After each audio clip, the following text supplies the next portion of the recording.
2. Order. Good morning. It's 29 minutes past 9. We are ready to start the day's proceedings. Please make sure that all your devices are quiet, on silent. Thank you.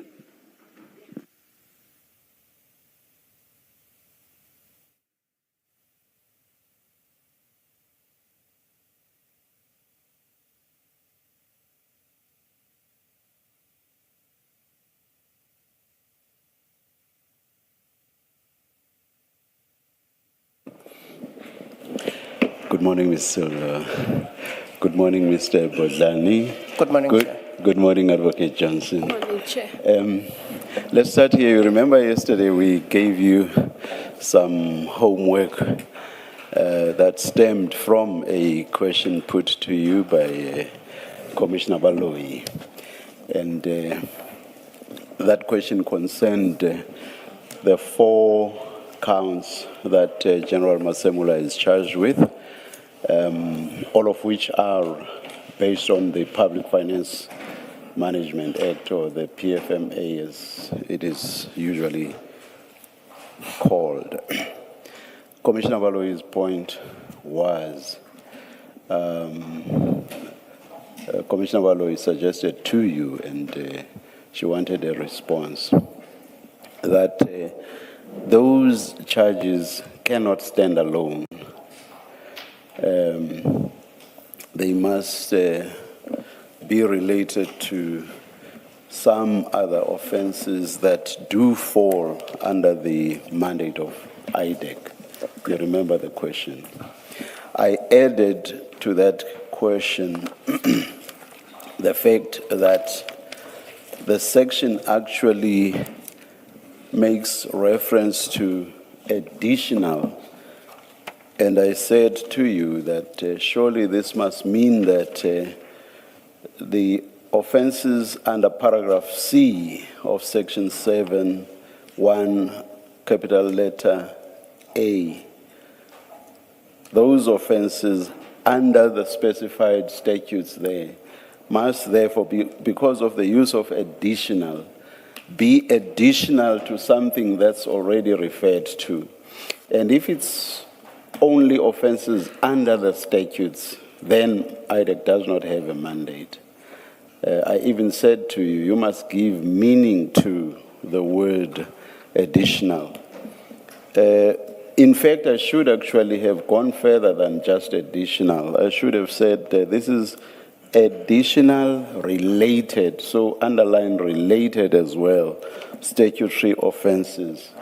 So you would have to give meaning to additional related statutory offenses.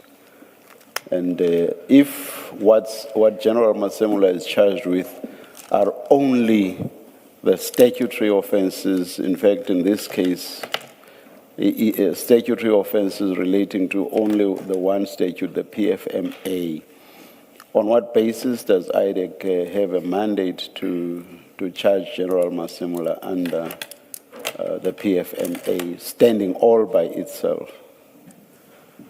Unless you have a different, or you give the words additional related statutory offenses a different meaning to the one I'm suggesting to you.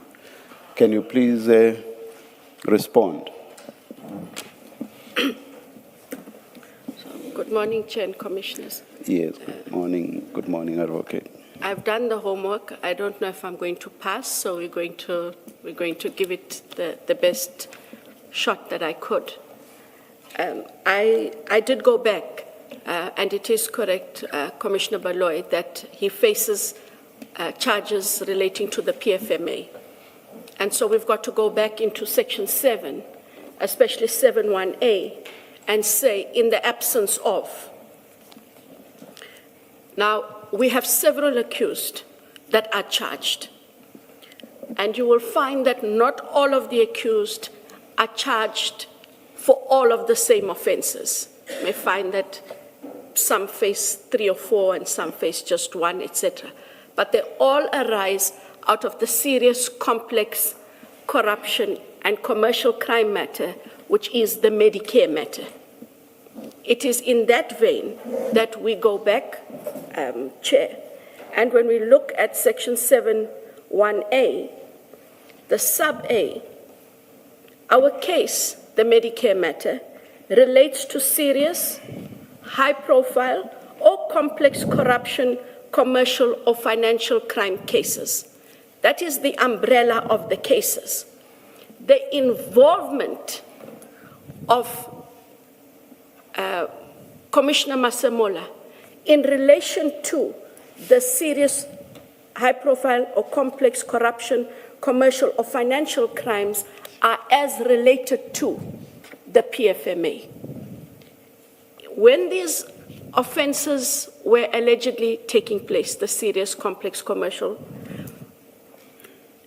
General Matlo, from the risk audit of the police, brought it to the attention of the then commissioner to say that there is these offenses taking place. There's unlawfulness happening in this contract. And Commissioner, as the accounting officer, you need to stop the contract and therefore it would therefore stop the payment. It took him a long time to do so. And what then happened is, in not acting in terms of his duties as the accounting officer, to act promptly, to act diligently, monies were in fact then paid out because of these unlawful corrupt activities in the approximate value of 50 million rands. And then the contract was stopped. He said it is all flowing out of the main transaction. It was brought to his attention, and the bringing it to his attention is because he is the accounting officer. And had he acted, then the perpetuation of this unlawful corruption, commercial and financial crimes would not have taken place.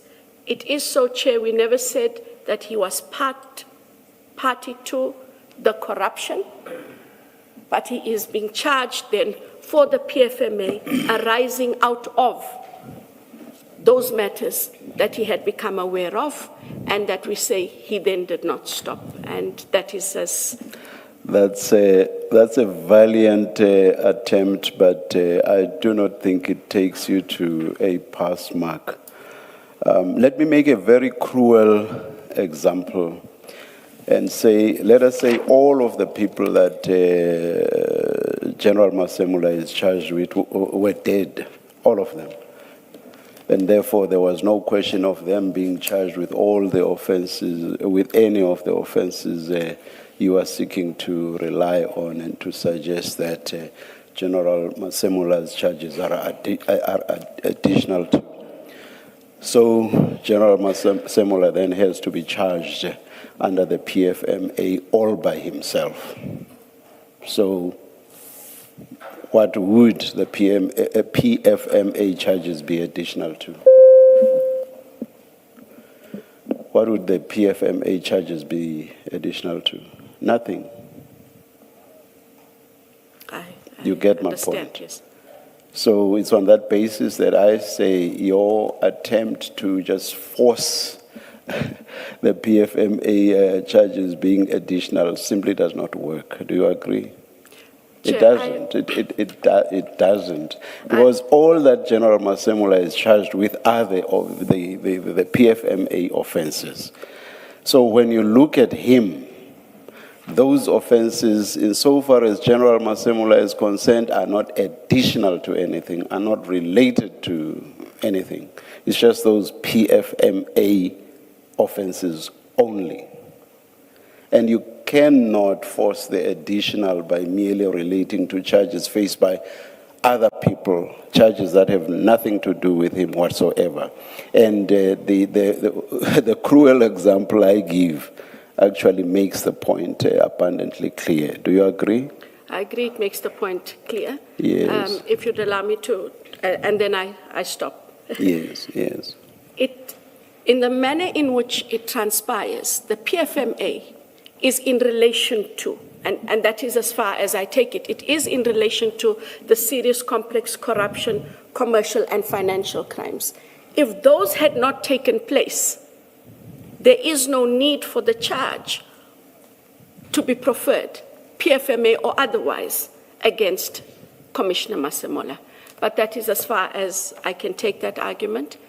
And I just wanted the opportunity to explain where I took that in relation. But for as long as... you. Oh, sorry, please finish. No, I said yes. That is as far as I'm able to take it, because it is in relation to, yes. Had those not happened, there wouldn't have been these charges. Yeah. You see, for as long as you agree with me and you are not able to argue against my cruel example, that point simply does not work. It doesn't. Because if he was all by himself, it would be nonsensical to talk about additional, because it would be additional to what? Additional to what? Because that additional is a conscious choice of word by the legislature or the legislator.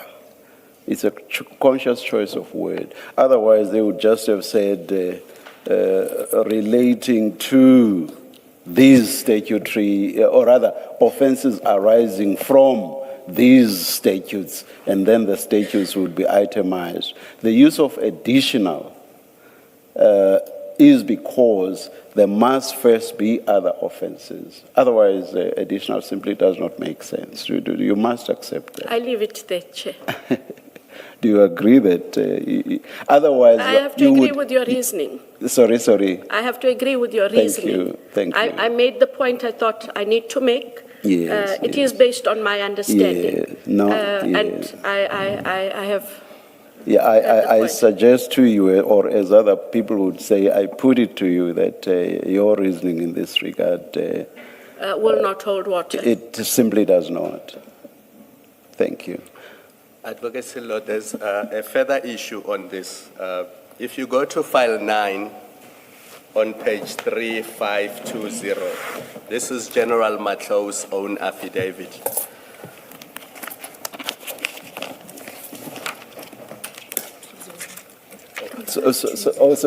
Sorry, Advocate Johnson, you should not leave your seat when your testimony is concluded, being under the belief that the commissioners are suggesting that General Masemola has no case to answer insofar as the PFMA is concerned. We are not suggesting that at all. What we are focusing on is IDAC's mandate. IDAC, insofar as the PFMA is concerned, on our reading, IDAC's mandate is only if there are other charges and then the PFMA charges are additional to that. That's all that we are saying at this stage. It's about IDAC's mandate. I hear you see what I mean? I understand. So whether or not PMA offenses have in fact been committed is something else altogether, but it's not something that must be pursued by IDAC. That's all we are suggesting to you. Thank you, Chair. Thank you. Yes, thank you, Chair. Good morning, Advocate Johnson. Good morning, Commissioner. I'm going to deal with process leading to the charges by IDAC. So the Section 27 affidavit or Sorry, additional... Chair, I think sorry, Commissioner Khumalo, I don't know if the Chair found his file. It was you got file 9. Sorry. Yesterday already I did. Thank you very much, Advocate Johnson. In your response to Chair, you referred to General Mkhwanazi's affidavit. So if you look at General Mkhwanazi's affidavit starting on 3519, what she says in 3520 in relation to General Masemola is that, so first of all, she's the head of risk and integrity, so head of risk and compliance at SAPS. And she would have investigated these issues, as I'm sure her job description requires her to. And then she says in paragraph 8 on 3520 She then advised General Masemola to consider terminating the contract with Medicare to save subs from irreparable harm and to diminish the financial prejudice suffered by subs. Then she says General Masemola terminated. So General Masemola accepted the advice. Do you see that? Yes. Now, if you read Section 86 of PFMA with Section 38, what it requires is willful and grossly negligent conduct on the part of General Masemola. As I understand those two sections, they would kick in if, notwithstanding the advice by the head of risk and compliance, he does absolutely nothing. Because then that would be willful and grossly negligent. But if your head of risk says, I've investigated this, here is an audit report that shows that at the time when you did not know, some members of SAPS in supply chain were colluding with Mr. Matlala's company. And as a result, this contract was concluded.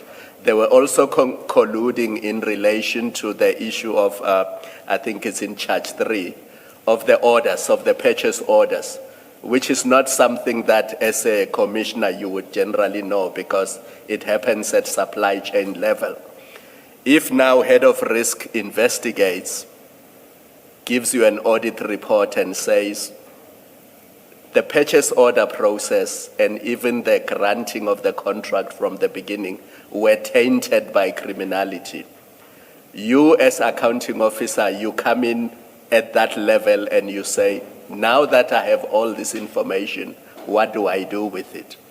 And if upon receiving that advice, you terminate the contract, where is the willful, intentional conduct and the grossly negligent? Because the way these charges are formulated,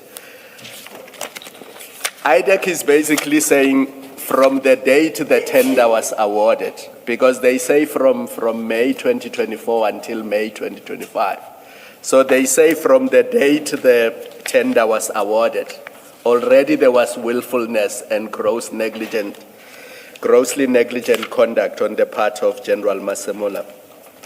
But that cannot be if you look at the issue of the purchase orders, for example, in count 2. Those only started coming in after the tender was awarded. And payments only happened after services were rendered. So it cannot be that from the 8th of May already, because there was no tender on the 8th of May. The service provider was appointed in June, and after they were appointed, we've had evidence that there were then meetings about how the contract is going to be implemented. And the contract was then implemented much later, from September onwards, if I remember Brigadier Macheng's evidence correctly. So it's not clear to me how in May, June, July, August, PFMA breaches could have occurred on the part of General Masemola. So do you see where I'm going? That you can only sustain the PFMA charges, the ones that are formulated at least. There may well be others that he's guilty of and we are not aware of. But the ones that you have in count 1 to count 4, you can only sustain them if, after he has received advice from the head of risk, he ignores that advice and allows subs to continue with this contract. I know I've said a lot, so maybe respond only to the last part. Assume that everything I said before the last part was just background. So how I understand it is that from the time that he was informed by the risk officer, Yes. General Matlo, he took quite a bit of time before he acted on the information and the advice given. And it is precisely because he took a long time, it is in that period that monies became released. That is how I understand it. But do you accept that, like any of us, when you get opinion, you first have to consider it, you first have to apply your mind to it before you act? Because if you act in haste, You could be sued for breach of contract. You could be sued for failure to apply your mind. I mean, some of the issues we've criticized you for was blindly accepting briefings without looking at underlying documents to satisfy yourself that, the Section 27 read with the Section 28 applications are actually consistent and they are relevant to the complaint of Mr. Adams. So one does not, in the normal course, you get advice today, you act immediately. In the normal course, you would apply your mind to that advice and you would ask questions if there's a need to ask questions. Because I don't see anywhere in General Mkhwanazi's affidavit where she says it took the National Commissioner 6 months after he was given the advice to act on it. Because that paragraph 9 says, I gave the National Commissioner advice and then he terminated the contract. So there's no suggestion if General Mkhwanazi is the complainant, there's no suggestion by General Mkhwanazi that General Masemola did nothing with my advice or he took inordinately long before acting on that advice. And as a result of his failure to act on the advice, there was the loss. How I read this affidavit, it says the 50 million is what was paid throughout, not after the advice was given.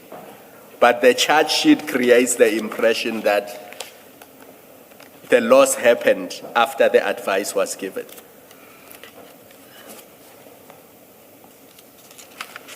If I could just indicate, Commissioner, that I asked if there was only the 27 at the time when they had this matter.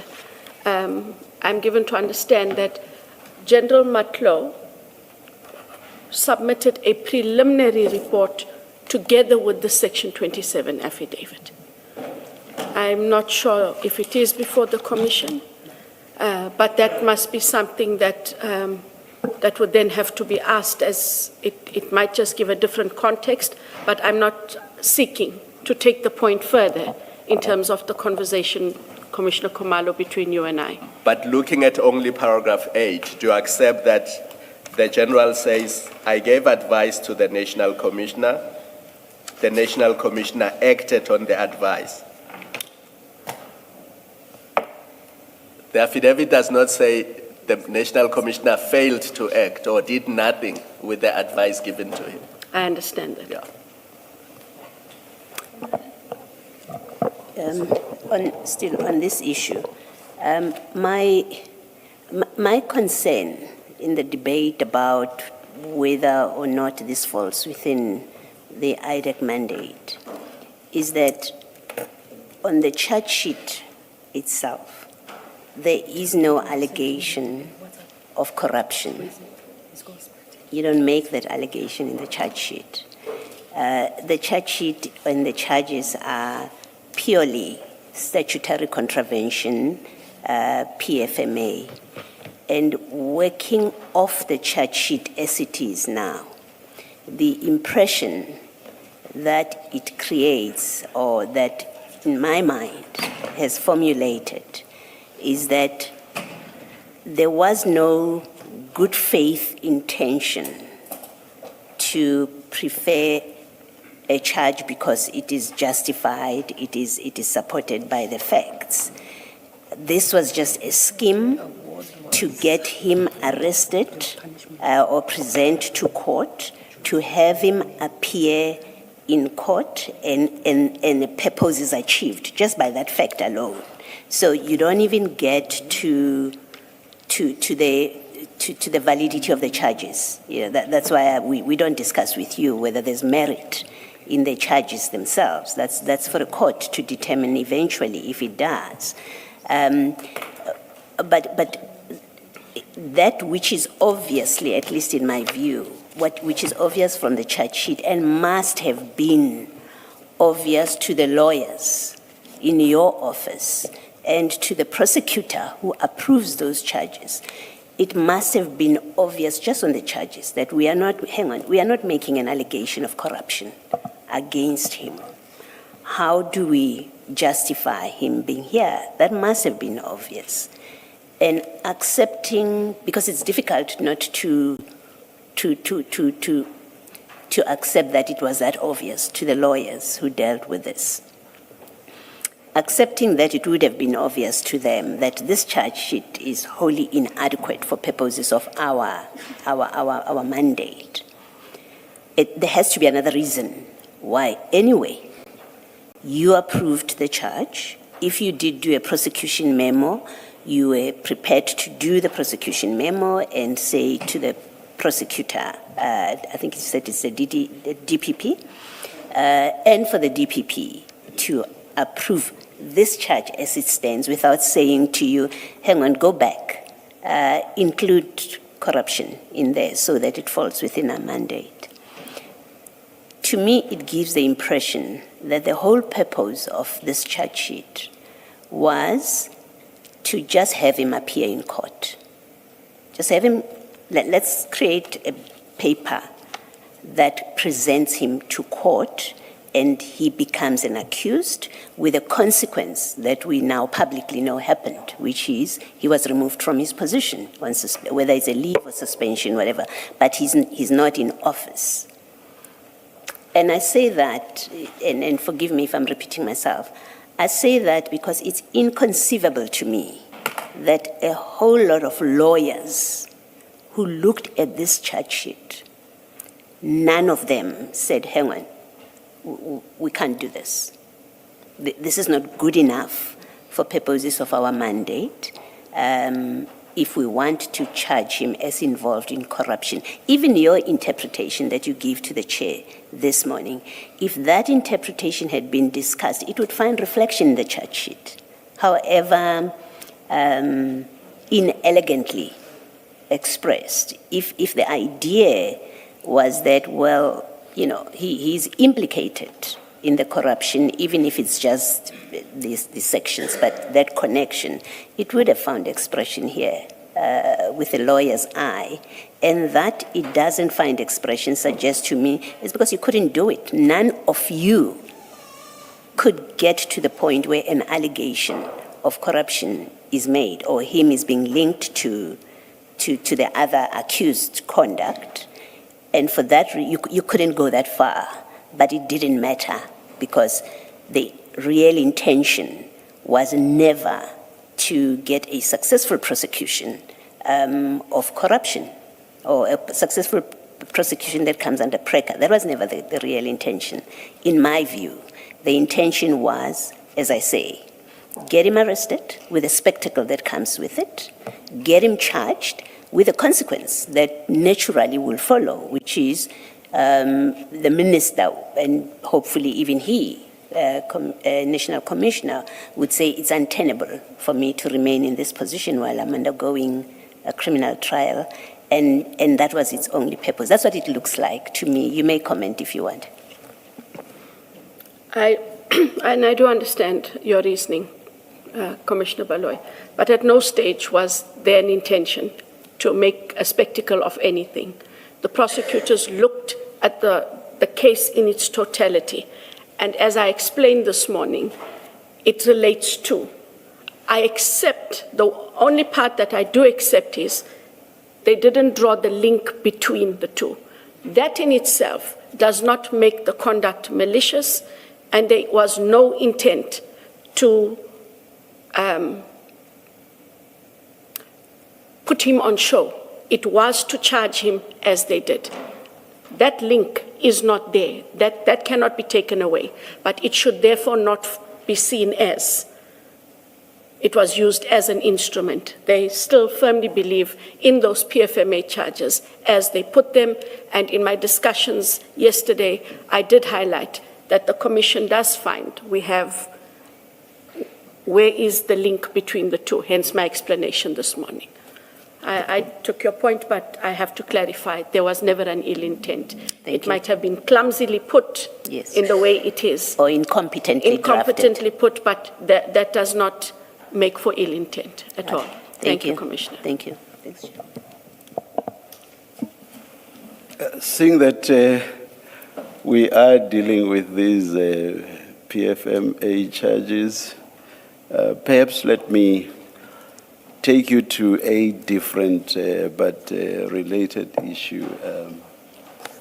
Ms. Sillo, please. Yes, Chair. Let me do so, Advocate Johnson. I'm sure you know what sections 155 and 156 of the Criminal Procedure Act provide with regard to joining accused persons in the same set of criminal proceedings.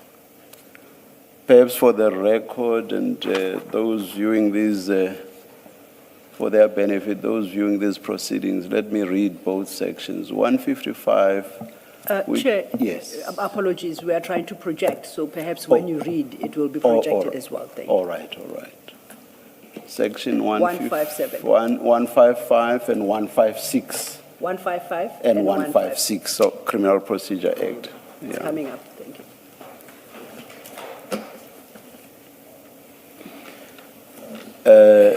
155 is headed, persons implicated in same offense may be tried together. So I would say, please underline even that heading itself. Of course, our law and interpretation says a heading may be a guide, but is by no means determinative. But I will say, let's underline it. Then the subsection 1 reads, any number of participants, and I emphasize what follows, in the same offense, so you underline same offense, may be tried together, and any number of accessories after, again underline, the same fact may be tried together, or any number of participants, again underline, in the same offense, and any number of accessories after that fact may be tried together, and each such participant and each such accessory may be charged at such trial with the relevant substantive offense alleged against, I will say, them. Surely, in charging General Masemula together with people charged with fraud and corruption, you did not rely on section 155, subsection 1. I must be correct in that view. That must be correct. That's correct. Okay, let's go to, I don't think subsection 2 is relevant, so let's skip to section 156, which is headed, persons committing separate offenses at same time and place may be tried together. That too is quite crucial because I'm interested in it. If we look at what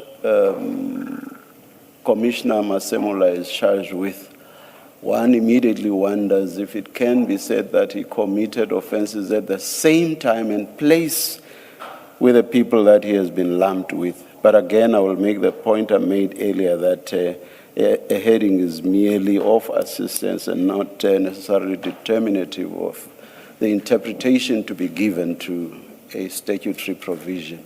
Okay, let's go to the provision itself. Any number of persons charged in respect of separate offenses committed at the same place and at the same time. Underline that.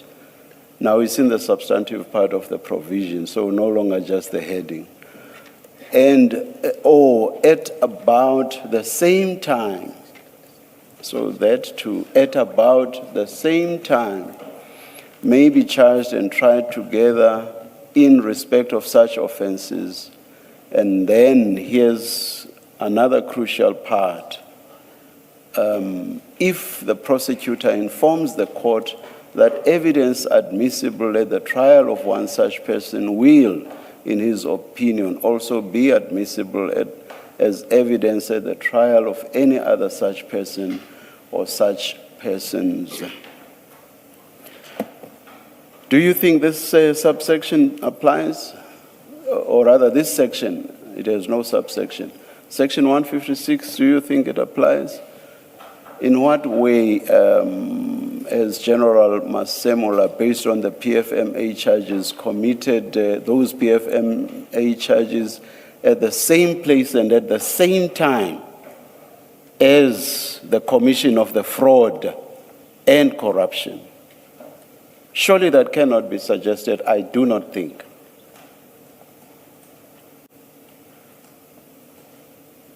Same place, same time, about the same place, same time as the commission of the fraud and corruption? Not by any stretch of imagination, I do not think. Correct, Chair. So General Masemola was wrongly lumped with these other people. You must accept.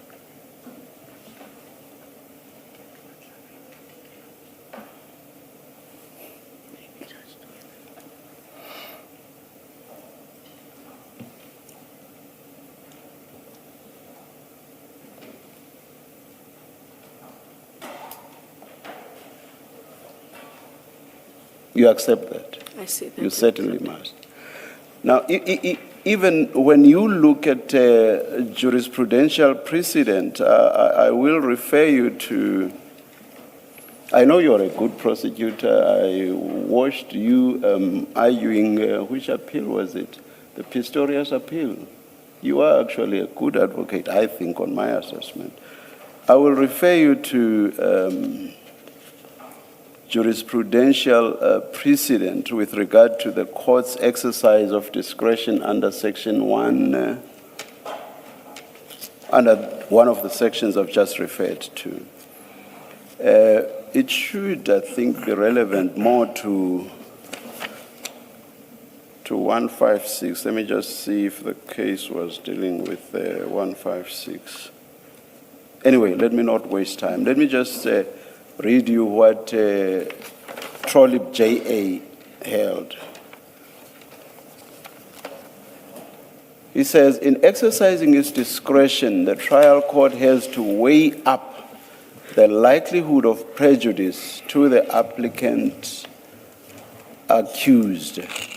That is, the applicant accused would be the one saying, please, please, let my case be separated from the cases of these other accused. So the applicant accused, resulting from a joint trial against the likelihood of prejudice to the other accused or the state if their trials are separated, and decide whether or not, in the interest of justice, a separation of trials should be granted.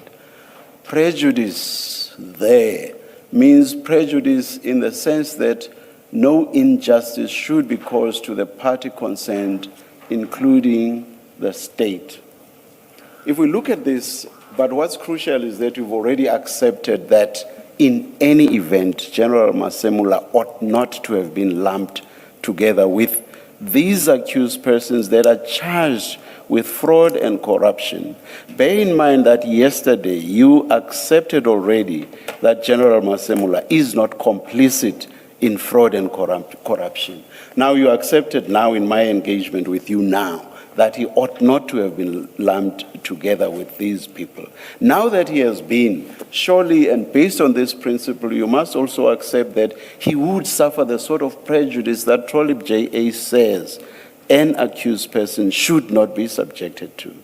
And I cannot see any countervailing arguments to the effect that the state will suffer any prejudice if he is not lumped with these other accused persons. Do you agree with me? And if, I think when it was flighted, Section 157. Can you just respond to what I suggested to you now? And I wanted to say that because of, if you read 157, yes.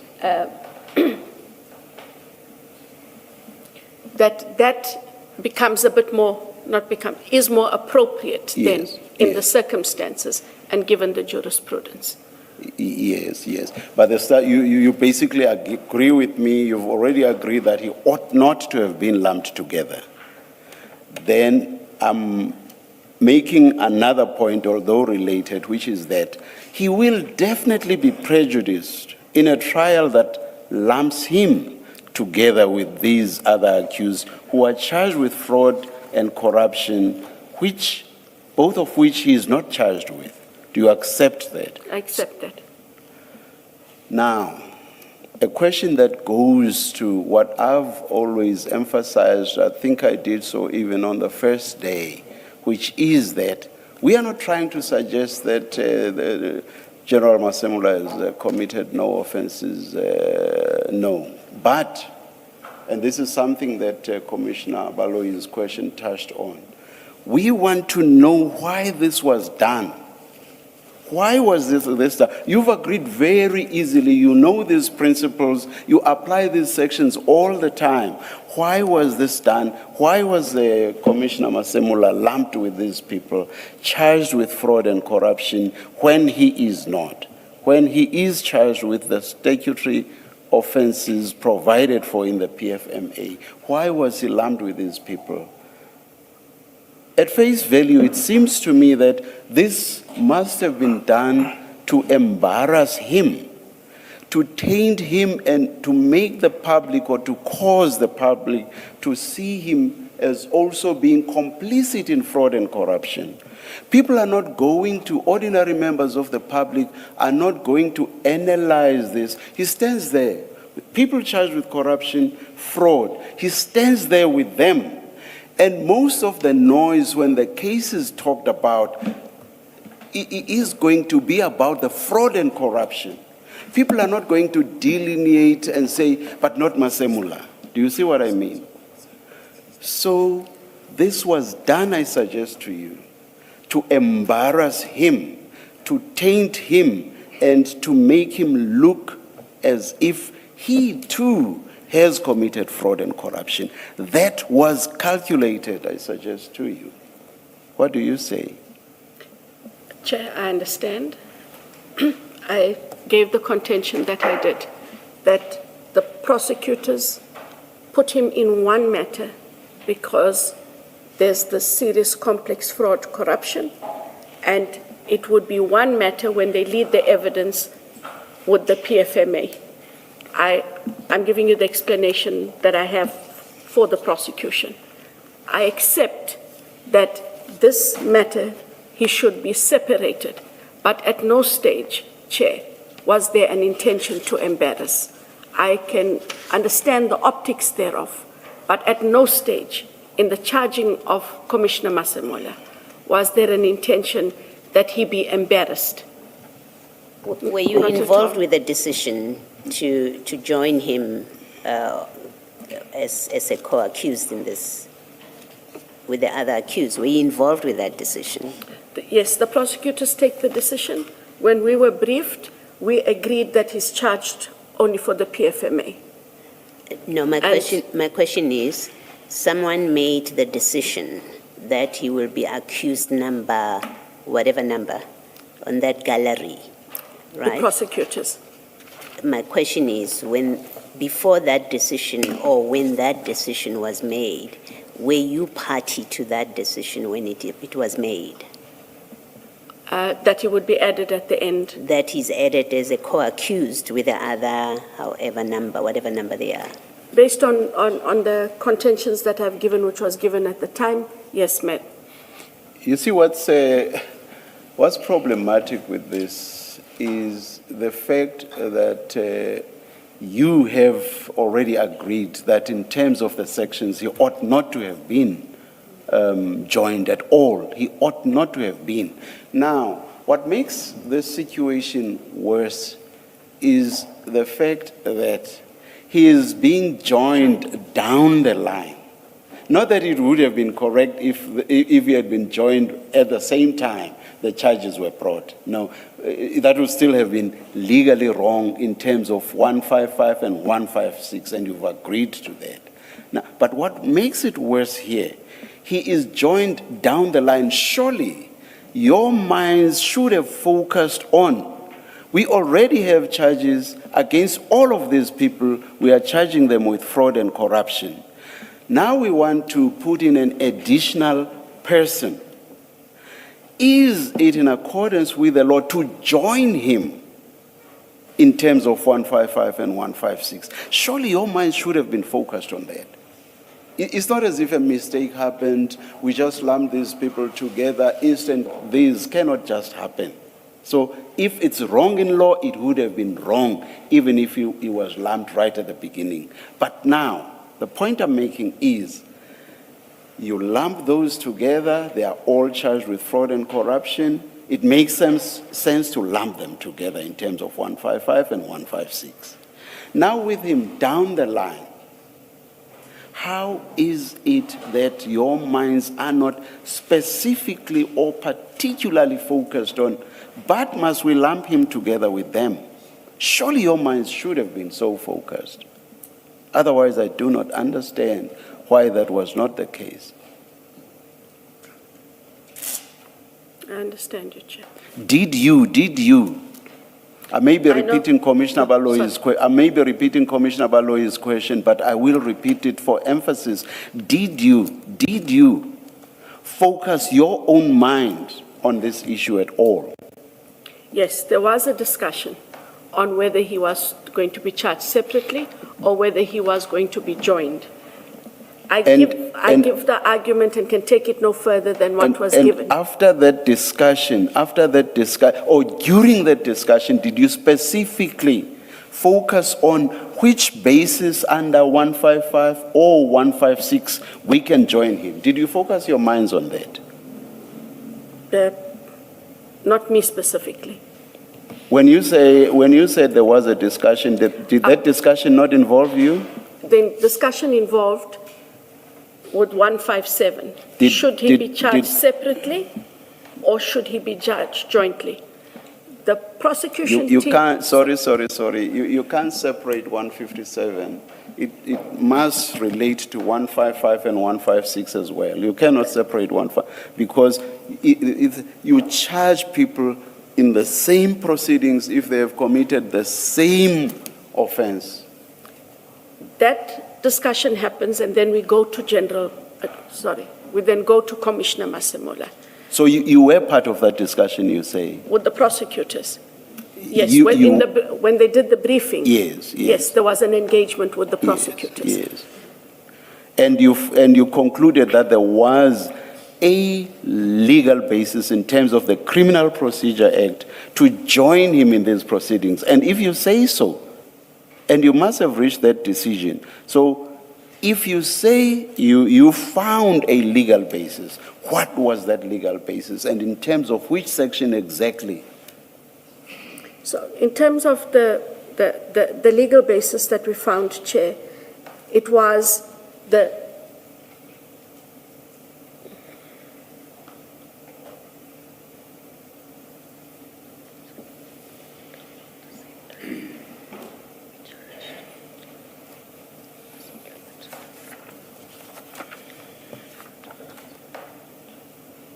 argument was used as the at the bottom of 156 of them being charged together because the evidence at the trial of the one would be used and may be admissible at the trial of the other person. Is evidence about the commission of corruption, the commission of fraud, admissible as against General Masemola? If so, for what purpose? So I was giving you the discussions that we had. Which were wrong ultimately in terms of the decision that was reached. Do you accept? I'll accept it. Thank you. Thank you, Chair and Commissioners. Let's stay with the Major General Matlo's referral affidavit. And that's file 9, page 3519. And based on your, I think, our engagement yesterday with the commissioners on matters relating to General Masemola's arrest, this is our starting point, correct? General Matlo's affidavit is what eventually triggered the arrest, the eventual arrest and prosecution of General Masemola? On a point of correction, I did indicate earlier that she submitted the Section 27 Yes. together with a preliminary report. Which preliminary report has not been provided to us. And I want to see how you reach that conclusion when on the wording, the very wording of the affidavit, there is no suggestion that anything is attached thereto. I checked with the team, this 27. Did it have anything else? Because that is the question. In the absence of anything else, council, which was the conversations we were having yesterday, Yes. then a lot of things could not have happened. And I was informed that there was a preliminary report that was attached. It doesn't particularly help the commission because only you and whoever it is you spoke to know of an existence of some preliminary report. The document that triggers this entire process does not even suggest it's submitting any further documentation, preliminary or otherwise. If you go to paragraph 5 of that affidavit, it speaks of a comprehensive internal report is currently being compiled. It doesn't say in the interim here is a preliminary report. So on a logical interpretation of paragraph 5 is that an internal audit process was underway. The fact that she describes it, the outcome thereof as a comprehensive report does not detract from the fact that it is underway. Do you agree with me? I understand. So I look at the rest of the affidavit, and there is nothing that suggests that even she, as component head risk and integrity management, had formed a view on the matter, however preliminary it is. Do you agree with me? At least based on the document itself. Do you agree with me? I agree with you. Yeah. Now, if we look at her paragraph 3, she says she wants you to investigate. Sorry, paragraph 3. Paragraph 3, yes, of General Mkhwanazi's affidavit. She wants you to investigate IDAC, that's who I mean. The alleged unlawful awarding of a tender to Medicare 24, Tshwane district. You see that? Yes. Now, the charge sheet that came out of this entire investigation process invokes Section 38 of the PFMA, solely Section 38.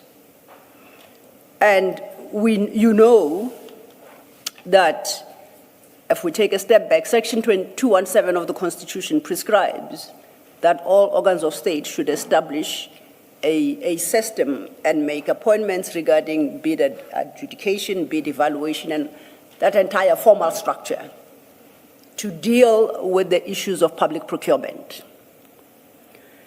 So the awarding would have been done by, the recommendation would have been done by that procurement system. It then lands somewhere where the decision maker has to determine whether they accept the recommendation and they reject the recommendation. Is that your understanding of how public procurement works? Yes. And in deciding to reject, administrative law tells us that that decision maker must set out the reasons which must be reasonable and rational, because the responsibility and duty to manage matters of procurement lies elsewhere in the organization. Do you agree with that? Are you with me thus far? I'm with you. Now, with that understanding, if I go to the charge sheet and I look at charge 3,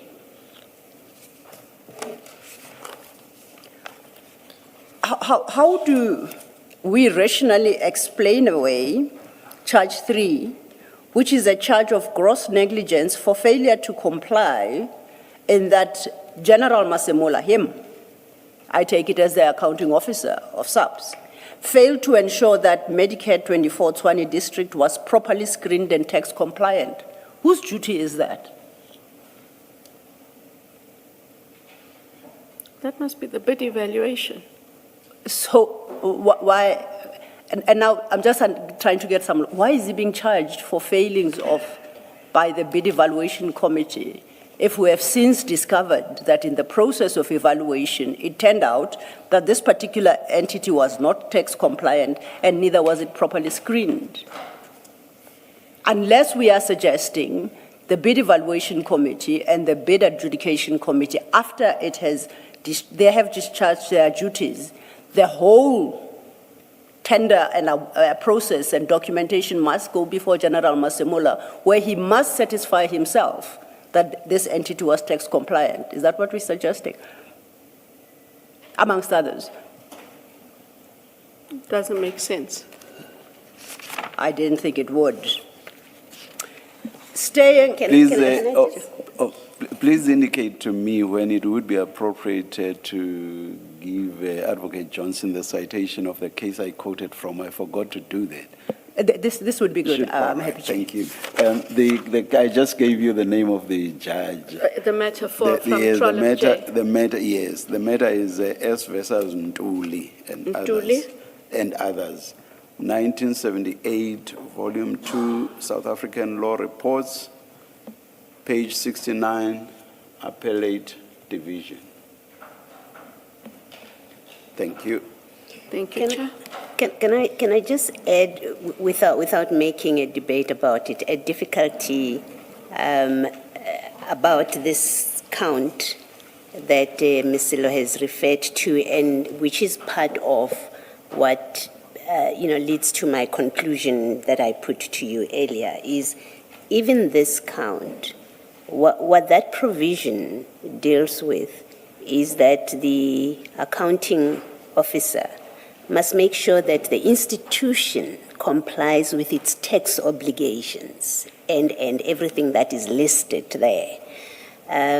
So it's not even about that an accounting officer must make sure that people who are service providers have complied with their tax obligations. There's quite a few obligations that are listed there, but all of it is about you would have been entitled. Whoever charges him has jurisdiction, would be entitled to charge him for not ensuring that the SAPS complies with its tax obligations. You understand the difference? Yeah.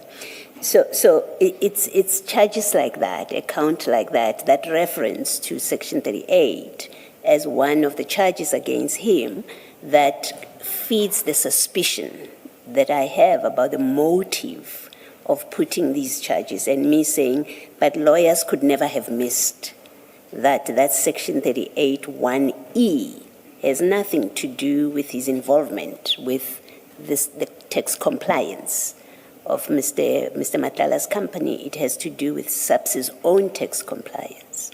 You understand what I'm saying? Correct, because there's supposed to have been other functionaries Yes. who would have gone through that process of the bid and the evaluation relating to Mr. I think Matlala. I'm making a different point, that 38(1)(e) is not about service providers' tax compliance. Yes.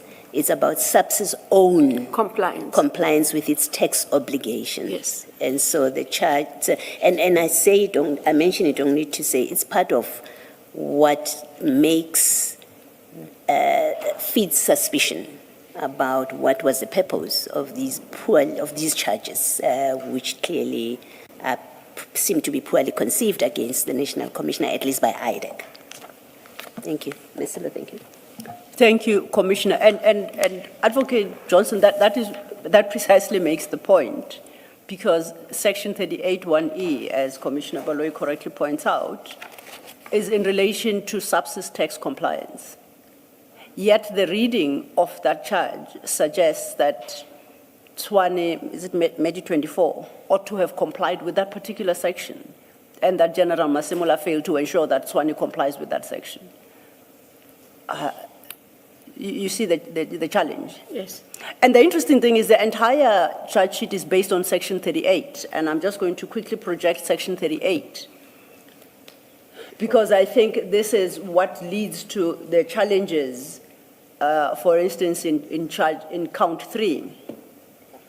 Section 38 of the PFMA prescribes that the accounting officer for a department, trading entity, or constitutional institution, sub A, must ensure that the department, trading entity, or constitutional institution has and maintains, and I will go to Roman 3, an appropriate procurement and provisioning system which is fair, equitable, transparent, competitive, and cost-effective.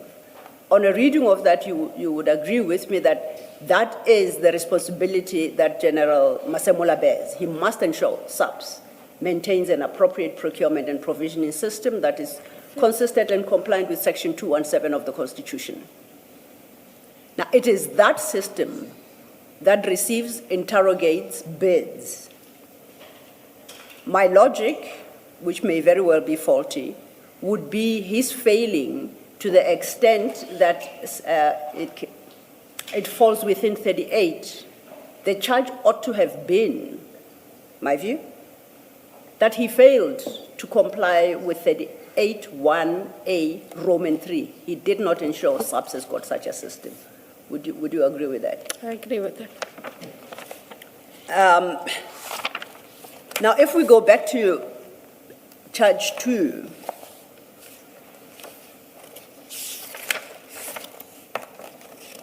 and charge 2 I will read with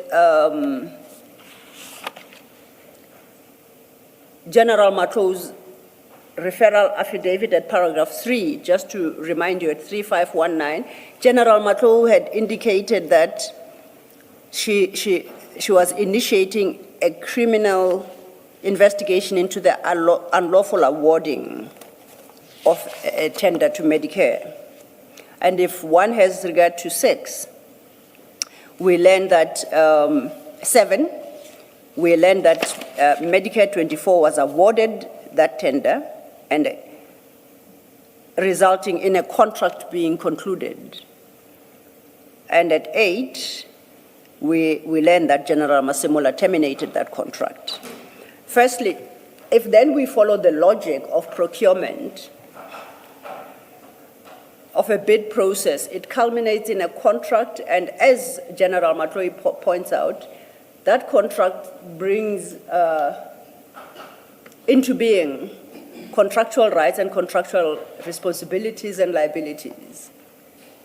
So I suggest that once a contract has been concluded, which on the face of it brings about the rights and liabilities, that contract must be set aside, lawfully set aside. Do you agree with me? Yes. And in fact, it would appear that becoming persuaded, he actually chose to cancel the contract. And I don't know if you are aware that Mr. Matala attempted to go to court, or there was discussion between him and other members of SAPS to challenge what he termed the unlawful termination of the contract. Now, I go back to the affidavit, armed with the knowledge that we have in the affidavit, knowing what he did, appreciating the legal parameters of what he could do and not do. How do we even get to investigation stage? At which point do you say, as the accounting officer yourself, if you're accounting officer of IDAC, the head of IDAC, at which point do you say this is a non-starter insofar as Masemola is concerned? Remember, I rejected the notion that there was a preliminary report, and I rejected on the basis that this very affidavit doesn't even suggest one was tendered. How? I still have a struggle with how this even saw the day of light insofar as Masemola is concerned. And I was hoping that perhaps you might shed light and draw our attention to some document that perhaps we may have overlooked. I can't take you any further other than if they had presented the preliminary report, it might have given us a different perspective. Not having it means I have nothing to give you. Yes. Now, it's a pity the system is a bit slow. You recall yesterday I suggested to you that internal audit report that General Mato references at her paragraph 5 as I understand things, it's what gave General Masemula the basis to terminate. You don't have to agree with me. It's what I have learned in the course of investigations. So when it does come before us, its date would precede the date of termination by General Masemula. So he acted upon the advice of internal audit, seemingly. Would you have difficulty with that proposition? I have to take your word for it because I have not seen it and I don't know it. Yes. And I don't believe you'll put a proposition that later on you can't back up. So No. I accept it, Council. Thank you for the confidence. The same point you made with paragraph D of section 38, with paragraph Yes. E, applies with regard to count 2 and paragraph D. Indeed. Because if you look at F says he must settle all contractual obligations and pay all monies owing. So for as long as the contract was alive, he had an obligation to pay Medicare 24. D deals with something completely different.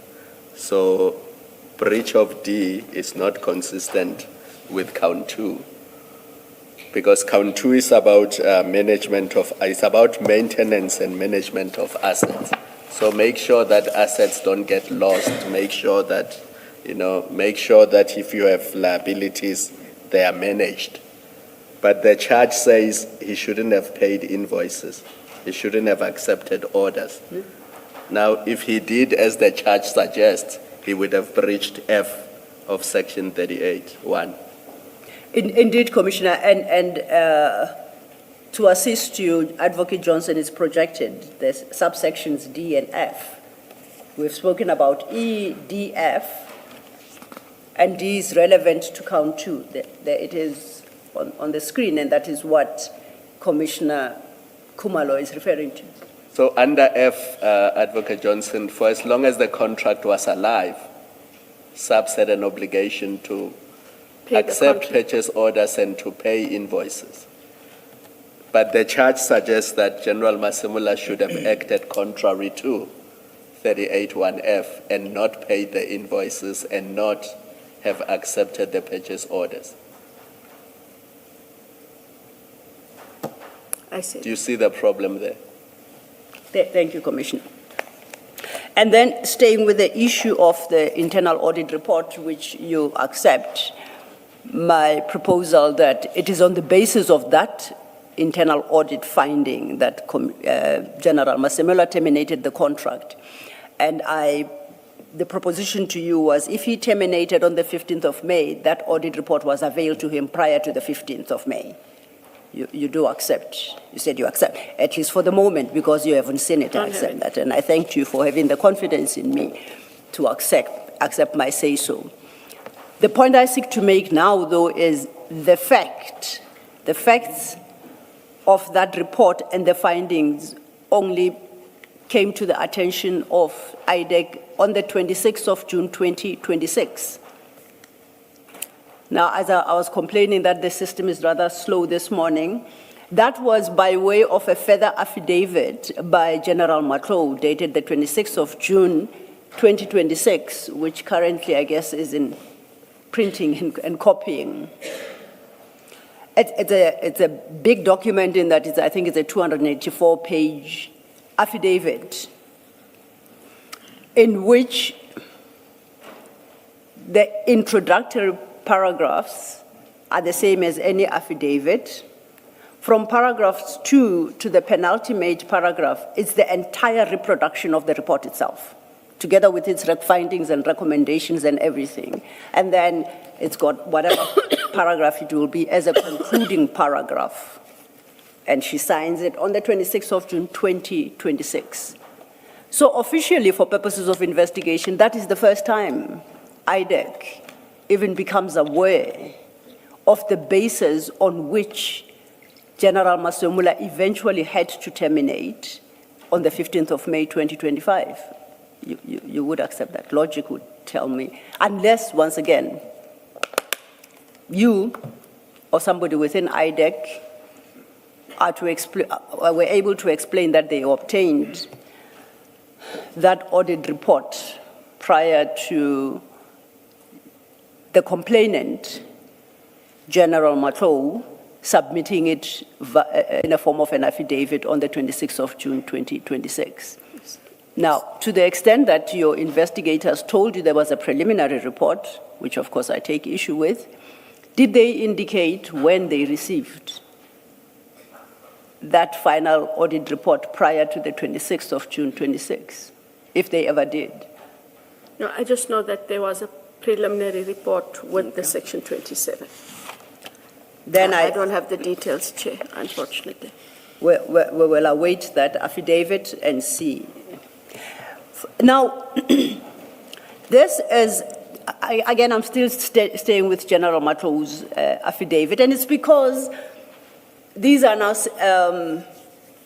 significant and important institutions in the country. This is IDAC, SAPS.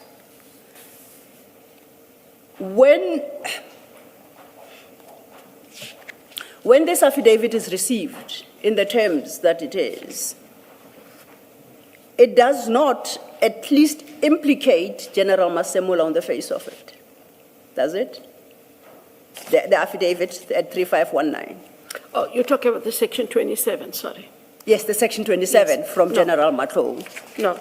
It doesn't implicate General Masemola. Sorry. The only reference I see to General Masemola is at paragraph 8, Yes. wherein she states that she advised him to terminate, to consider terminating, which he eventually did on the 15th of May. Correct, but she does go on to say, in her way, that having advised the National Commissioner to terminate the contract with Medicare to save the SAPS from irreparable harm and to diminish the financial prejudice being suffered by the SAPS, General Masemola ultimately terminated the contract with Medicare on or about the 15th of May. By that time, SAPS had suffered prejudice of approximately 50 million. And that prejudice of 50 million being what SAPS was obligated to pay in terms of the contract. That's what you call prejudice. At that time, when she told him about the termination, she indicated this contract is unlawful and should be stopped. So I don't know how the payments then become legitimated. So I understand that the system in terms of the system, there is a contract, till it is stopped, payments will continue. I understand this to read. Advocate Johnson, apologies. Sorry. You and I know she has no power to invalidate a contract which on the face of it is valid. So when she says stop that contract, in what capacity? She's not a court.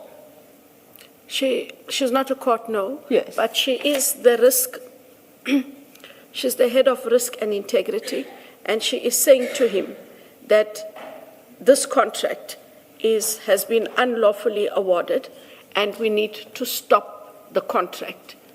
She says because of the time that has passed, the payments went out. Sorry, this affidavit doesn't say when she told him to stop. So on this affidavit, at least we who are reading it now, and maybe you had other information that is not in the affidavit.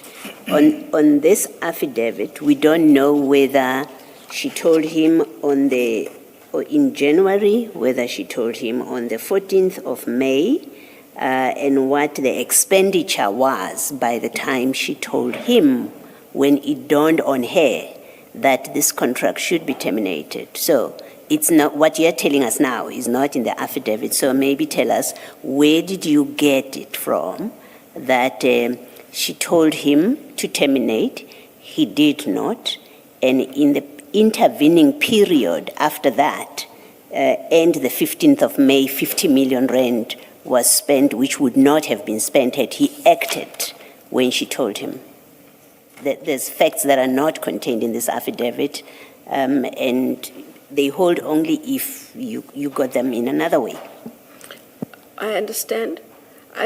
It's how I read the affidavit, that there is, in paragraph 2, there's an unlawful awarding of a tender to Medicare for for a period of 3 years to the value of 360 million. She sets out that she suspects that Please the processes are flouted. allow me to stop you. You have accepted with in your discussion with Ms. Sillo that the only mention of General Masemola is paragraph 8. That's the first time she says anything about him.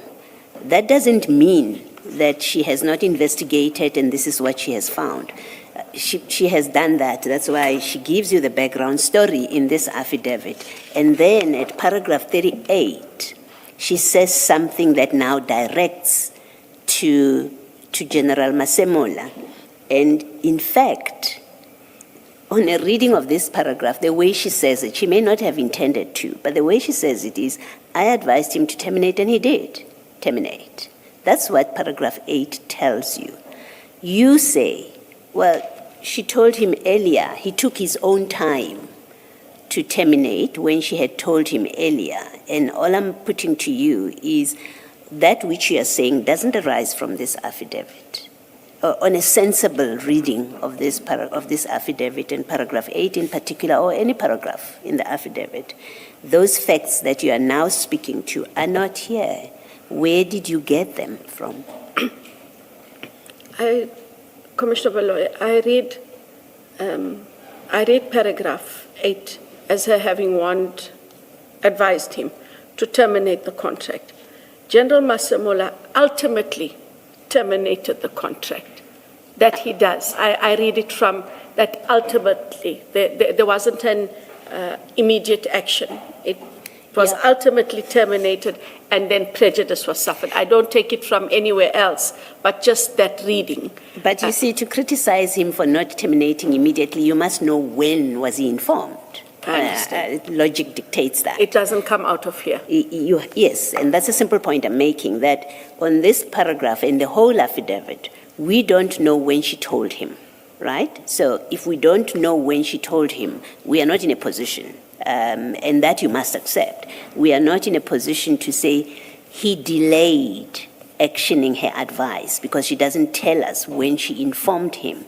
We are not in a position to say because of his delay after she advised him, SAPS incurred 50 million rand expenditure, which it would not have incurred.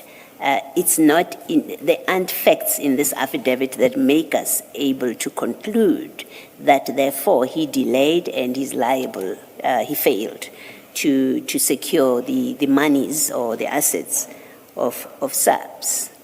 You accept that? I accept that. All right, thank you. Thank you, Commissioner. And I take it that it is General Mkhwanazi's affidavit that triggered the IDAC investigative powers and eventual prosecution of however many accused there are. Am I correct? Correct. You recall we started this conversation having considered what you stated, what you discussed with members of ad hoc. And there I referenced page 586 where Mr. Ngola told you that there was an allegation that IDAC is actively participating in a well-coordinated attack against General Mkhwanazi, General Masemola, and General Khumalo. Are you aware of it? You said you've heard of that allegation, but there is no truth to it. After this entire exercise we've gone through, do you still maintain that there is no truth or there is no basis to even believe such a narrative or an allegation? Chair, I maintain that there was no, sorry, I don't have my file for the, No, ask me. repeat the words. The engagement at ad hoc? Yes. It is it's file 3, page 586. Sorry, file 3.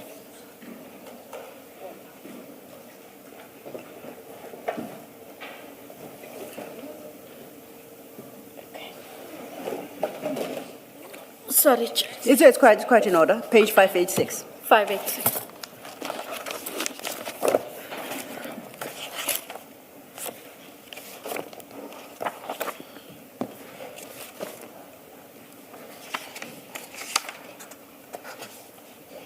586, midway the page.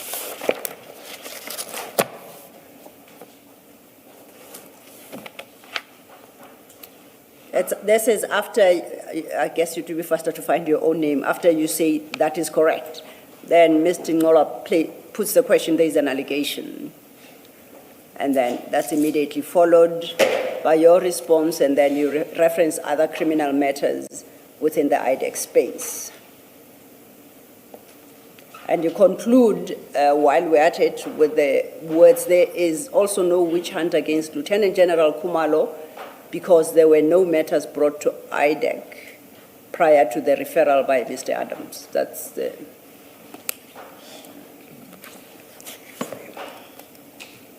That's the part I'm reading.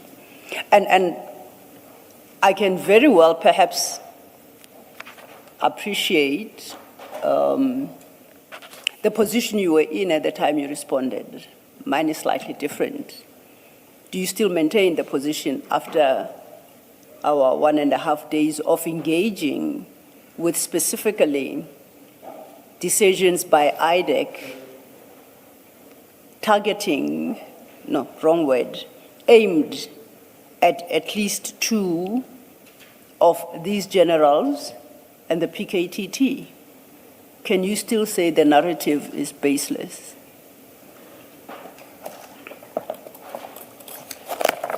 Chair, the response I have is, at no stage did any of these cases start on the basis of wanting to target any individual, even those that I mentioned. We dealt with the investigations. In the course of these 2 days of engagements, and in the manner in which we have engaged, we would have to accept that we could have done things differently and or could have done things better. But that does not in itself make it a witch hunt or a target. They were not targeted at all. I accept that process is criticized. The manner in which things were done were criticized. I accept that criticism, Chair. And what I'm saying is that shortcoming does not make a targeting. It does not make it a witch hunt. It does not of itself say, we did it this way just to get to them. In the manner that these matters were presented, it is clear, and from the lengthy debates that poor Chair has had to have with me in getting us to understand our logic versus that logic, it is clear that we worked on what we had, interpreted the law as we have. There is a difference of opinion, and that difference of opinion, Council, highlights that things look the way they do and should have been done differently. We dealt with your, one of the many Section 28 summonses. Are you leaving this page? No, I'm coming back to it. Okay, thank you. And at 3361 file 9, and we dealt with that quite extensively yesterday. I'm at 3363. Where, following Mr. Adams's complaint, in whatever terms it was expressed, you signed off on a summons that asked for a litany of documents that had no bearing on the complaint, including a list of all provincial heads and section heads who were stationed in Division Crime Intelligence, the performance assessment of all major generals for that year, the advertisement for that position, audio recordings and interviews. Then you want documentary records that General Jacobs refused to return. We have established that all those factors bear no relevance to the complaint. And I think we settled that yesterday. We have. We have. Then you ask, in the same summons, for documentary files and applications for promotions and commanders and members of the political task teams through deviation. According to you, the PKTT did not feature anywhere. So once again, that is way beyond the scope of the original complaint by Mr. Adams. You recall? I recall. We then went to page 3531, which is annexure, you don't have to go there, annexure 397. That is the section 28,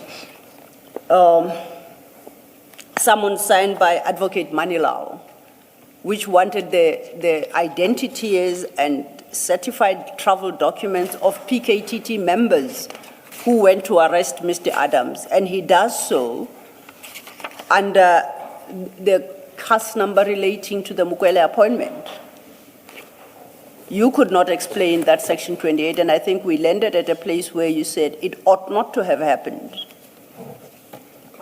Correct? Correct. In light of at least the three that I have named, logic dictates that it was a concerted effort to either discredit or somehow prejudice them.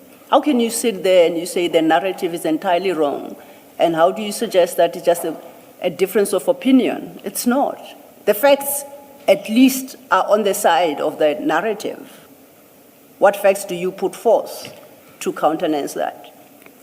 If you grant me an opportunity Absolutely. just to answer on why, because I had to ask the question, because I wasn't aware of this, Commissioner Baloy. I did ask Advocate Manilal why this Section 28 went out, and I give you the explanation as follows. Part of the bail conditions in that matter was that the accused, which at the time would have included Lieutenant General Khumalo, were not to have any contact, interfere with, and or intimidate state witnesses, one of which was Adams. It is seen on television that there is a group of persons that have gone ahead to arrest Mr. Adams. That arrest has nothing to do with us. It is the police must carry on and do their work. There were reports that it is PKTT members who went to effect the arrest. It is now at this stage not a secret that the coordinator of the PKTT is Lieutenant General Khumalo. And the purpose behind it from the prosecutor was to determine whether someone else within the PKTT approved those trips. That is fine. And that if it was in fact General Khumalo who authorized those trips, then he was sending people to deal with Adams, and it could have a potential of interfering with the bail condition. It was asked on that basis. What subsequently happened is Mr. Adams appeared in court. The charges are read, and Mr. Adams has a way of how he expresses himself in public, and the prosecutors decided, the approval notwithstanding, can we just stand back and let them continue with their work? It was Advocate Johnson, I want to say if that's the explanation he gave you, it's a false explanation. Those individual members and anyone else in the world was under no bail condition that they could not, that's one reason, that they could not deal with any witnesses. There was nothing like that. If indeed the issue was to determine whether General Khumalo breached a bail condition, it was simply, and I'm sure Advocate Manilal knows that, you know that, it was simply a matter of asking General Khumalo, did you authorize an arrest of Mr. Adams? It's as simple as that. So if he gave you that explanation, it's false. He's not telling you the truth about why those questions, because that doesn't answer Who went there? What are the names? Give us the flight details. It doesn't answer the question whether there was a breach by General Khumalo of his bail condition. So no, I'm sorry, if you believe him, then something is wrong in this scheme of things. You should have, as soon as he said it, you should have seen it on his face, but that cannot be, it doesn't make sense. That you would go that way to try and determine that General Khumalo, whether or not General Khumalo has breached his bail condition. It's a false explanation. So, Commissioner Baloyi, I hear you. I'm conveying the reason that was given. But Commissioners and Chair, you would remember my answer yesterday.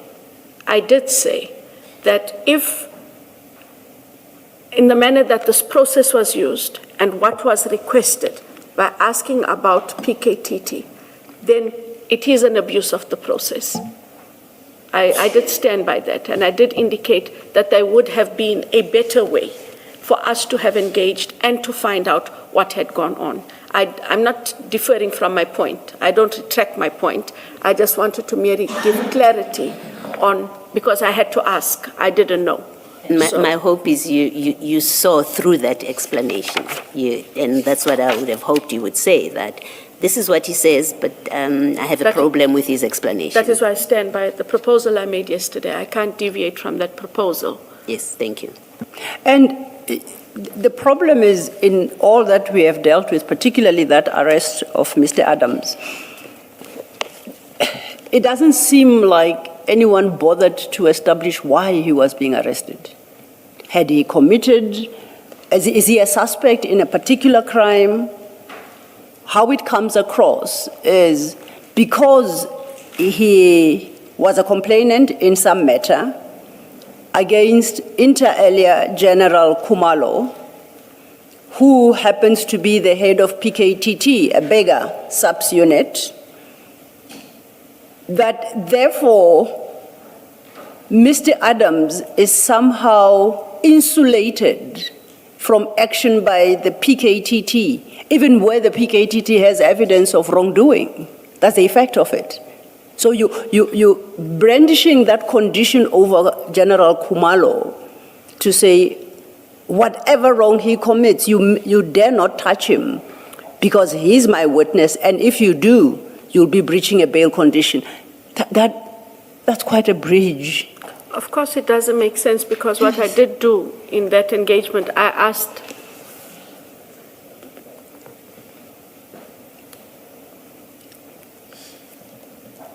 Please continue. I asked this morning, if in fact, heaven forbid, but if in fact Mr. Adams committed what one would consider a political killing, what would we have asked? Why would we have asked? Because they would still have had to do their work. So it all comes down to the same thing. If they had a job to do, they should have been allowed to do the job. Yes. Now, this is important, again, once again, going to the narrative, because what appears, at least at first blush to me, is IDAC seemed to have this gunshot approach to everything. That gunshot approach has got serious unintended consequences. Perhaps more appropriately, shotgun, not just any gun. A shotgun approach. It's got serious consequences. Let's go to General Mkhwanazi's referral, which we have agreed is wholly non-compliant with Section 27, which, based on our conversation over the past 2 days, did not trigger the mandate of IDAC. But we are where SAPS seem to have concluded an unlawful contract with Mr. Madlanga.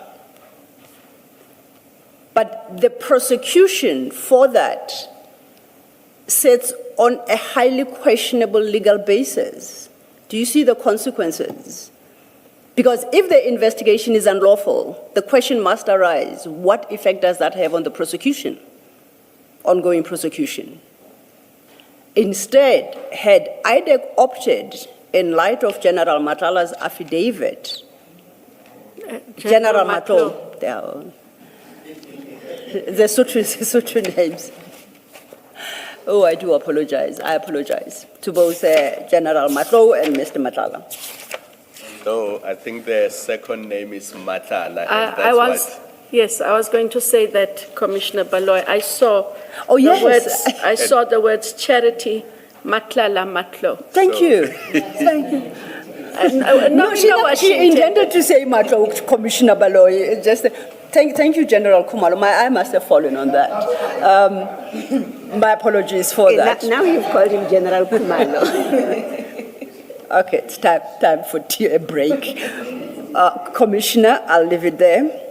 The point I seek to make with you, Advocate Johnson, is that this affidavit ought to have at least triggered a conversation between yourself as head of IDAC and General Masemula, who at this juncture is not even a suspect in any wrongdoing, to alert him to the fact that there is a contract in your environment that there is reason to believe is tainted with illegality, and I expect you to take steps. The point I made that a faulty Section 27 may affect subsequent prosecution. You remember the fruit of a poison tree notion we discussed. And that's your challenge as IDAC. But if SAPS had run with the matter, they would never have this challenge. So because of the approach that IDAC has adopted, that running roughshod over everything, there is a serious risk, and I put it no higher than that it may have placed in jeopardy the very prosecution that is currently being pursued. Do you have a comment? My comment, and again, you'll tell me, but it's not here, so my comment is that 27 was read, as I understood it this morning, with the preliminary report, which sets out a more factual basis that links the different people and perhaps sets out the offenses. It might be better if, so I see, sorry, Chair, I'm not being cheeky. I see from the time that my wish to finish by tea time might not happen. And so I'm tired. But so I'm thinking then that if we're going to have to take tea and we're going to now have to finish by lunch, that I would have to ask if we could just get them to send us this preliminary report, because I cannot agree to that contention. I'm giving you what I have, that there was a basis for it. This 27 is not even open for a debate about the discussion we want to have, but I am unable to reconcile that they had nothing. There was a preliminary report that went with the affidavit. For me to agree to a contention in the absence thereof is highly irresponsible, and one that I'm not prepared to do to future, that in all likelihood has a sound legal and factual basis. And that is where I wanted to take the point. And then I'll take my cue from the chair about what we're doing for the rest of the day. I would support you. Go ahead. I would support your request. I think it's a fair request, right? You have accepted that, at least on the documents that we have, on the reading of the affidavit itself, it doesn't suggest that such a preliminary report was provided. Yes. But since you've been made to believe that it was, I think it's a fair point that you consider it. You receive it, you consider it, perhaps you give the commission a copy, and then we see whether or not it addresses the concern that I have raised. And seeing as Chair, it's 11:10, this might be an appropriate time. And on the second point, if I may say, Advocate Johnson. What's happening to you this morning? I'm mixing up all my ranks and titles and everything. Advocate Johnson, insofar, I know it was your wish, you expressed it yesterday to finish by tea. If it's any consolation, my birthday was not too long ago. I reminded the commissioners I didn't get any gift. So it does happen. So your I'm so gift sorry. will be to finish by lunchtime? Yes, I have to. Yes. Have to finish by lunch. That's why I was very cautious yesterday when you wanted to push for an undertaking that would be, and I refused. Please stick it out. It shouldn't be that long, Advocate Johnson. All right.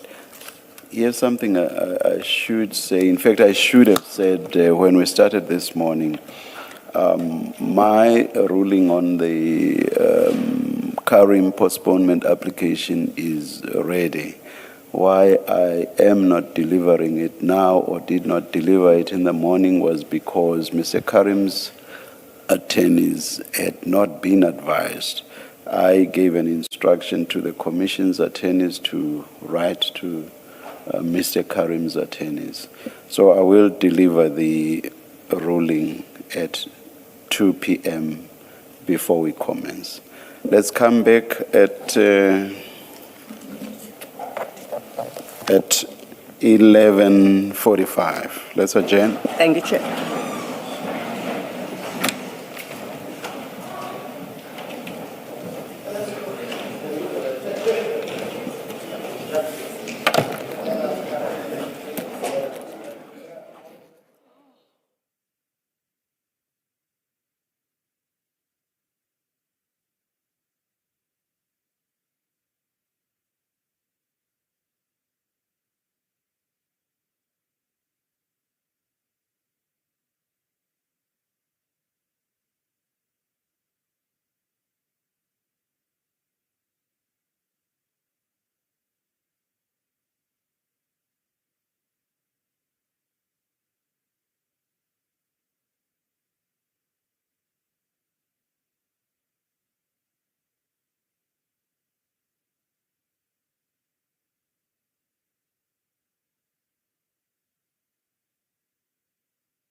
Came to be. So we are building on the resolution that was taken last week. I said I'm not recognizing further hands for now, Honorable Gama. We'll get to the voting stage. Can those that accept the opinion of the legal services that the panel report not be presented by the authors, please raise their hands. I'm raising my hand. I support that. The matter is closed. All right. Tembinkosi, have you taken down the numbers of those that have got their hands up? All of us except the ANC chair. If I can just give it a moment, Chair, and if Advocate Advocate can also just assist. Thank you. All right, just keep your hands up so that the table can take note of the that submission. Chairperson, I'm in support as well. We have noted your hand. Thank you. Are you done, Tembinkosi? Yes, Chairperson. Can I ask the hands to be lowered?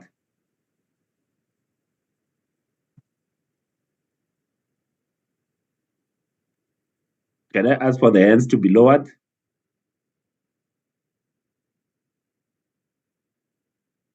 I'm asking for the hands to be lowered. I haven't called for the next point. So if you've got your hand up, please take it down.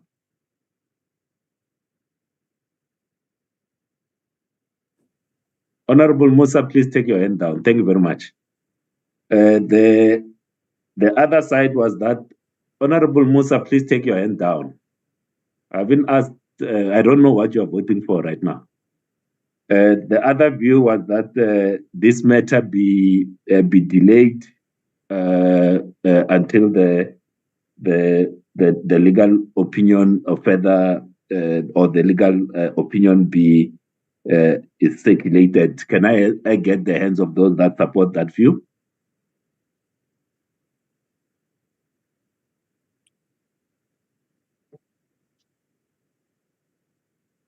All right. Can you please take note of the hand? The hands. Chairperson, what about those that want to abstain because of your? I will come there. Please allow me to. Just if you want to abstain, then don't put your hand up. No, but you're not allowing us to even speak. No, I'm not there. I'm still going through the process. Those that says that the matter be delayed, raise your hand. Take down the hand. Tembinkosi. Honorable Chair, I don't seem to be recognized. No, we are not recognizing now. We are in the middle of a voting, Honorable Musa. Yes, but I'm voting for it to be delayed. All Honorable right. Chair. All right, your hand has been taken. Please put your hands down now. Tembinkosi has taken the hands.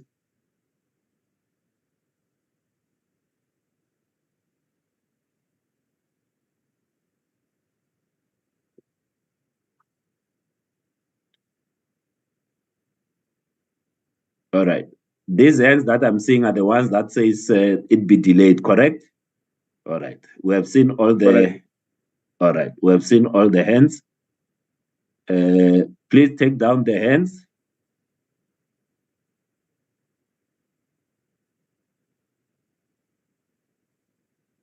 All right.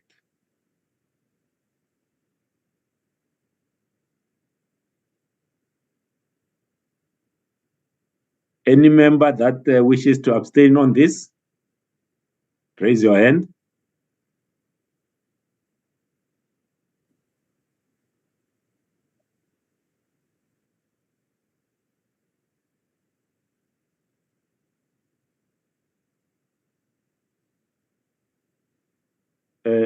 Musa, you can't vote twice. You are spoiling your vote.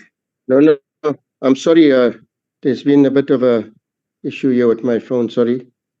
All right. All right. Because you've got that. Yes, Chairperson. All right. Thanks very much. Can you give me the numbers in terms of those that support the legal opinion and those that want the delay and the abstentions? Chair, just before I do that, can I just get an indication? I see the hand of Honorable Dagmo is up. It was up even when you asked for those that want to abstain, Chair. Just so that I provide the accurate number. Thank you, Chair. His hand went up on, he was abstaining from this vote. Thank you, Chairperson. On that note, Chair, we had 16 hands that said the committee should that said the report is of the committee and the committee should proceed. And there was 8 hands that said the matter should be delayed, and then there was 1 hand that of Honorable Cameron that abstained. Thank you, Chair. Thank you very much, honorable members. The authors of the independent panel report will not be presenting the report to the committee. That will be taken by the evidence leaders. Thank you very much. The item on the minutes, it's now concluded. Honorable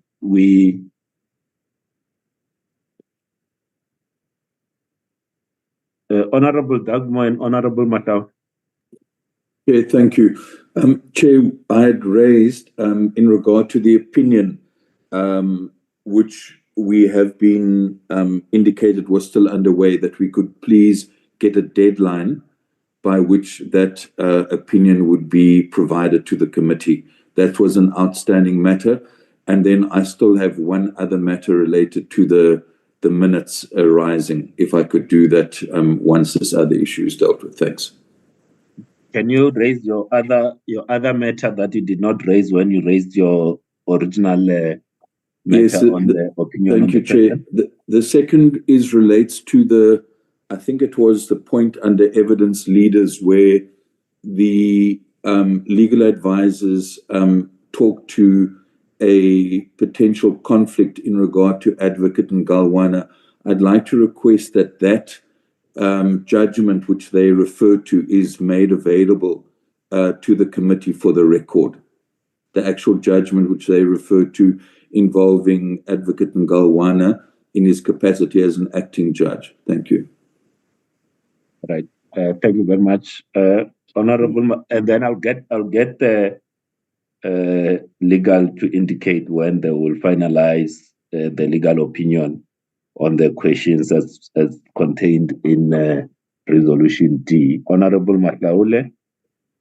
Thanks very much, Chair. 2 points. The first one has been covered by Honorable Dagmo on the outstanding issue that relates to the minutes.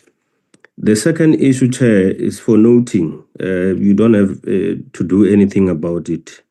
To say, Chair, the system you use draws a line that do not allow us to rationalize things. We would have wanted to abstain because there has not been a rationalized argument that convinces us to vote otherwise. But I respect how you handled it. We just wanted you to note that. Thank you very much. All right. Thanks very much. And I know, as you will know, even in the way that we vote in Parliament, it's yes, no, and abstain. That's generally the order of conducting a vote, and that's what will follow in this committee. So those that support, those that don't support, and then those that abstain. Thank you very much. And he voted no himself. He raised his hand himself. Yeah, because of the dilemma, Honorable Mawutu and Madlanga, please take your issues outside of the meeting.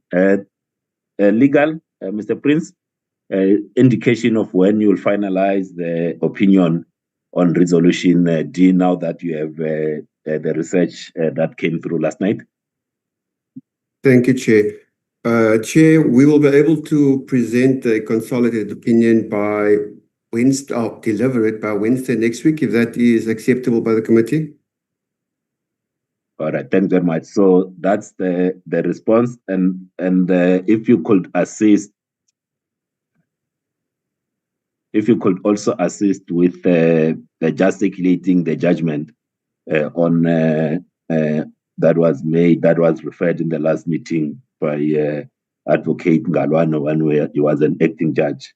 That will assist. I think the actual judgment we have it is just to circulate it to members. So members, the legal opinion on the president will be ready for our meeting next week. Honorable Sir, please note, Madam Chairperson. No, I've seen your hand. Is it on this matter or it's a different matter? I would like to move to on this matter to the briefing, but on the High Court ruling. On this matter, Chairperson. Swart, Honorable Swart. Thank you, Chair. I want to request the legal services to try and finalize that opinion earlier. It's not helpful to get it next Wednesday if we're meeting on Wednesday. We need to try and get it earlier. So, Chair, I'd request we'll probably meet again next week, possibly Wednesday. Can we not get it earlier? Otherwise, it doesn't help. We'll sit with the same problem that we haven't read, and this is going to be a very important and substantial legal opinion. Thank you, Chair. Thank you. I'll work and ensure that the opinion is circulated before the meeting so that members have read it. We'll work with the team. If it means we work through the weekend, we'll do so. Honorable Daniel? Thank you, Chairperson. Chairperson, I note you saying that you make sure that the report, the legal opinion, will be with us before the next sitting of this impeachment committee. I appreciate that. But technically speaking, the next when this report is going to be before us, it can be in the morning of the day of the sitting, which is not ideal.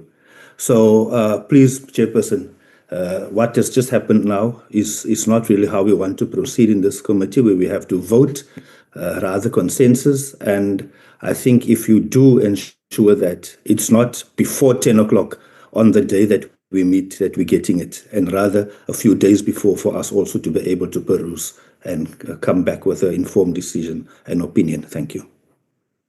Thank you very much. Legal services have had your pleas, and they will work to ensure that we have that legal opinion on this particular matter. Thanks very much.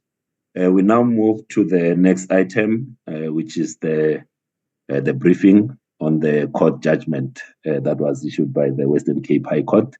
Is it you, Mr. Prince, or is Suen? Yes, Chair, it's me. I'm going to take the committee through the court judgment. Chair, I'm just going to share my screen and turn off my video.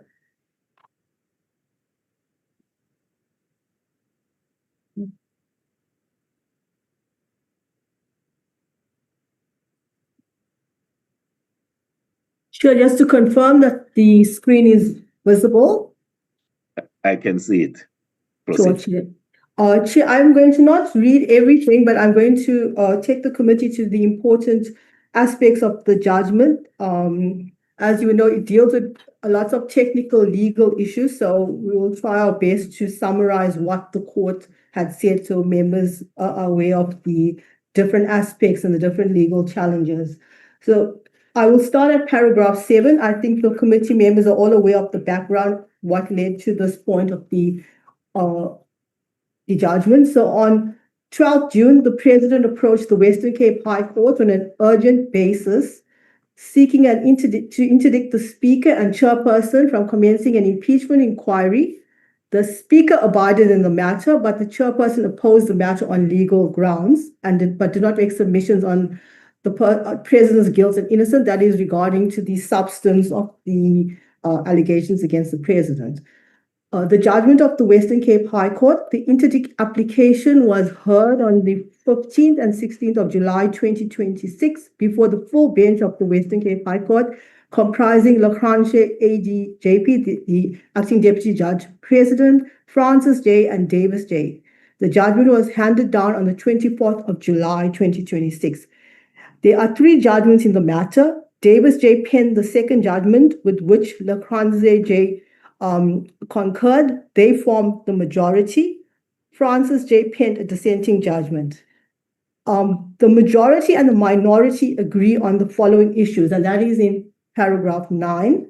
These issues were argued before the court, but the court were in agreement on these matters as follows.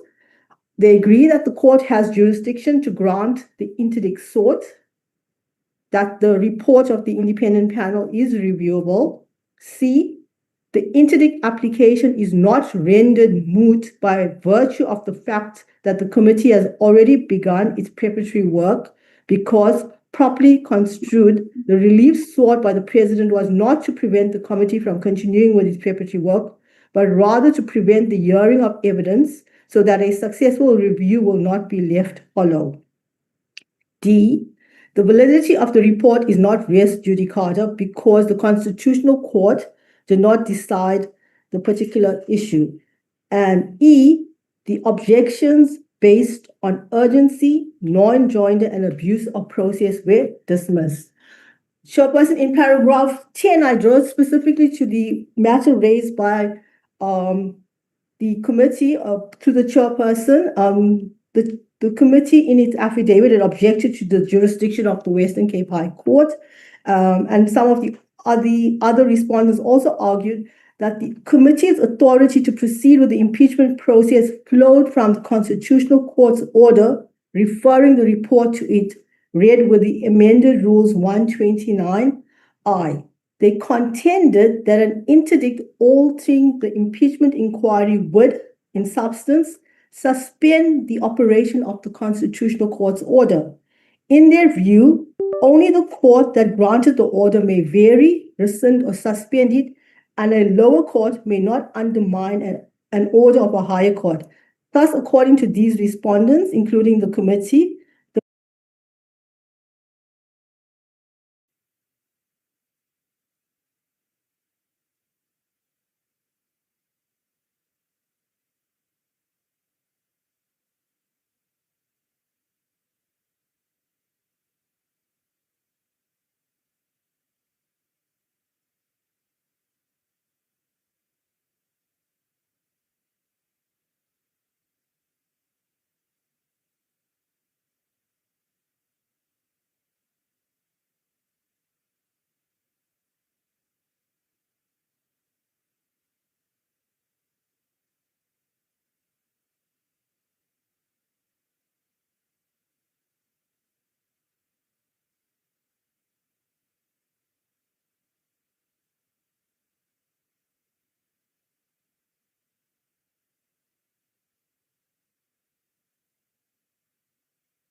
Good morning again. It's 11:44. We are ready to resume. Please make sure that your cell phones are on silent. Thank you.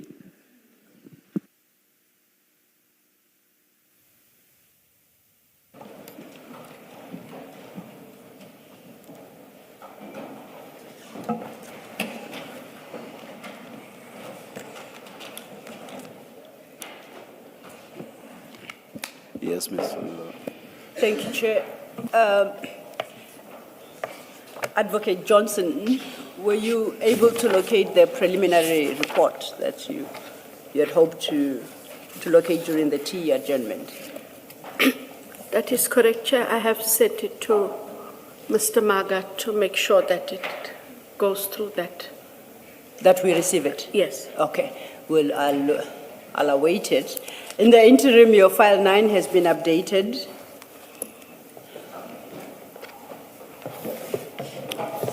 You recall on that audit report, I indicated that it was availed to IDAC on the 26th of June.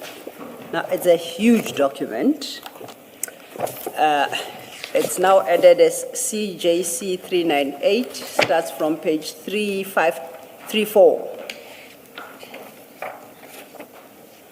And at paragraph 3, General Mkhwanazi states that her department, Internal Audit, Risk and Integrity Management, received a request from the Minister of Police on the 9th of January 2025. And that's what initiated this process. And as I indicated to you, the first 3 paragraphs are introductory. From paragraph 4, she goes into the detail of the documentation that was reviewed in the course of this internal audit. And it will run for 284 pages to our page 3817. And at 3817, she concludes, the above-mentioned transactions constitute corruption. On behalf of the South African Police Service, I would like corrective, remedial, and criminal action to be instituted in this regard. Then she's got the standard closing paragraph at 11, and there is my date of the 26th of June, 2024, which is when this affidavit was commissioned. You see that? I see that. I had referenced it and I had said it does turn out that we ran into printing challenges. But during the course of the tea adjournment, they were overcome. And I thought to point out to you the basis for my conclusions. Thank you.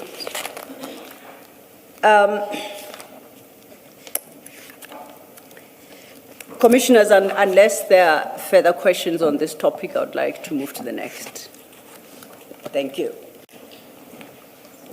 Sorry, Chair, if I may just inquire, then that preliminary report you will make available for the Commission so that they are able to deliberate it as a result of the engagements that we had, my not being here notwithstanding, because the purpose is to make sure that the Commission receives them. Definitely. And in fact, I hope it comes before you leave the stand, because if it does, then we can formally place it on record as well, yes, and its date, and then the commissioners will consider its contents. In the context of the wording of the affidavit, Section 27 referral, I trust that there's an explanation as to why it's not referred to in the Section 27 referral, but IDAC has it, and that there is a way to clear any doubt in the Commissioner's mind that it followed subsequent to the initiation of the entire investigation by General Mkhwanazi. But we can only comment on that once we have had sight of it. And just to indicate, I did procure it from General Mkhwanazi. Noted. Can I just Yes. clarify, especially if we are going to have sight of it after you're done, what are we looking for to see? Are we looking to see that she makes specific allegations against General Masemula and she states when it is that she informed him and that he delayed. Yes. Are you saying it? I do answer Yes, that. and that there's an expansion of the offences, perhaps the other people, etc., but to your point as well. Okay, thank you. Thank you, Commissioner.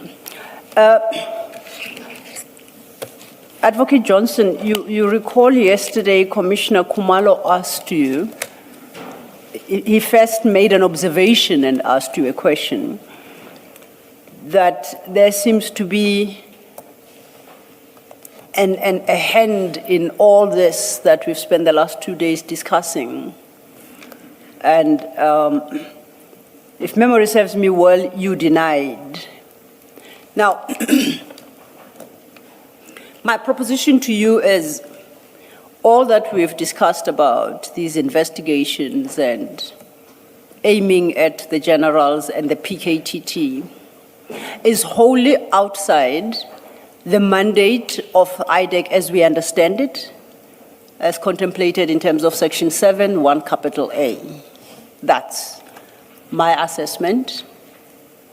And if you strongly deny that there is a hand in this, I would like you to explain to the commissioners on what basis, because this entire effort and exercise cannot have been to the benefit of IDAC.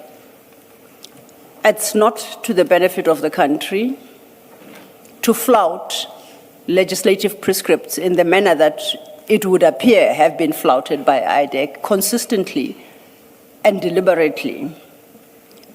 And then to offer an explanation for why IDAC would conduct itself in such a manner, which conduct has the risk to destabilize the law enforcement environment and institutions.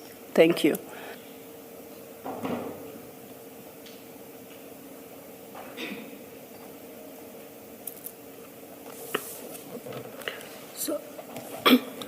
Chair, I did indicate yesterday, especially having been shown documents that I had not had sight of previously, if I can allude to perhaps two, is having a set of, if I get my days mixed, sorry, but having a set of 4 A1s taken by a person, Mr. Perama, then you have 4 A1s taken by Mr. Mansa, on a date when they are all supposed to have been together, executing one function together with the prosecutor.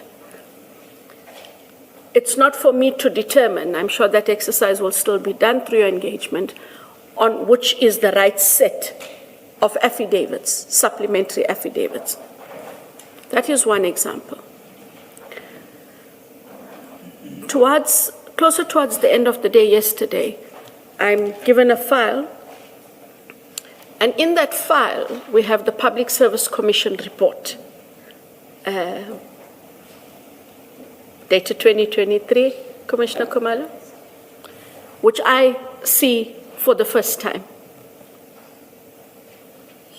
I only allude just to these two because they're very pointed and they're very factual in the nature of what is before us. I have had to ponder why we find ourselves in this position as IDAC, and why, while I accept, and I don't think that there's meanness when questions are posed by the Commission about, but why you didn't know, you should have read. I think the Commission understands I can't read everything and won't know everything, and I do have to trust and rely on my people. And I sat with a conundrum last night of why weren't these things brought to my attention? And if, especially with the Public Service Commission report, which is somewhat quite different, it should have stopped the day the report came in, because it should have been brought to the attention of the ID to say, ID, look, we thought we have a right to investigate this, but here it is. It has been done. Findings had been made. that would have set that matter aside. That was not done. And now the question is why? Why wasn't I informed of the different statements? And what is the purpose then, chairs and commissioners, and forgive me if I'm rambling, but I have to think it out loud because it does not make sense. And I'm saying that there must then have been something else going on that I was not aware of. I cannot tell you what the something else was. I wish I could. I'm not therefore disagreeing with your counsel.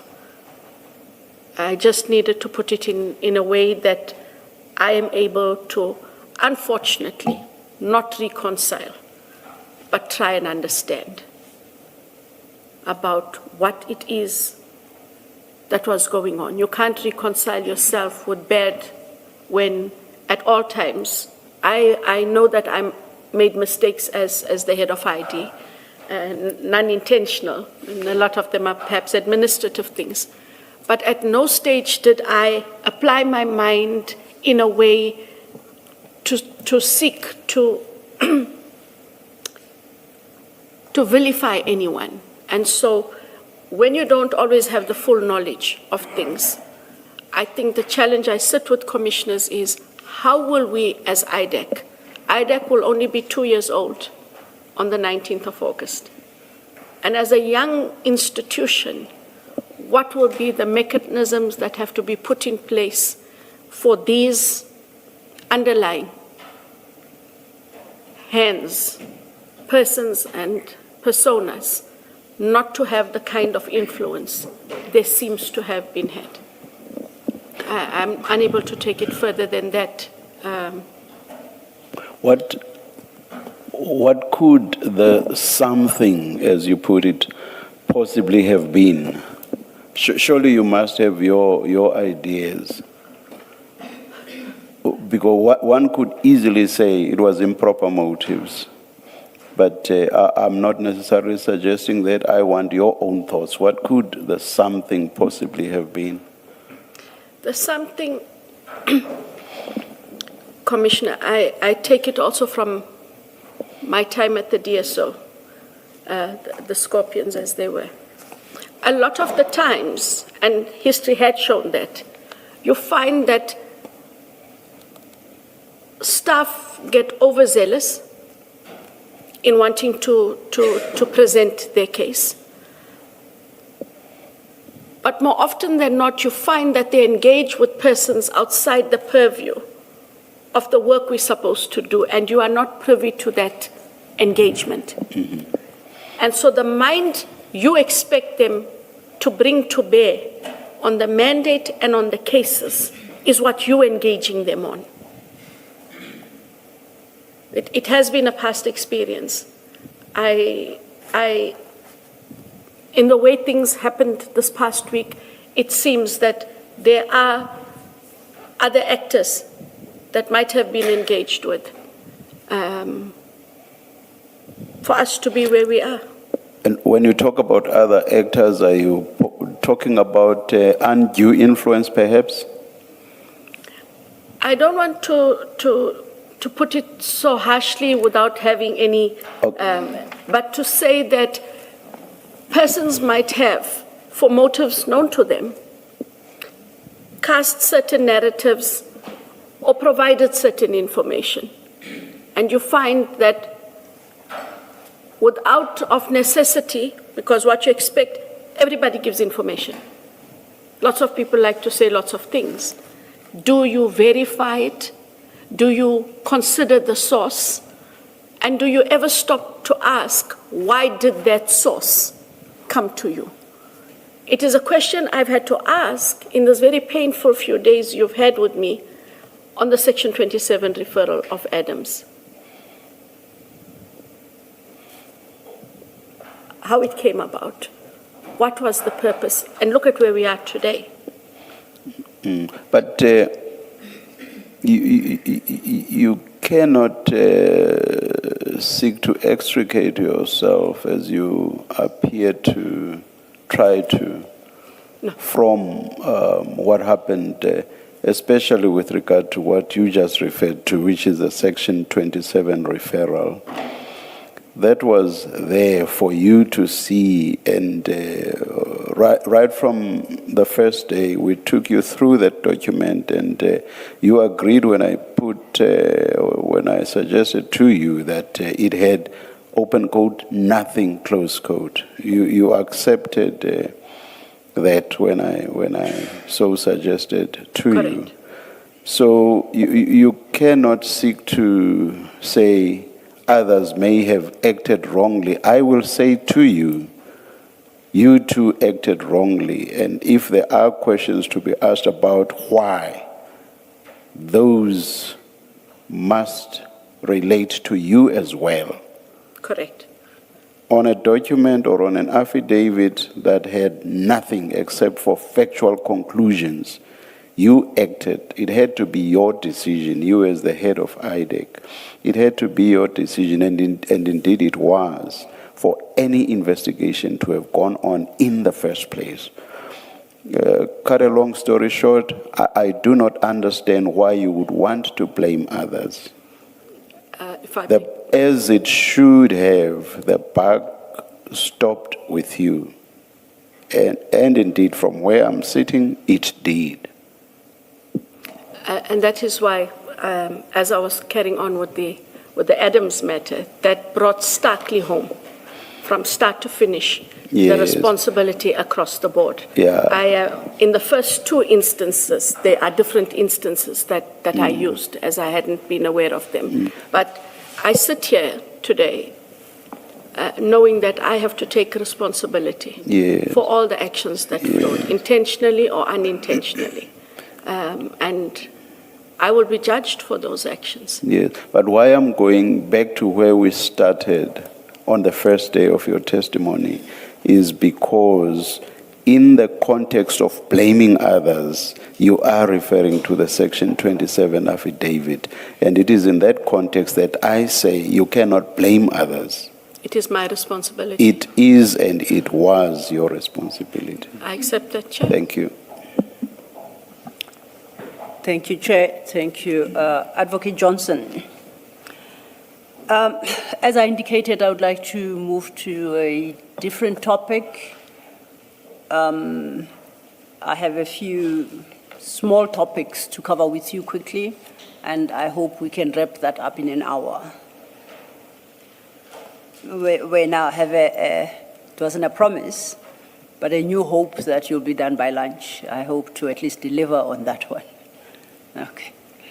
The next issue is, do you have your statement filed close by?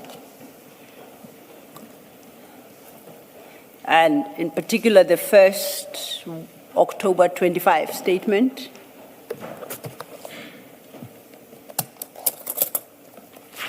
And at page 10, paragraph 30,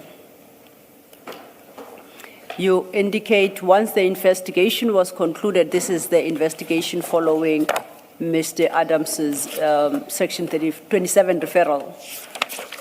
Once that investigation was concluded, you say you were briefed by the team that had conducted the investigations on behalf of IDAC. IDAC then applied for warrants of arrest against the accused. I then prepared a prosecution memorandum and submitted same to the Director of Prosecutions, together with a draft charge sheet and a request for the enrollment of the matter. Now, that prosecution note, memorandum you prepared, is in file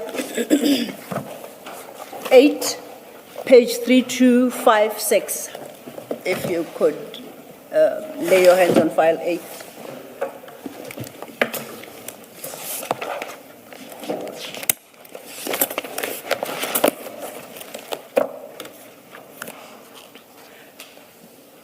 It starts at 3256, and at 3257, paragraph 11, you state Section 9.1 of the National Instruction 11/2017 states as follows: a selection panel may not be biased and must ensure that the selection process is free of nepotism or favoritism. A panel may never abuse its authority, and panel members may not influence each other to be influenced or to abuse their authority. So you're quoting from the National Instruction. At 12, you state, evidence collected proves that accused 1 to 6, these are the members, contravene the provisions of the above quoted sections to the benefit, I guess, of accused 7 without just or reasonable cause. In your paragraph 30, you indicated you were briefed. I take your use of the word at least implies engagement with the investigators to satisfy yourself that the charges suggested to be preferred against the accused have some factual and evidentiary basis. Is that a fair assumption on my part? That is correct. The prosecutor would now, also... You stated paragraph 30, you prepared this prosecution memorandum, so you were armed with all that information. Are you able to quickly enumerate the basis on which you say the evidence points to the contravention of the provisions of that instruction by accused 1 to 6? What convinced you of the contravention?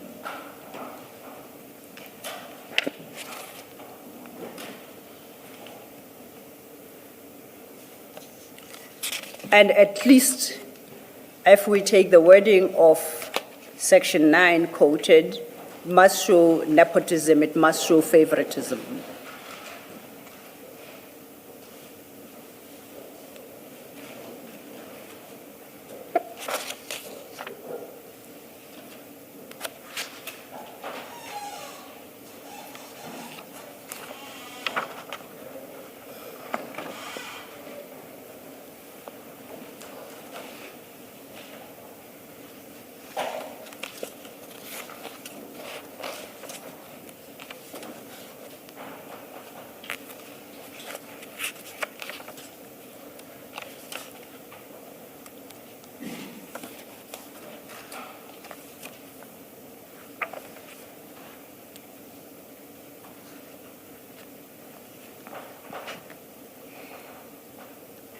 Sorry, I can't remember all the facts, except for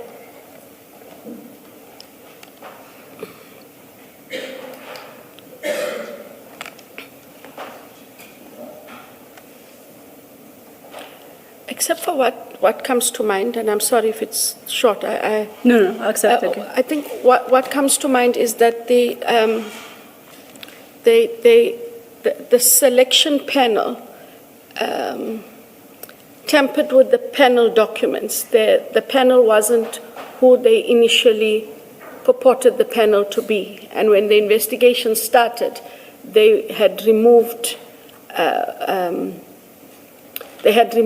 pages and inserted new pages, and that's what I recollect is in the docket. And there was an expert who does indicate that there was a tampering with that process, of the panel process, to misrepresent who in fact was the panel. And the only other thing I can recollect, and I don't mean to frustrate the commission, I haven't got the docket. The other thing that I can recollect is that there was a document created allegedly by one of the accused to give the impression that the process had been approved, but the person who should have authored that document was unaware that this document had been created and authored. It therefore gave credibility to the process and to the panel, which would not have happened had this not happened. And I think finally the only other thing I do remember is that there was fraud a fraudulent averment in the CV, which was deliberately not picked up so that a candidate could go through. But sorry, Commissioner, that's the only ones that I can recall from my briefing with the prosecutors on that. I'm happy with that, and in fairness to you, I'm asking you to recall off the top of your head, so I'll accept what you say. Just the panel, you say that the panel was changed. That's your understanding? That's my understanding. And that apparently there's a document expert report that would show how pages were removed for a list of changed names to then be inserted. Yes, but I haven't read that report. But I'm aware that there is such a report. Okay, I don't know if you are able to follow Colonel Padiachi's testimony, because insofar as the panel is concerned, we are not aware of such a claim. The only complaint would appear as reflected in an affidavit, in a statement provided by General Khan, that the only issue was that the panel did not include General Khan. But there was no suggestion otherwise of a manipulation of the panel. Are you aware of that testimony, that the complaint was that General Khan was excluded from that panel? No, I'm talking about something completely different. Okay. That there was when they had, the way it was explained, when they are done with the documents, they have a way of stapling the documents so that no one can tamper with the documents. I think it's a police process for security reasons, and it was found that the documents, in the way they were bound, it was tampered with for an insertion of a different page, and the expert is able to say that the documents were tampered with and something else was inserted. How that is all legitimated, I'm unable to explain. Now, that was different from what, what's his name? Mr. Padiachi. I'm not talking about that. I'm talking about something completely different. Okay, and now this, and that insertion of this page, is that what reflects the manipulation with the panel, as you understand? Okay. The investigator and the docket does not suggest anything of the sort. I haven't come across it. I don't think anyone has in this commission. If the docket provided us is to be believed and accepted, but nonetheless, I'll leave it there. You proceed then at 3257, no, at 3258, to speak of the urgency. So if one has regard to 3257, pages 3257, 3258, would it be safe to assume that the charges against these accused would technically be for or revolve around the breach of Section 9 of the National Instruction and would involve nepotism and favoritism? Correct. The charge sheet is attached to your memo. It starts at 3260. What I find in the charge sheet are significant,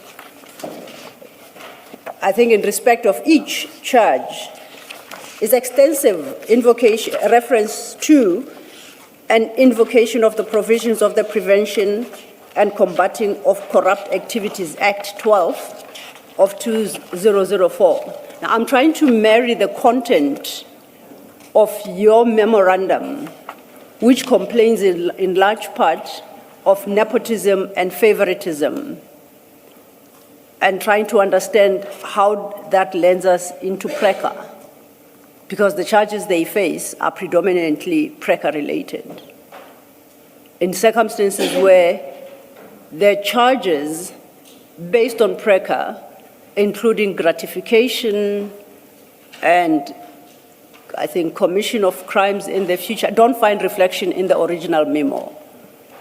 How do I reconcile the two?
Sorry, for someone who wants to be out by lunchtime, I'm not reading very fast, am I?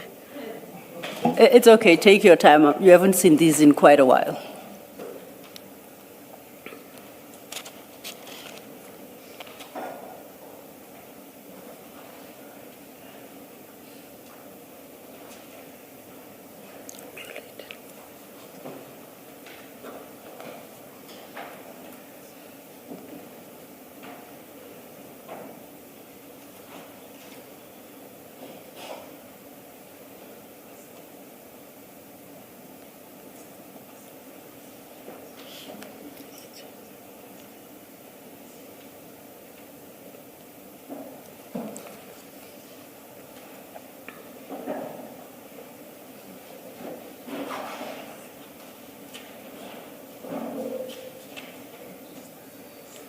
So for some of them, I see them on page 15.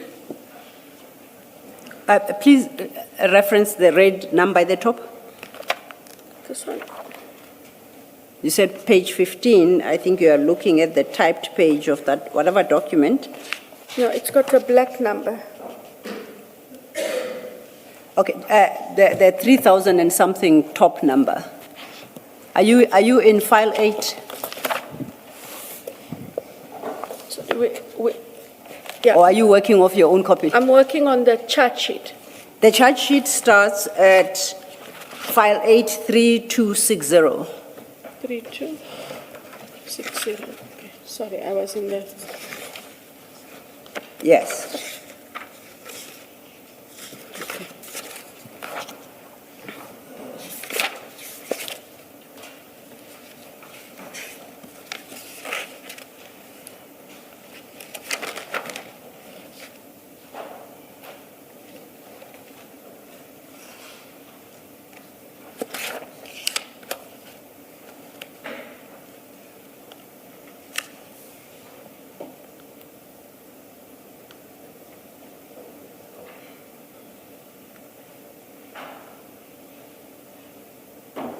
So the ones that I find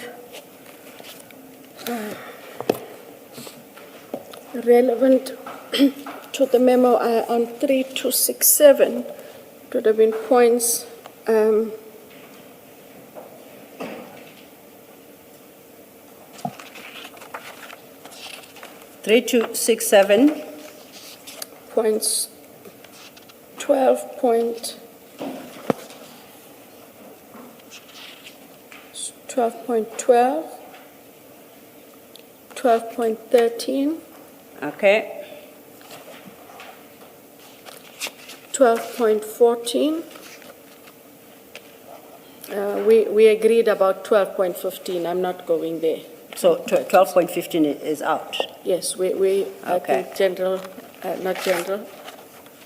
Commissioner Khumalo and I dealt with that part of the gratification quite at length, so yes. that falls away.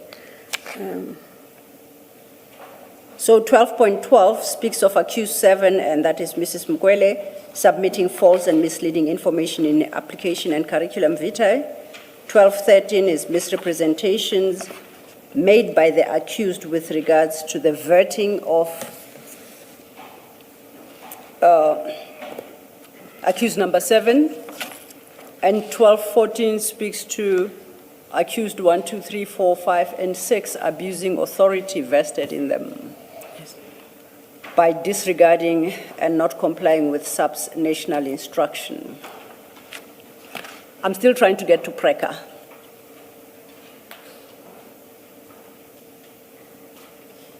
And based on the content of your own memorandum, because that memorandum, you recall, you submitted to the DPP?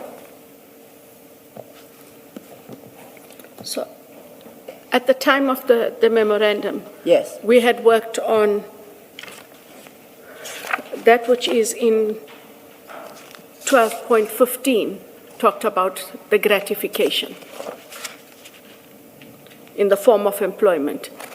But since we've had the conversation, that's what I'm saying to you falls away.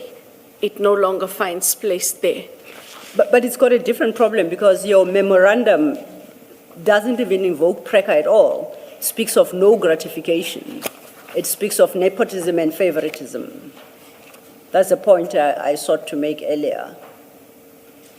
That if your memorandum is intended to inform and advise the DPP, the only instrument you invoke at your paragraph 11 is section 9 of the National Instruction 11 of 2017, which you quote verbatim, and that speaks to nepotism and favoritism.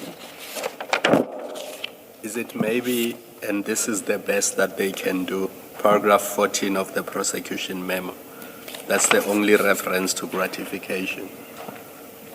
Yeah, that is quite correct. You see what Commissioner Kumalo helps you with, reference to 14, that's your gratification. Now, you say after engagement with the Commission, you have accepted that the gratification can't stand. Now, cause of my difficulty is that the charge sheet is with you as you prepare this memorandum. And in fact, in the memorandum, you say the draft charge sheet is attached. And yet, I seem to pick up a disjunction between your memo and the eventual charge sheet. I thought maybe I'm misreading the memorandum, and you might be able to help.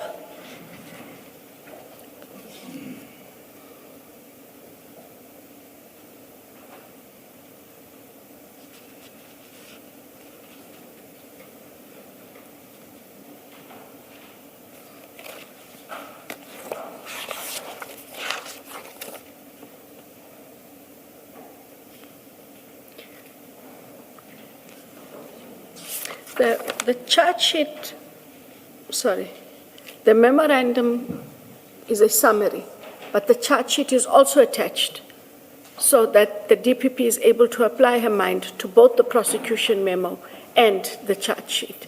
So where one may have missed something in the summary, she's fully within her right, as is always the case, to go through the charge sheet and to also raise questions about the charge sheet and or any deficiencies in the charge sheet. You recall when, I think it was on the first day or the second, you explained that your referral of the charge sheet to the DPPU as the IDAC, it's not to seek the DPP's approval, but to inform the DPP in whose jurisdiction you intend to prosecute, that you are enrolling the matter. So it's an information sharing exercise. No, but I say twofold. I did say twofold in the affidavit. I said twofold. It also is its own checks and balance that if there is anything, because the DPPs also have a right to ask questions and to engage the document. I did say that in the affidavit. They're not a rubber stamp, and I don't believe that that's the impression that was created, commissioners, in Probably the error is mine. I might have gotten a wrong impression. Sorry, I said in the original affidavit was the first is the DPP is a measure for checks and balances. The second is so that the relevant DPP may grant permission for and or agree to the enrollment of the matter unless satisfied on the information given to him or her that there is reasonable and probable cause for the prosecution. The DPP will not place a matter on the roll for criminal cases. So it does give them latitude. They are not a rubber stamp. I accept that. What is the purpose of a prosecution memorandum? It is to enable the DPP to precisely discharge the functions that you just enumerated, to enable them to make a decision. Do you consider your prosecution memorandum sufficient for that purpose? If the DPP would potentially read the two documents in the manner that I have and not see a correlation between the memorandum and the charge sheet. Because if they would, then they ought to have declined to prosecute on the basis that I don't understand where the charges, what the charges arise from, because they are not covered in your prosecution memo. Am I being too pedantic? I think counsel is entitled to her view. Yes. And I give respect to the colleague who went through this exercise, applied her mind, and was satisfied that based on the memo and the charge sheet, it was adequate. The charge sheet is fully supported. Okay. Yeah, I was going to ask, in fact, what it is that the DPP has. You give them the prosecution memo, yes, and ma'am. then you give them the draft charge sheet. Correct. Is that all that they have? That is all we give them. So where a charge is about vetting, so I know we've had that conversation, but I want to use that as an example. Okay. That you have a count here which accuses Brigadier Mukwele in relation to her vetting position. And I think that's the very last count, where you say accused 6 acting in concert with accused 7. I'm looking at page 3279. It's the very last count. And it's just wanting to understand the conversation with Ms. Silva. So if you look at 3279, that's the very last count. And in there, you're describing what accused 6 and 7 have done. And then you say, accused 6 acting in concert with 7, unlawfully, falsely, and with intent to defraud, give out and misrepresent to the SAPS, National Treasury, the public, that accused 7's application for security vetting was registered on the e-vetting system when in truth and in fact, accused 7 application for security vetting was registered on the old Inkwazi system as a service provider. That's in the charge sheet. There's nothing about it in the prosecution memorandum, no detail whatsoever. And if all that the DPP has or had at the time was the memo and this draft charge sheet, how could they have properly exercised their mind to approve this particular charge, for example, because they have nothing else? And it seems Ms. Silo must be correct to say on this charge at least, the DPP should have said, no, we can't have that unless you give me more. You accept that? I accept that. Okay. Thinking about the others. On this, at least the DPP doesn't seem to have properly exercised their mind if all they had was your memo and the charge sheet. Correct. Okay, thank you. It's the same with saying... You wanted to say something? Sorry, Commissioner Kumar. What I wanted to say is, in such matters, more often than not, and not just in these matters, in a lot of other matters, what we tend to do is we will send it to the DPP. We also do indicate, kindly contact the prosecutor should you require clarity. And sometimes those conversations happen. I don't want to create the impression it happened here. I'm just saying there is room for engagement, and then they make up their mind. But there is also that process. I'm not saying that it did or didn't happen. You don't have any, you're not suggesting here it happened because No. we don't have a record. We don't of have that a happening. record, yes. Okay, thank you. I was going to say, it's the same with the charge that in her CV, she misrepresented facts, but the charge sheet does not say what fact is misrepresented and what is the correct fact. And Commissioner Baloy's point that the DPP in file 62438, all he or she then says is that having considered your memo and the charge sheet, they are satisfied that a prima facie case has been made out against the accused, and they concur with your decision to charge them. So it means they only considered the two documents that Advocate Sello and Commissioner Baloy are referring you to.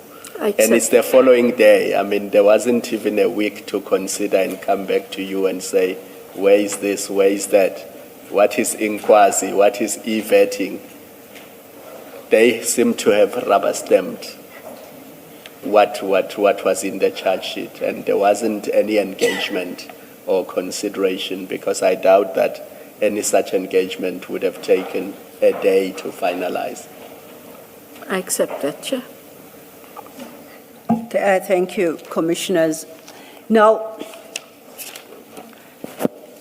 do you know when the decision was taken to prosecute the 7, had SAPS advised or sought to interdict the employment of Mrs. Mukwele? Was it suspended? Do you know what became of her?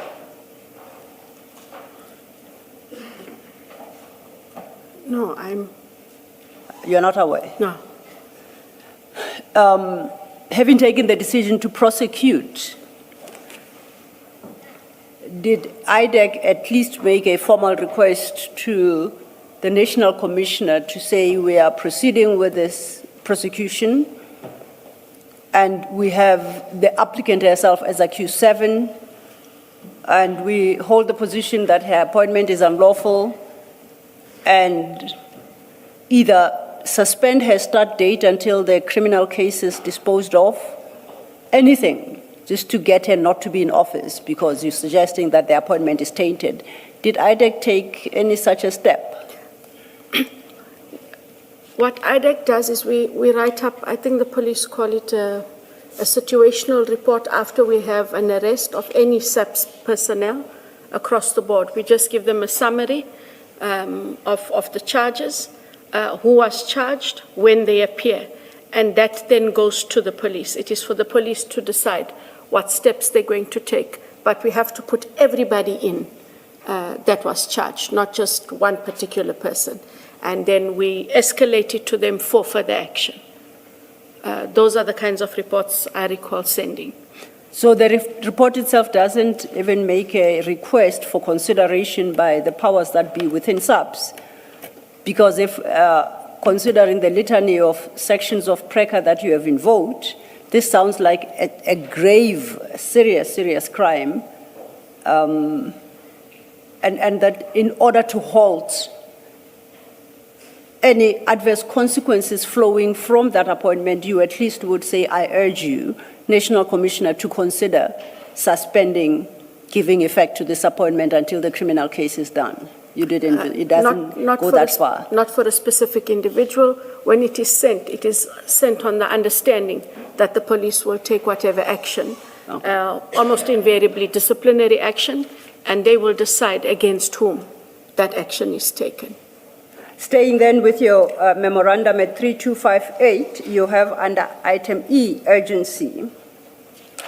You say the case, at paragraph 17, page 3258, and you state the case relates to crimes involving dishonesty and abuse of authority that were committed against an organ of state. The allegations also affirm that the accused relate to state capture in that they sought, through their actions and in the furtherance of a common purpose, to circumvent systems and processes to unduly benefit another. I want to unpack that paragraph. I'm interested in the urgency. What was the urgency here? Because overleaf, at recommendations 19, you state it is recommended that warrants of arrest of the persons involved in the commission of the offenses outlined in the draft sheet be obtained. So you were seeking these warrants of arrest as a matter of urgency. And the basis for the urgency, you set it out at paragraph 17. If Mrs. Mukwele was to take up her position at SAPS and precisely be involved in what IDAC fears, which is state capture and circumvention of systems and processes to unduly benefit her, what was the urgency in the arrest?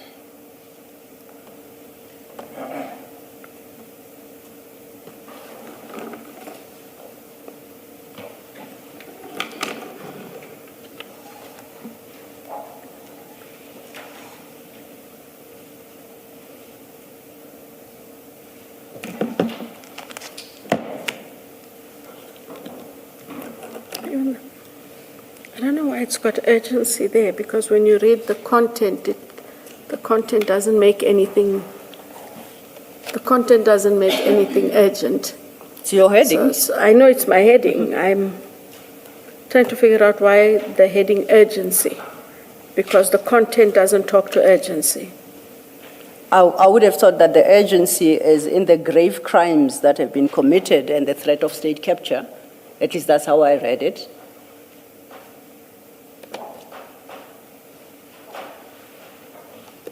And if I'm correct in my reading, then the question is, how then do you allow that to take place by not at least stopping her assumption of office? But you are the author, and I do accept I may very well be misreading you. Yeah, this notwithstanding, it's not our decision. No, I hear that. About her not taking office. Ours is merely to summarize what the allegations are, or the charges, and to escalate it to the office of the National Commissioner. Whether they act with urgency and or not, whether they act against all of them and or not, has nothing and should have nothing to do with IDAC, because that becomes an internal process that must be governed by themselves. And so if at the time, even when they received, and I cannot remember the date, even when they received the situational report from IDAC, they still sought, if she wasn't already in office, to put her in office or keep her in office. That would have been their choice. Yes. Yes. And what you're doing is you're telling the DPP that to get an arrest warrant, because that's what this memo is about. Yes. Is an urgent matter. So the question is, why was it urgent to get a warrant? Why was it urgent to get them arrested? Because that's what this memorandum is about.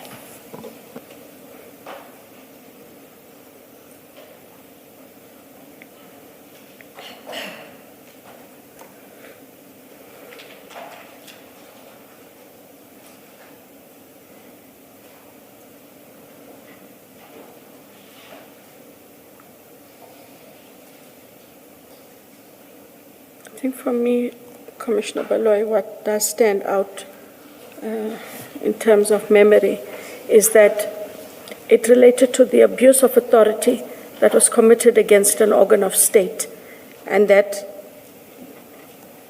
these arrests take place so that that abuse, alleged abuse, does not continue.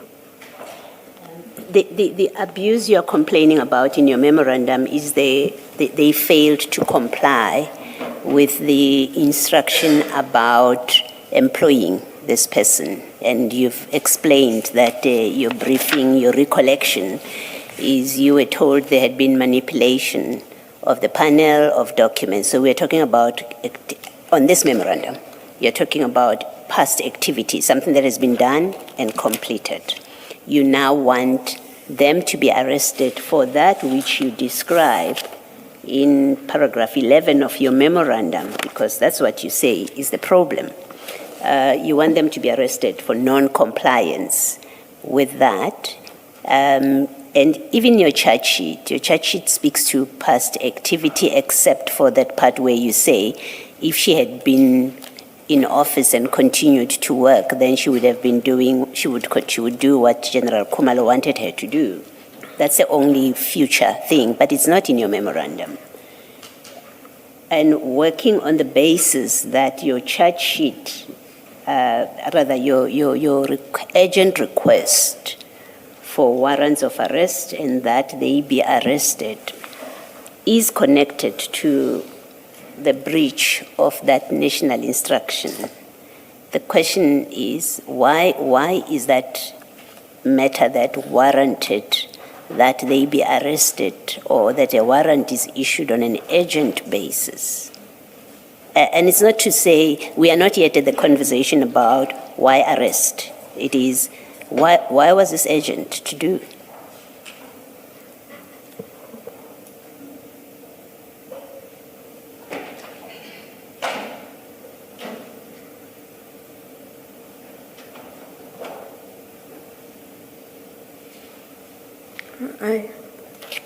I just have that, Commissioner Baloy. All right. I think I'm going to ask you a question about the arrest itself, but I just want to propose to you that this again, without in the absence of an explanation, it has appearances about it that the idea was to get them out of office, because once they are arrested, I mean, standard practice is when people are arrested and are presented before a court, they can never continue with their work. I think it's exceptional cases where people have been arrested and allowed to come back to work. But it seems this was the design, yet again. Arrest them, present them to court, then they won't be at work. That's my impression of what happened here. Do you want to comment before I ask you a question?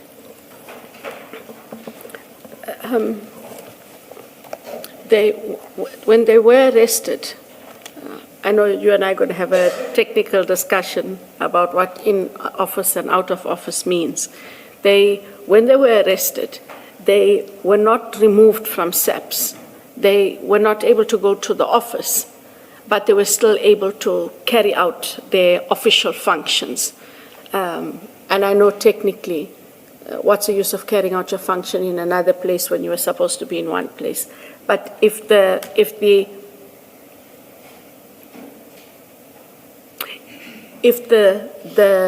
motive was to remove them, then the ask would have been in that letter to the National Commissioner, when you're setting out the situational facts, they pose a risk and must be suspended immediately.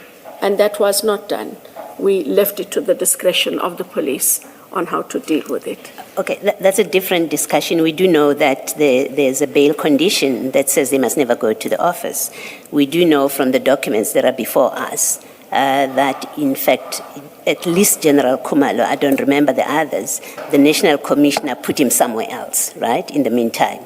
Put him somewhere else until the issue of his bail was resolved, and then he brought him back to his substantive position.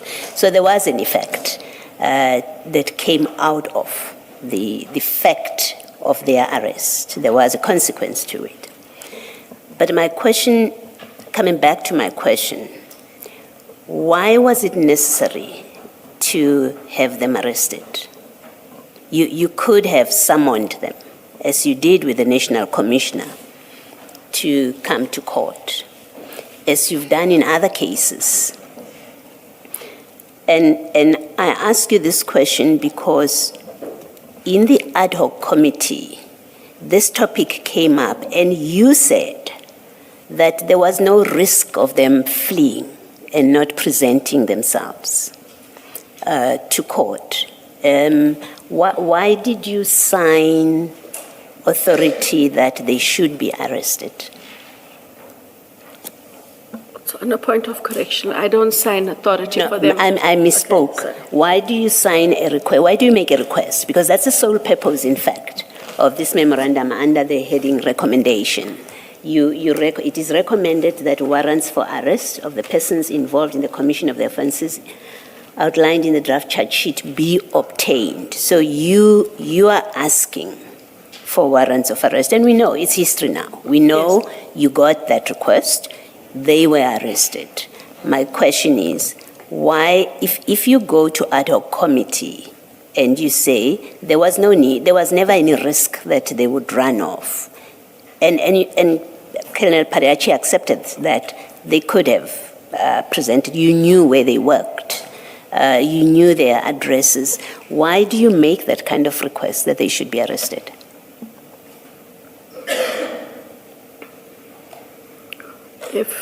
And you would have had the discussion, if you were following the evidence of Colonel Pariachi, you would have had the discussion about the least intrusive means being the first, should be the first preference of presenting a person at court, because the whole point of an arrest, if that power is not exercised maliciously, the whole point of an arrest is to make sure that a person appears in court. Here, on your own words in the ad hoc committee, you say there was no risk that they would run off. Colonel Pariachi accepts that you knew their addresses, you knew where to find them. Why does Advocate Johnson request an arrest and that these people should be arrested?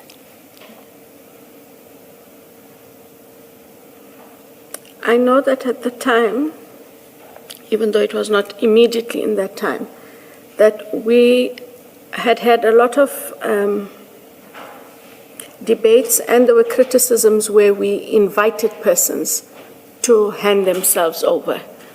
And we were seen to be selective when we asked people to hand themselves over. When we got the warrants of arrest, it was a method to secure their attendance. However, the manner in which their attendance was secured was we didn't go and arrest them where they were.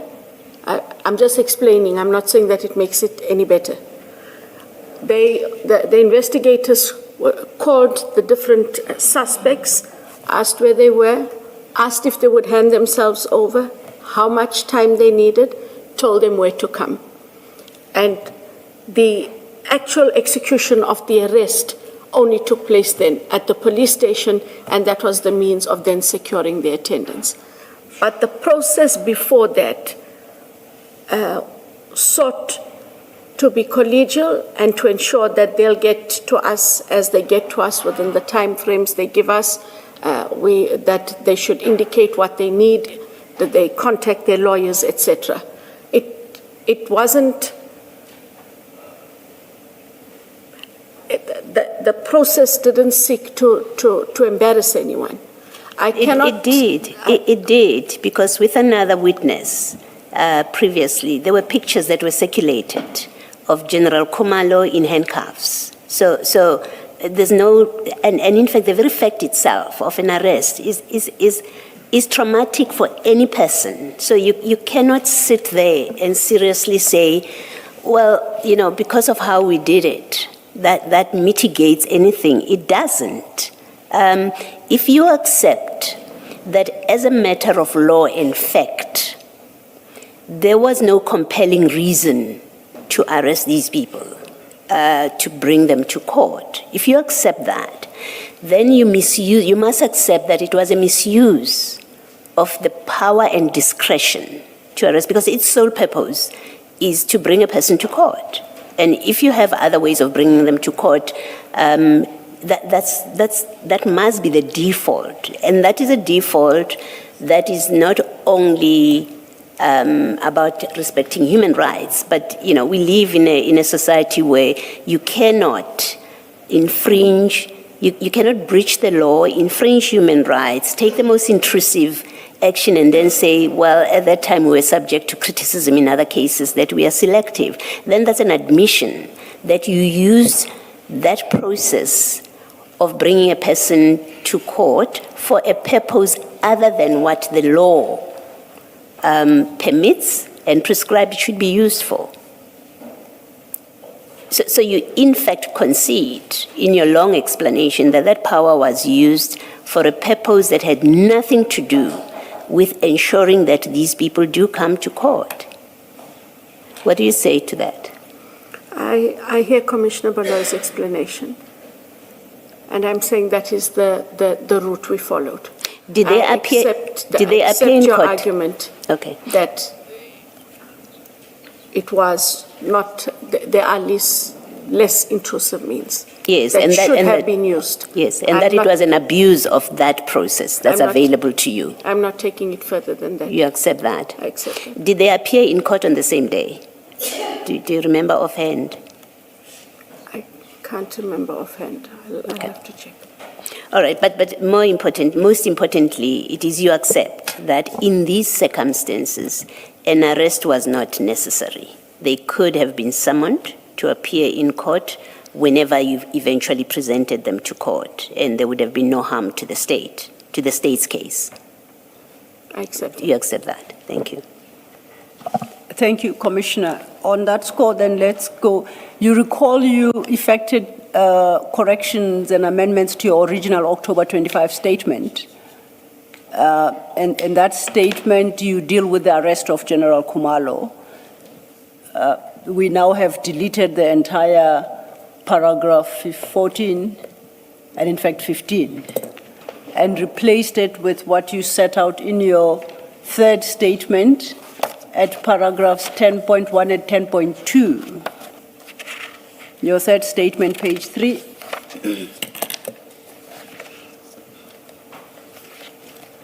So we will work off the latest version.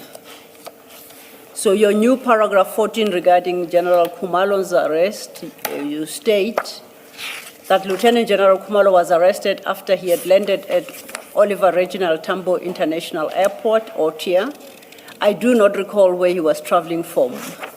I was informed that at the time his co-accused had already been invited to report to Brooklyn Police Station.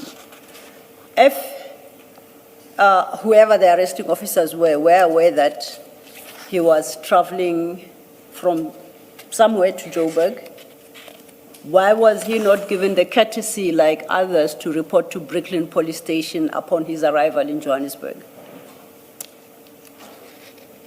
Why did it become necessary to go to set up a welcome party, a welcome delegation for him?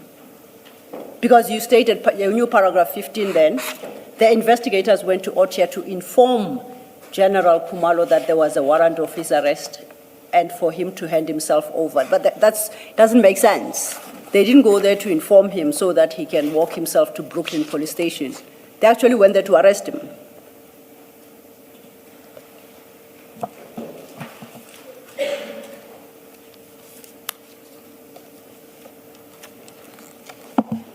So basically what I suggest, in your new paragraph 14 and 15, you try and downplay the arrest by suggesting that as with his co-accused, he was invited to report to Brooklyn Police Station, and I'm saying it's not correct. Factually, we know that is not correct. Sorry, Counsel, which part is not factually correct? That they had gone to OTIA to invite him, as they did with his co-accused, yes, to report himself to Brooklyn Police Station. But that is what they did. No, they went to arrest him. No, they called all of the accused. Yes. And sorry, they were not accused. Called all of the suspects and invited them to hand themselves over at Brooklyn. Can you stop there? Was the same courtesy extended to Lieutenant General Khumalo? That is what I understand. They went to That's not what you have in your statement. They went to OTIA to inform him that there is a warrant for his arrest, for him to hand himself over. And he then accompanied them to the Brooklyn Police Station. Then I must accept that, in respect of all six, this is time that's putting pressure. I accept that the arresting officers went to all their homes and offices and told them to please leave their offices and go to Brooklyn. It can only make sense in that manner.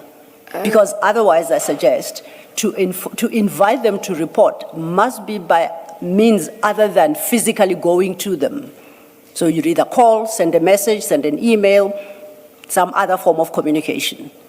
And my argument is, if IDAC was able to extend that courtesy to all other 6, did it do so in respect of Lieutenant General Khumalo, such that if he says, oh, I'm out of town, when are you coming in? I'm coming in this afternoon. As soon as you arrive, please present yourself to Brooklyn Police Station. That's all it took.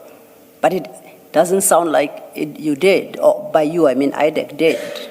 The investigators would be best able to answer, only because they had that direct engagement with him and had the direct engagement with the rest of the accused. But you have offered in your statement how they came to appear at Brooklyn Police Station. Because I needed to account, and Yes. this is the account that I was given. And so too must you accept that the purpose of going to Otia upon his arrival was not to inform him.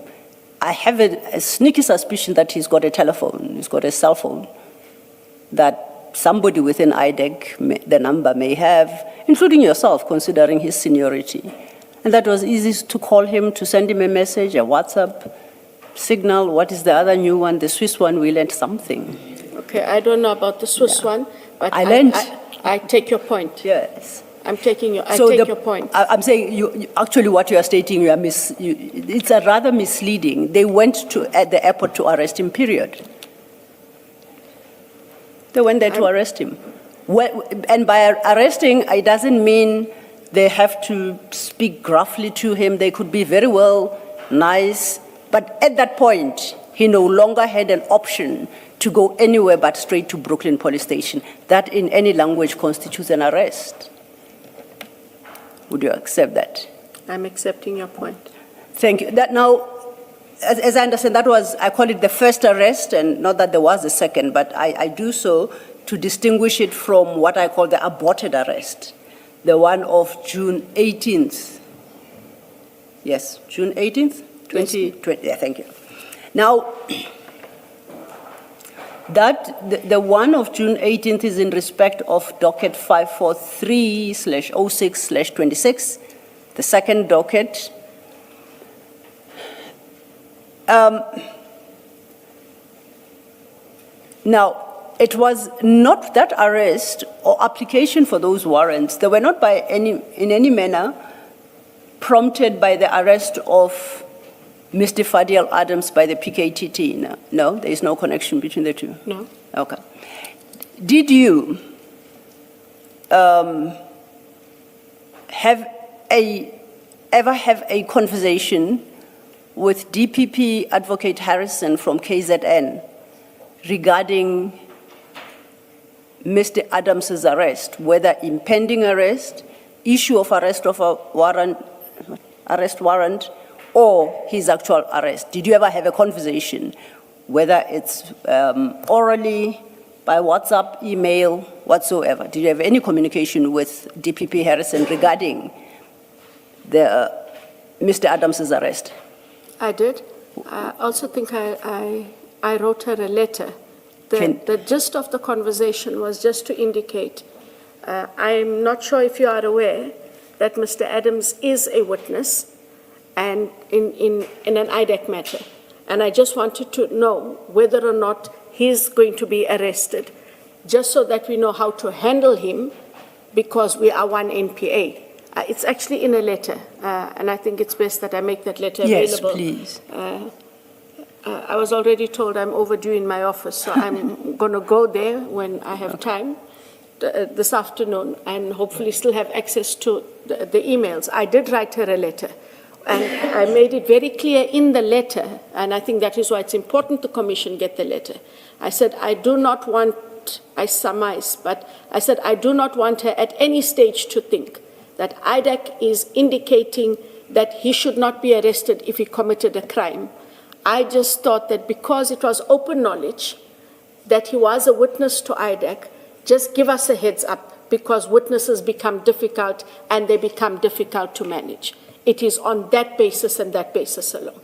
And the letter is very clear about that. Yes. But why do you address that inquiry to the DPP and not to the agency arresting him, the PKTT? What does the DPP have to do with that? How would she potentially assist you? The DPP would then be able to, when we write, we engage in that way.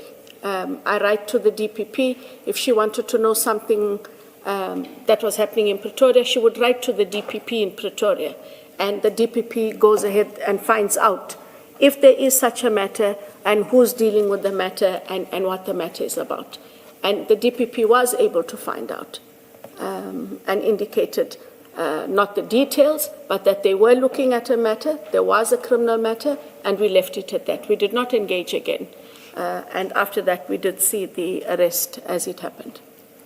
I still don't understand how she would assist you, because at that time, if she would have been involved in any manner, might have been by authorizing the issue of the J50s. So as I think of things, that's the only issue you would have been talking to her about. But to find out why this person is arrested, you are directing the query to a wrong person. It should be to the agency that arrested him, which is the PKTT. Are you sure you are not engaging here to find out who authorized those J50s? No. Okay. She didn't indicate that there were any J50s at the time either. There was nothing to engage about the J50s. Okay. Because I'm still at a loss as to why you could potentially call the DPP following an arrest of a suspect in a matter that is not on your table. It wasn't following the arrest. Regarding the arrest, whether it was before, during, or after. I don't see it. I correct myself. I take your correction. So because we've had challenges in other matters where an agency arrests a witness. The DPP did not arrest him. An agency arrests a witness in another matter, and that matter becomes prejudiced because the witness now no longer wants to testify in a matter where there had been a witness for quite some time and want to know from you, the team for whom they are going to be testifying, why didn't I know I was going to be arrested? We don't know all their cases. What it is it becomes a bit difficult to manage the relationship. And so within the NPA, we have undertaken to at least inform one another. No dictate, is to just indicate the person you arrested is my witness, and that is it. And that is where we've taken it, and that is where we leave it. Okay. It's not the first matter. I guess my challenge is I don't see how a conversation with the DPP would go where you say to the DPP, the person you arrested, because the DPP didn't arrest that person. So how that conversation even starts to land where you suggest it did, I can't wrap my mind around, but I'll catch up. It's exhaustion perhaps. Okay. We have reached our crisis point, which is that it's 13:02. And I can hear the chair whispering there. He says, Johnson, you can go home, girl. Did you hear me whisper back to him, no, Chair, she can't as yet? No, and Commissioner Baloy says, no, you don't get to do that, Chair. All wishful.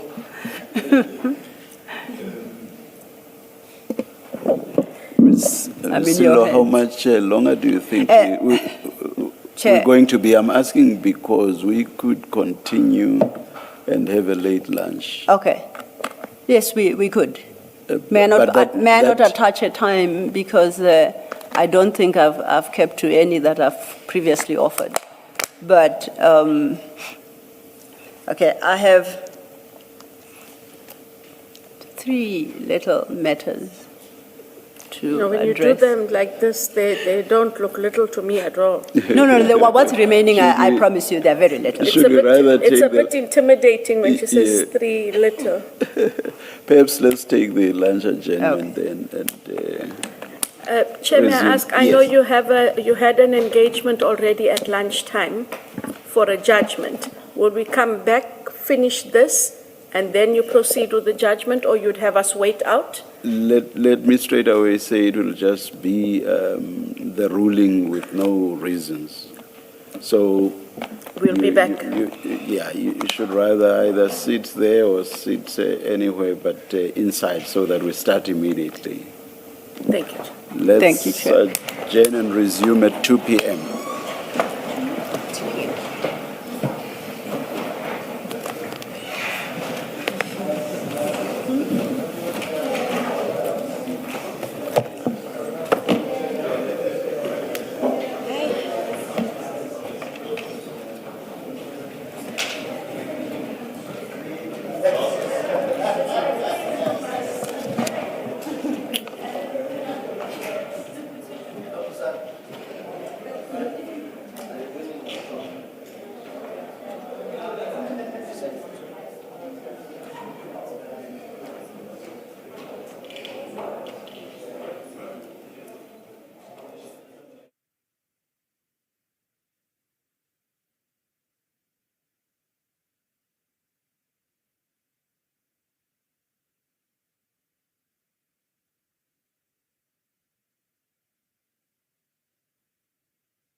All right, it's 13:59. We are ready to resume. Please make sure that your cell phones are quiet. Thank you.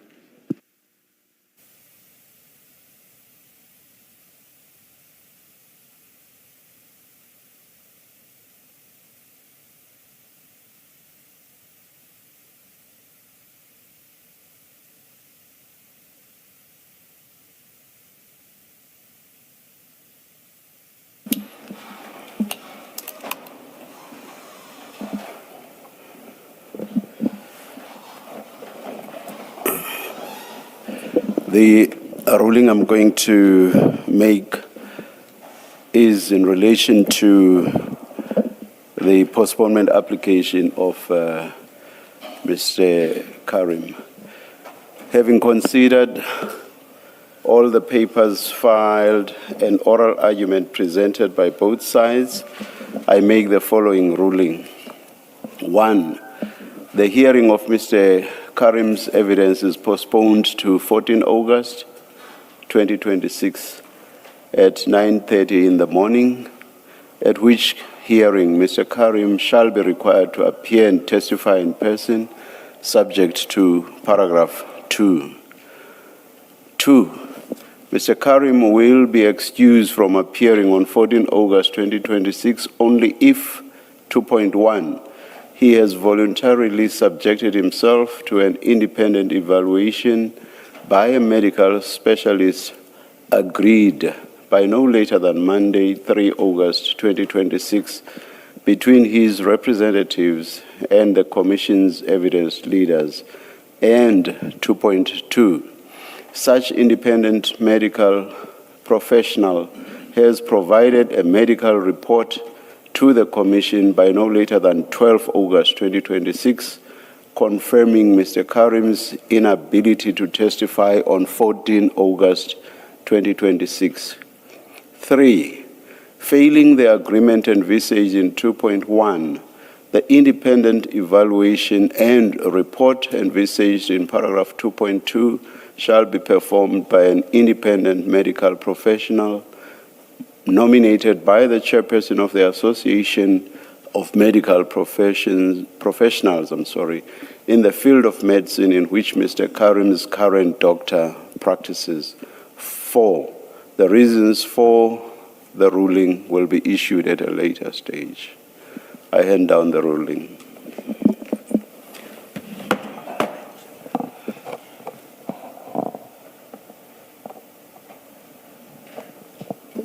As usual, the ruling will be uploaded onto the Commission's website. Thank you. Thank you, Chair. Advocate Johnson, you recall before we broke for lunch, you indicated that there was a preliminary internal audit report that had been availed. I confirm a document has been availed to the Commission. Commissioners, you have run out of space in file 9, so it's a little file marked Exhibit File 9, capital A. And it should have been put on your desk. Yeah. Advocate Johnson, you have it before you? I do, ma'am. It's marked for record purposes CJC 399 and starts at 3818. I've just received this and I just quickly scanned it. You recall that you indicated that it was received at the same time as the General Mkhwanazi Section 27. That is what she informed. That's what you are informed. And I looked through this, so if we could just flip. And the purpose really was to see the extent to which that Section 27 even implicates General Masomula. Looking at it, I see that it gives a background to the bid itself, and at page 3823, it is signed 29 April 2025, at the bottom there. And if we go beyond that, it seems to have an annexure.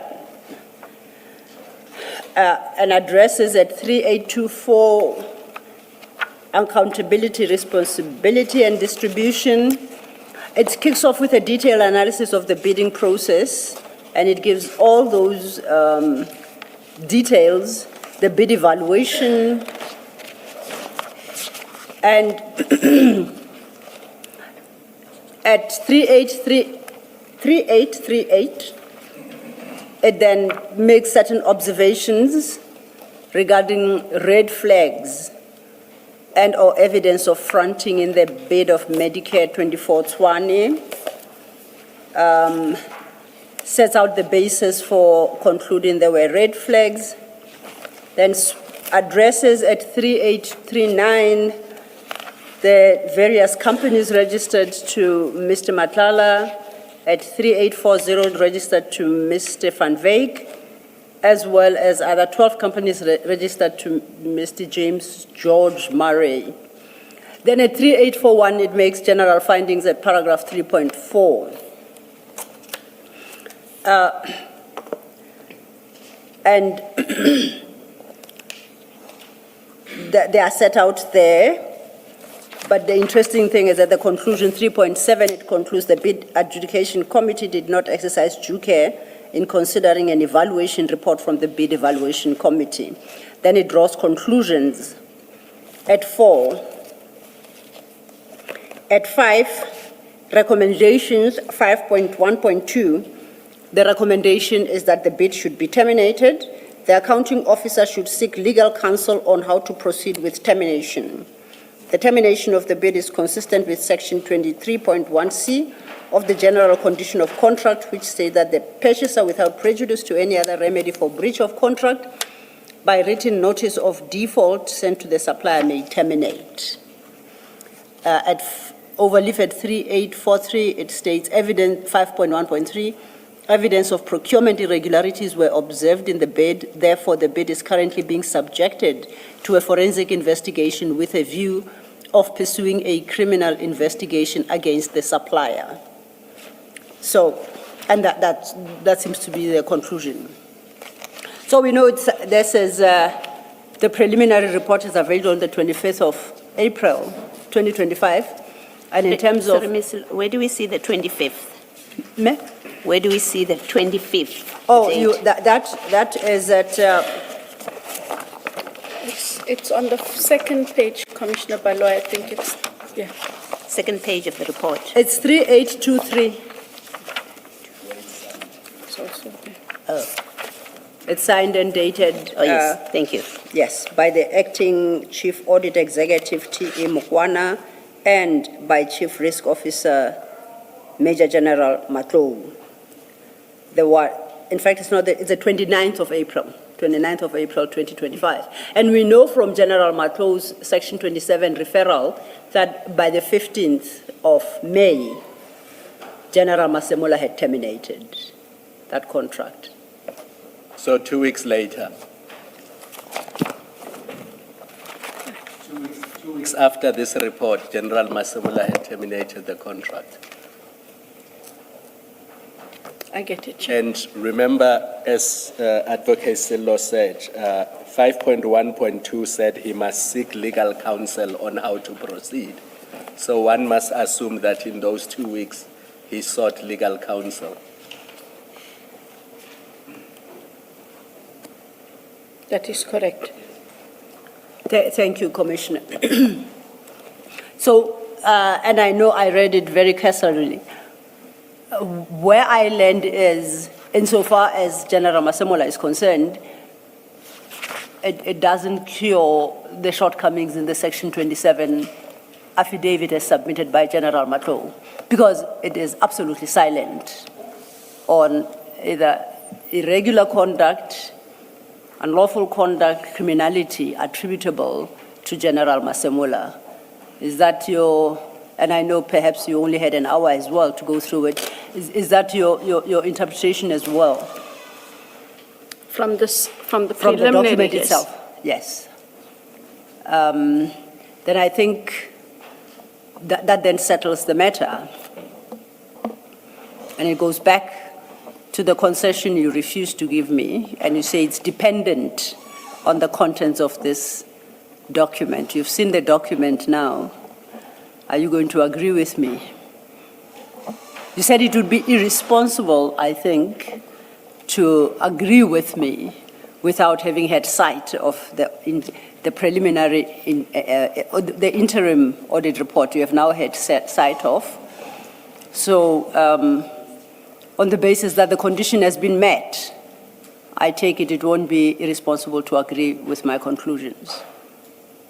Let me think. We didn't finish before lunch, so maybe I'm still disagreeable. No, I agree. Thank you. I agree. We had just dealt with the arrest and second intended arrest that didn't take place of General Masemola. I would like to move on.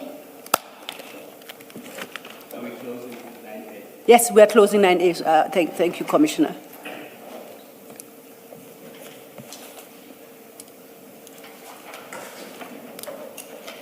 Chair and Commissioners are suggesting that I move on from the issue of the arrest of General Masemola and the intended arrest for June 18th, 2026, which was not executed. Sorry, it's Khumalo and Madondo. What did I say? I said Masemola. Masemola. I'm getting everything wrong today, ain't I? I just, my apologies. There was never an intended arrest for General Masemola, General Khumalo, and General Madondo.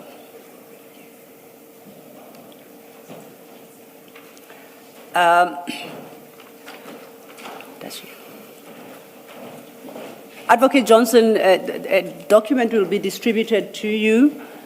Don't mind it for the moment. We'll refer to it when the time comes, and we'll have a discussion on it. I then want to move. Are you aware that after the arrest, yes, you are. After the arrest, the accused applied for bail in the magistrate court, and they were granted bail. You are aware of that. Which matter are we talking about? In the Mukwele matter. Correct. Yes. And if you turn to, I think it's, if you bear with me, file 7, page 381.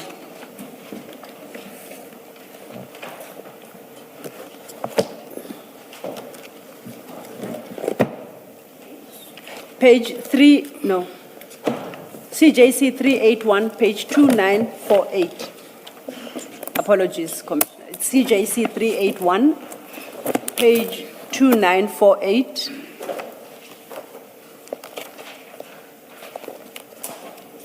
Those are the magistrate's notes taken during the bail hearing.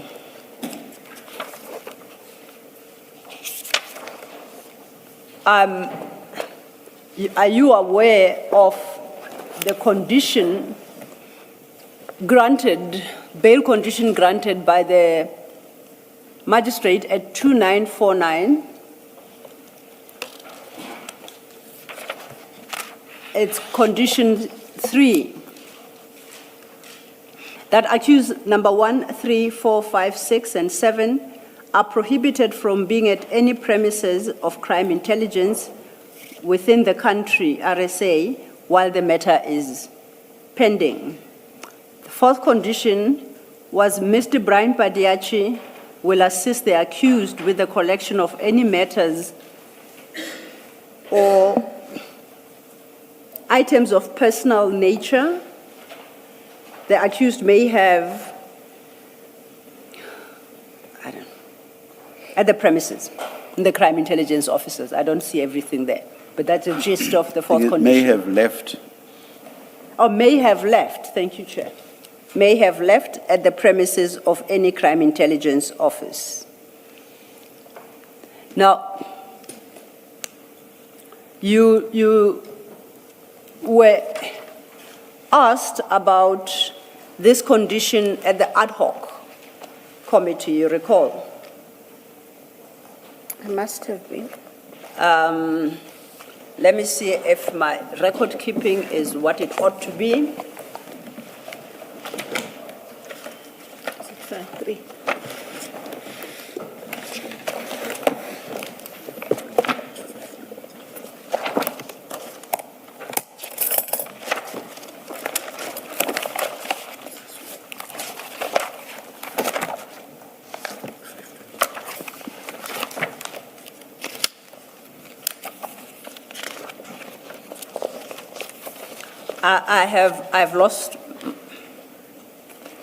I've lost my place, but Are you perhaps looking for page 543? It might give you a sense of where you're trying to go. could very well be, Commissioner. Yes, it's page 543. Thank you. Thank you. And it starts at 542 at the bottom.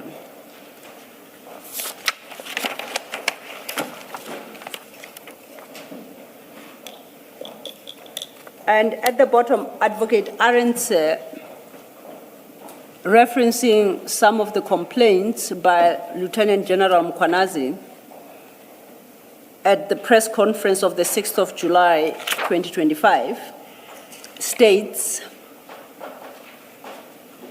now he being reference to General Mkhwanazi, makes reference to one of your investigators, Mr. Brian Padiache. Let me put to you two allegations made by Lieutenant General Mkhwanazi made in his affidavit.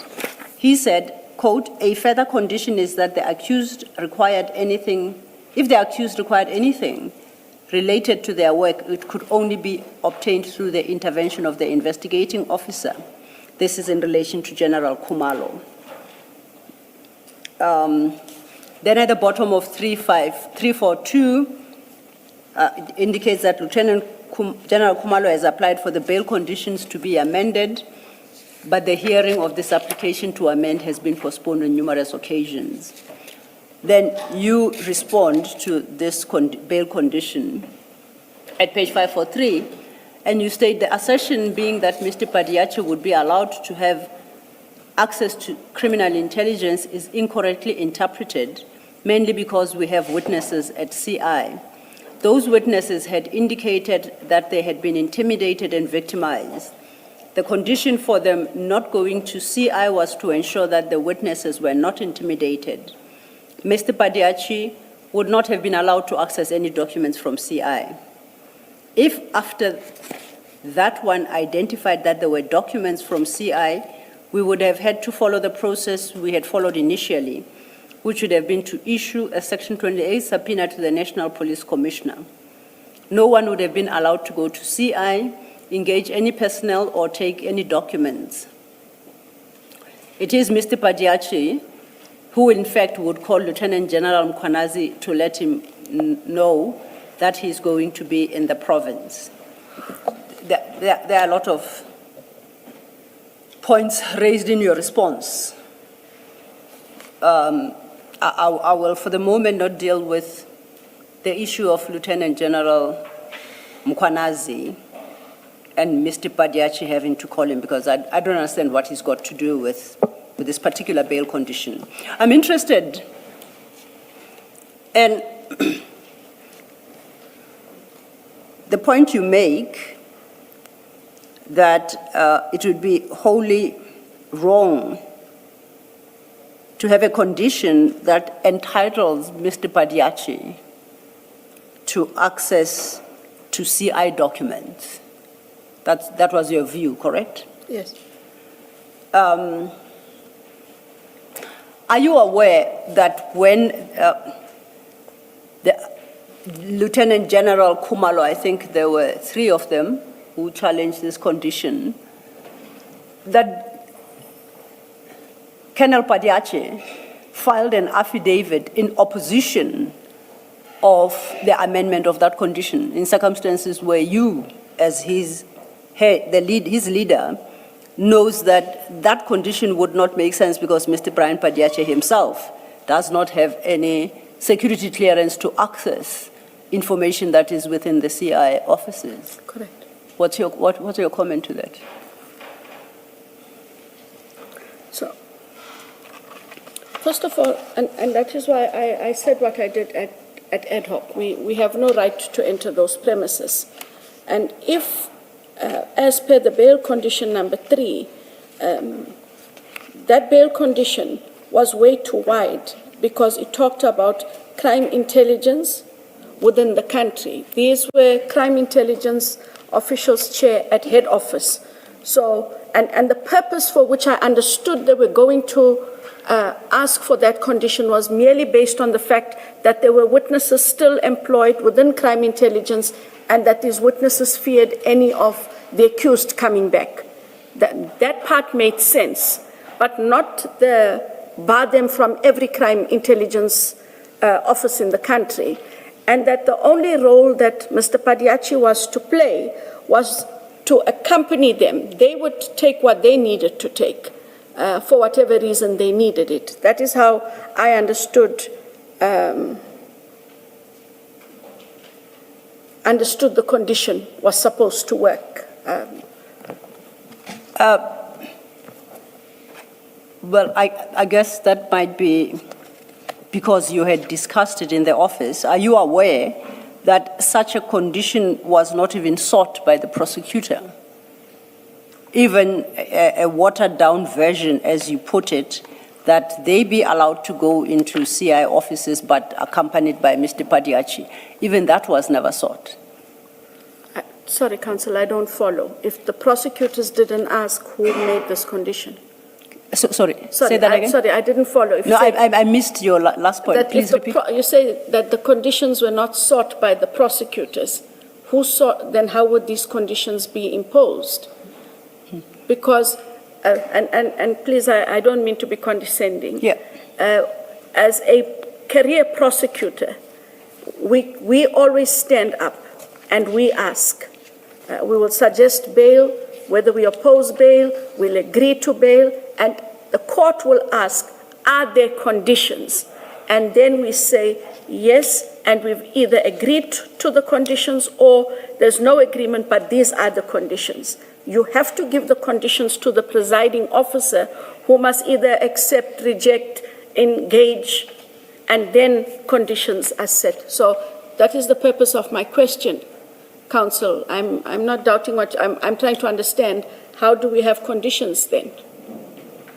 Well, that's exactly what we were trying to understand, and we put the question to Colonel Padiachi. His explanation was he can't testify to that because I think by the time the prosecutor finished her address to court as regards the bail conditions, he had since left court.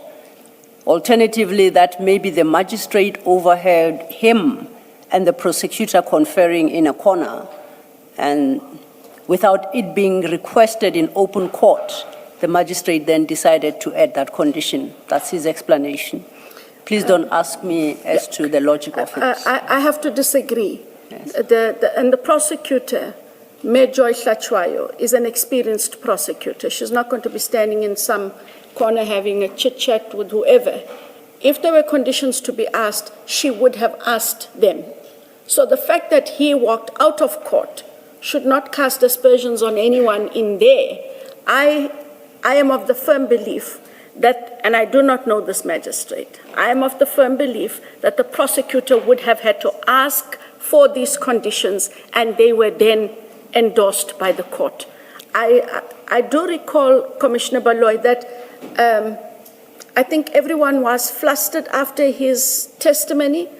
I just don't have it. I will ask someone to get it. There was a video clip where Advocate Hlachwayo, Joy, was addressing the court and asking for conditions. And even when the court, I can't remember all the conditions that were being asked, but she was addressing the court. And at a stage, the court then asked, but who is the investigator?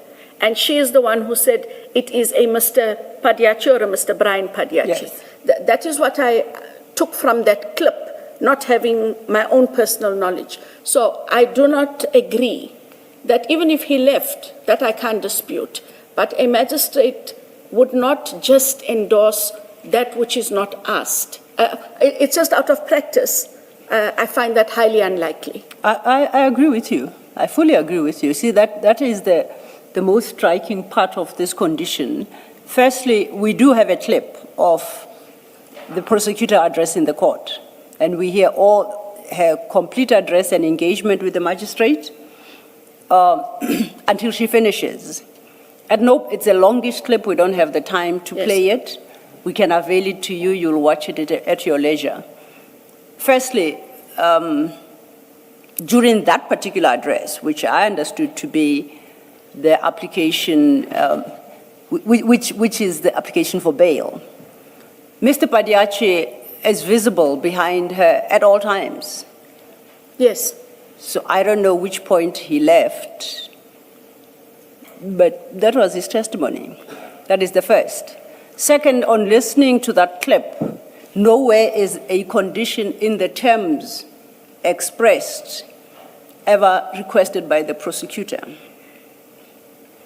The only term was, the only engagement they seem to have is about protection of witnesses, to which the magistrate asks about who the witnesses are, and the response is that they are not ready to reveal the names. There was an engagement about their safety and concern, and the magistrate was assured that that is not an issue, it's not a problem, because they are not even known.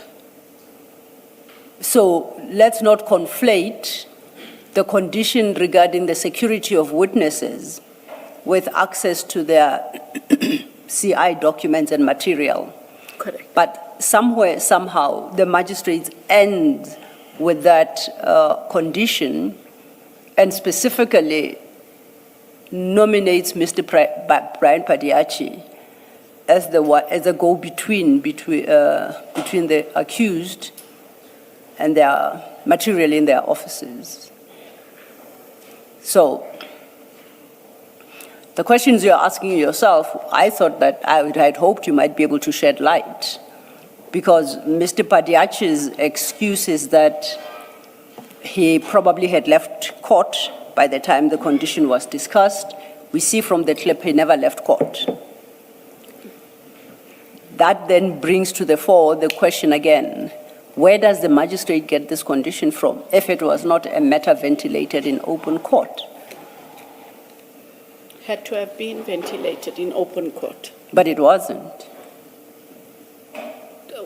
Sorry. Maybe to be of assistance, you could look at 2956. This is the judgment, the appeal judgment. If you haven't seen it before, it sets out the exchange in court. The judge in the appeal sets out the exchange on this issue of bail and the condition. And none of it indicates that the prosecutor asked for this bail condition.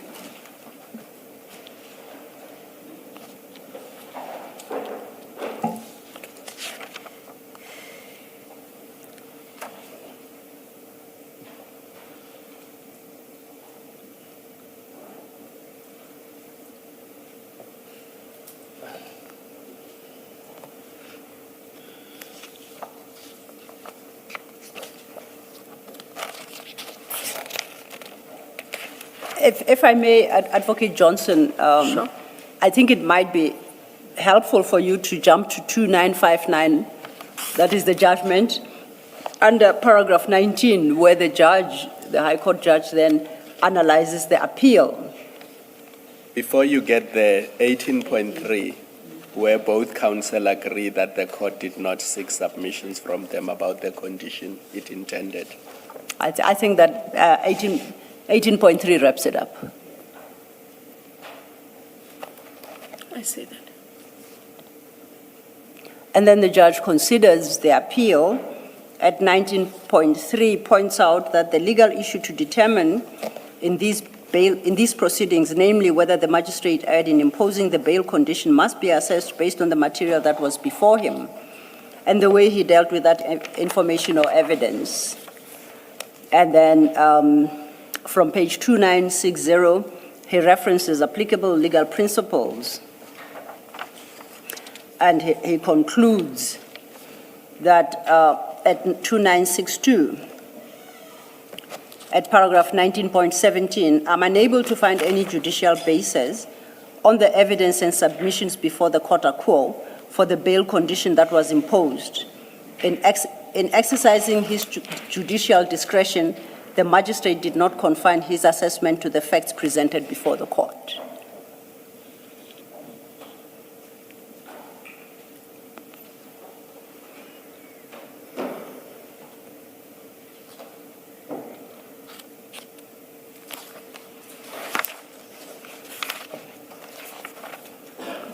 It seems from your discussion with Ms. Sello that you were not aware that the prosecutor did not ask for this bail condition.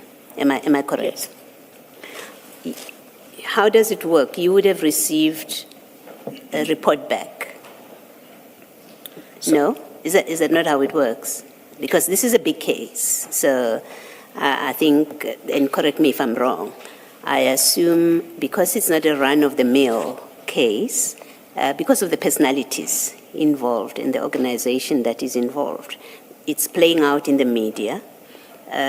So you would have been getting reports even after court. Firstly, I would have thought when they go to court, there's been an internal discussion about this is the position we take about bail.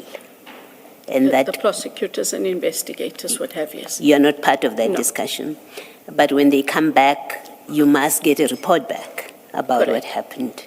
Does it mean that the prosecutor and the investigator did not disclose to you that they got the bonus of a condition that was not asked for?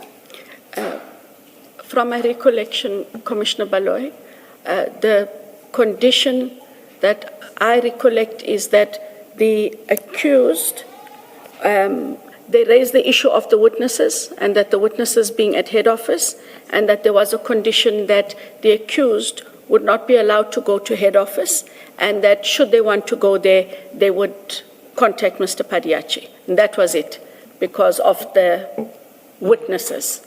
Yeah. That was the feedback. You see, if they told you, both of them, if they told you that the names of witnesses were raised in court, that's false. Because in fact, the exchange between the magistrate and the prosecutor specifically says, the accused do not know who the witnesses are. As the magistrate says, but how do you protect witnesses? And the prosecutor says, I have no concern about that. Because we have not disclosed their names, and we are not going to disclose their names because these accused face other charges to which these witnesses are of assistance. So the names were never raised in court. And if that's a report that you got, it would be most disappointing that a prosecutor would give you that kind of report when in fact it did not happen in court. At the very least, it's disappointing. Had you known that this is a bail condition that was not asked for, what would you have done about it? Had Miss, I think you said it's Prosecutor Hlachwayo, I think that's the surname. Had she done what I think every officer of the court has a duty to do, is if things have happened that should not have happened, in fairness to the accused, as your code of conduct says, that prosecutors must be fair to accused people as well. If she had done what a prosecutor is required to do, or an officer of the court, which is come back to you and say, I didn't get the chance to correct the magistrate for whatever reason, but we got this bail condition and we didn't ask for it and I don't know what happened. Then they have to go back to court, yes, recall the matter, yes, and indicate afresh which could have happened the very next day, Yes. what the conditions were that the state requested, and that there were, in fact, conditions they did not request, and that the bail conditions be accordingly amended to reflect only what the state asked them for. And it takes me to a question that I was going to ask you, which is, on what basis do you oppose the appeal? We know there's an appeal. You oppose, in fact, it starts off with you in the ad hoc committee saying that bail condition was obtained to protect witnesses. Yes, we know that's false. It It is wasn't asked for. that small one that I Yes. understood, yes. Yes, so we know that's incorrect now. You now know that, if you didn't know it before. My question was going to be to you, you oppose the bail appeal on a condition that, in fact, was never asked for, and the magistrate and the prosecutor, in fact, must explain how they got there, how the magistrate got there, and why the prosecutor did not correct it. And you oppose it. On what basis do you proceed to make the decision to oppose the appeal? And maybe let me ask you, to be fair to you, had you known these facts that we've now put to you, that this condition, at best, the magistrate made it up for himself? It's a very amplified, sorry, I interrupted you. No, I'm saying, let me actually ask you a much more fair question. Had you known these facts now that I've just shared with you, for the appeal, what would have been your posture to the appeal? There wouldn't have to be an appeal. There would have been the exercise I earlier indicated. The prosecutors would have had to go back to the same magistrate at the lower court and indicate that there's an imposition of a condition not either in line with what we asked or not what we asked at all. And we hereby request that bail condition be amended, because bail conditions and bail always go back to the court of first instance. Yes. He was the court of first instance, and so it makes sense to go there. And that is why I say that in terms of my knowledge, it was a very limited, and that is why, as I read here, I didn't understand why they couldn't go to any crime intelligence office in the country. It was just that office where there were witnesses. Yes. And just even on that, one should have gone ahead and said, but we cannot preclude them from every other office, but it is in this office where the witnesses are that we were asking for their exclusion from the office. Lastly, can I assume, am I correct to assume that had you known these facts, you would not have opposed the recusal of the magistrate? Correct. Okay. Thank you. Thank you, commissioners. And I accept what you say, and particularly what you say ought to have been the right approach to the issue of the removal of that condition. But what actually happened is the contrary.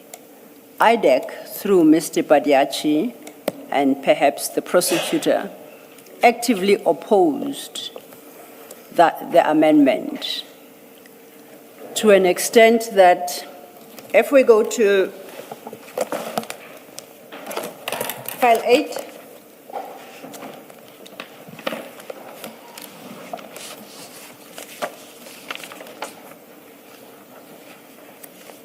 and at file 8, if we go to page 3028,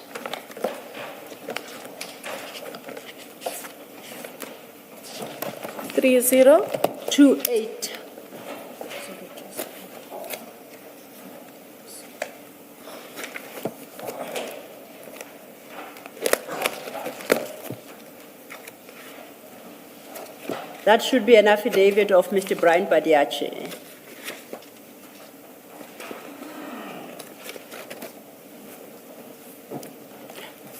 Located it. If you go to 3029, paragraph 5, Mr. Badiachi explains the purpose of this affidavit is to inform the Honorable Court why it is not in the interest of justice to amend the bail conditions of accused 3. The confidential documents referred to herein have been declassified by the National Commission of Subs for purposes of enabling IDAC to conduct its criminal investigations and where necessary to institute criminal proceedings pursuant to these criminal investigations. Let's move on to page 3030, paragraph 7.2. Mr. Padiache states, accused 3 is still gainfully employed as the National Commissioner has reposted her. She does not have a top secret clearance security. She does not have a top secret security clearance, which is a requirement for her to be employed as a senior manager in the Crime Intelligence Division. I'm convinced that any other tangible vetting, investigation, and processes will not change the prevailing findings that she is dishonest and has the propensity to commit criminal offenses, as evidenced by her own affidavits, which are attached to Banda's affidavit. Paragraph 8, the rationale for accused 3's application before the court raises important and relevant questions. The first being why accused 3, who is accused of committing serious offenses within a specific workplace, wants to return to the same workplace where many of the witnesses are based, and therefore she has been exonerated, or it's a question. The second question is, why does she want to return to the Division Crime Intelligence when she is fully aware that she does not have the requisite top secret security clearance to manage a very sensitive operational section of the Division Crime Intelligence at national level? He concludes over leaf at 3031, paragraph 10, and read midway. I am of the view that there is no exceptional or compelling needs or circumstances for her to return to crime intelligence. He's mounting quite a ferocious war to protect a condition that was never requested by IDAC, not requested by the prosecutor, at least in open court, and go so far as paragraph 7.2 shows that his view is it should not be amended in respect of accused number 3. And for our record, accused 3 is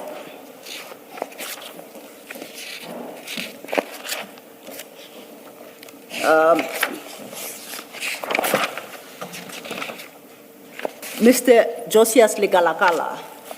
That's accused 3. And says, no, I might be wrong. That is applicant 3. This is Madondo. And says, it's accused 3 in the charge sheet, that she has a propensity to commit criminal offenses. That's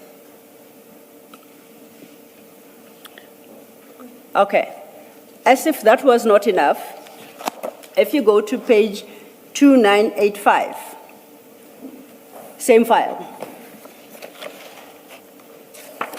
That is the affidavit of Charity Matlala Matlou.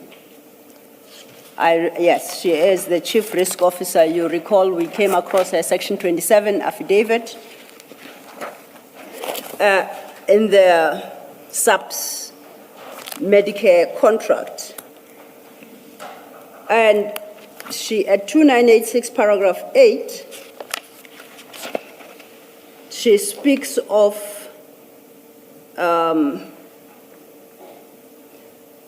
General Madondo's rank as Major General and employed as a member of senior management. She should have a top secret security clearance.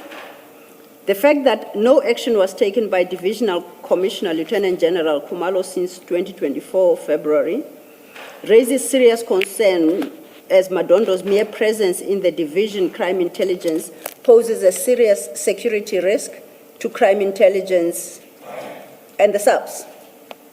By virtue of the case which Madondo is facing, I'm at 9, most of the state witnesses would be from crime intelligence environment. Her access being granted to the same environment increases the likelihood of witnesses being influenced or intimidated. And at 10, she concludes, there is therefore no compelling need or circumstance for her to return to crime intelligence, especially with the knowledge that her repeated applications for a top secret clearance have been denied. I suspect that Madondo has an ulterior motive for wanting to be authorized by the court to return to crime intelligence environment. Now, This resistance to an amendment of that condition has invited Mr. Padiache, General, what's her name, Mkhwanazi, to seriously impugn General Madondo's integrity, and by throwing wanton claims against her and accusations. That's the first. Second, these were filed in opposition of an application. This tells me that IDAC put up a formidable fight which would have required both human resources and financial resources. But it also had an impact in that the applicants who were seeking to amend the very condition had to obtain presumably legal services in order to have that condition amended. And all this is happening in circumstances where it ought not to have been there in the first place. I know you've left IDAC. If you learned what you learned today about what Mr. Padiache did, and perhaps others, I don't know, but at least we know his name is there and is quite active. Is there any action you would suggest be taken against Mr. Padiache? If so, what kind of action? I mean, clearly he's gone to SAPS to go solicit an affidavit from General Mkhwanazi. I don't know what she has to do with these issues, but he got it. There might be others that he also solicited to go resist that application. Now, is that not abuse, honestly? Is it not?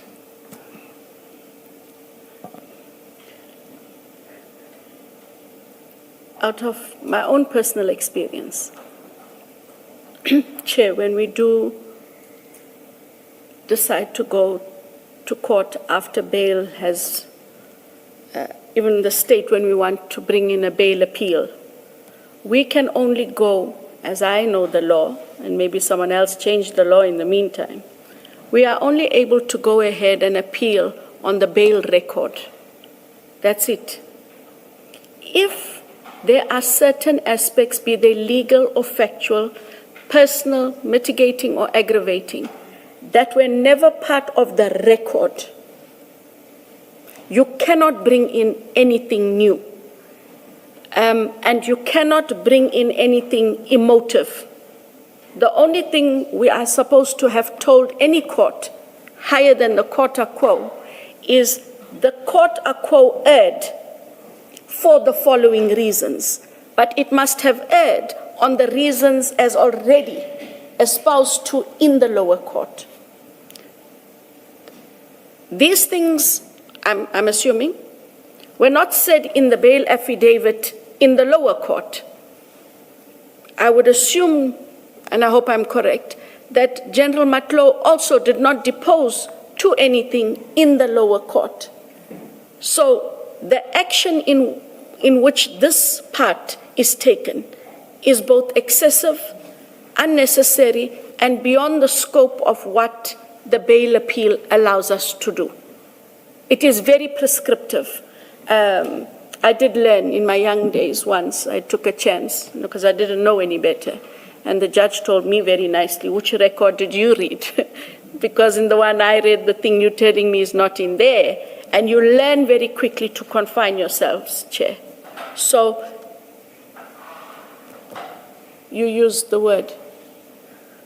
A different point about it, for your comment, the affidavit of General Madondo, it doesn't seem to even speak to anything that would be relevant, even if it were permissible. I mean, she's not alleging facts. She says she works in crime intelligence. She has a propensity to be dishonest. She doesn't have security clearance. That has nothing to do with this appeal. Am I correct? Before you answer a correction, I too hear errors. It's the affidavit of General Mkhwanazi, not Madondo. But it's about General Madondo. Yes, thank you. Thank you, Ms. Thank you.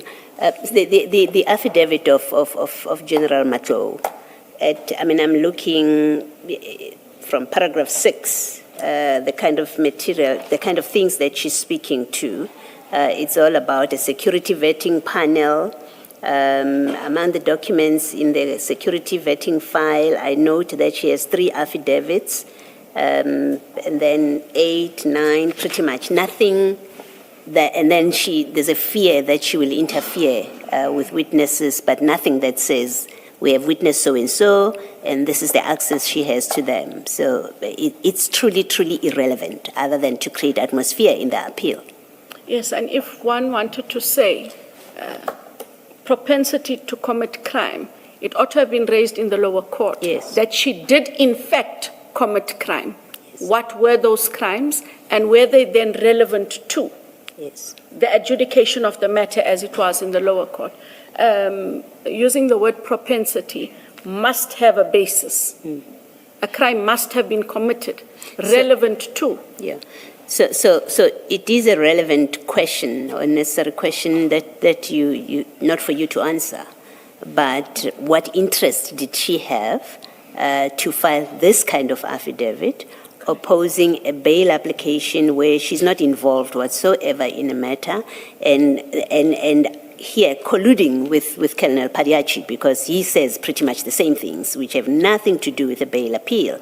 So the picture that emerges is General Matlo married in quotes to Colonel Padiachi's cause in opposing this bail application. And whoever approved that Colonel Padiachi opposed this bail application. Do you accept that's a fair assessment? I do. Okay. Thank this you. is not the Medicare matter, so I would have understood differently. Yes. If she had an input in the Medicare matter. Absolutely. Thank you. Thank you, Commissioner Baloy, and thank you. Advocate Johnson, I agree with you. There is another small problem, I think. It goes back to your signing documents based on what your investigators tell you. On the 30th of June 2025, you penned, signed, and addressed a letter to the National Commissioner informing him that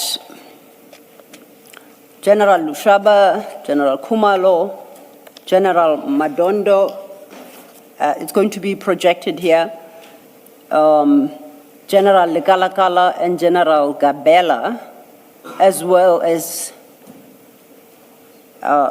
Nube, I apologize, I don't remember her rank, and Brigadier Mukwele. You state, and this, it's, if you go to the bottom, it's signed by you, it's dated the 30th of June 2025, and at the 4th paragraph thereof, you state, kindly note that none of the above named officers are allowed to enter any premises or office which forms part of the Division Crime Intelligence or have any contact with its personnel as ordered by the court. You then conclude that any further inquiries be directed to Chief Investigator Perumal, and you provide the email address. So, I don't know, perhaps inadvertently you are perpetuating this injustice. Was the letter prepared for you for signature? It was prepared for me by Chief Perumal, because I wasn't thinking to the conditions, and I do see that problem of allowed any premises. Yes. Yes. Yes. So they would have put it in as the conditions as they then saw them there and had them. Okay. Yes. So you would have had to work off a court order. Of the court order, or what? At least the summary that they gave me. So you are not seeing for the first time here in this hearing that actually there was this condition. No. I see for the first time in this hearing this condition as it is. That was the summation that they gave me for me to sign. It was not the actual order. It wasn't the actual order.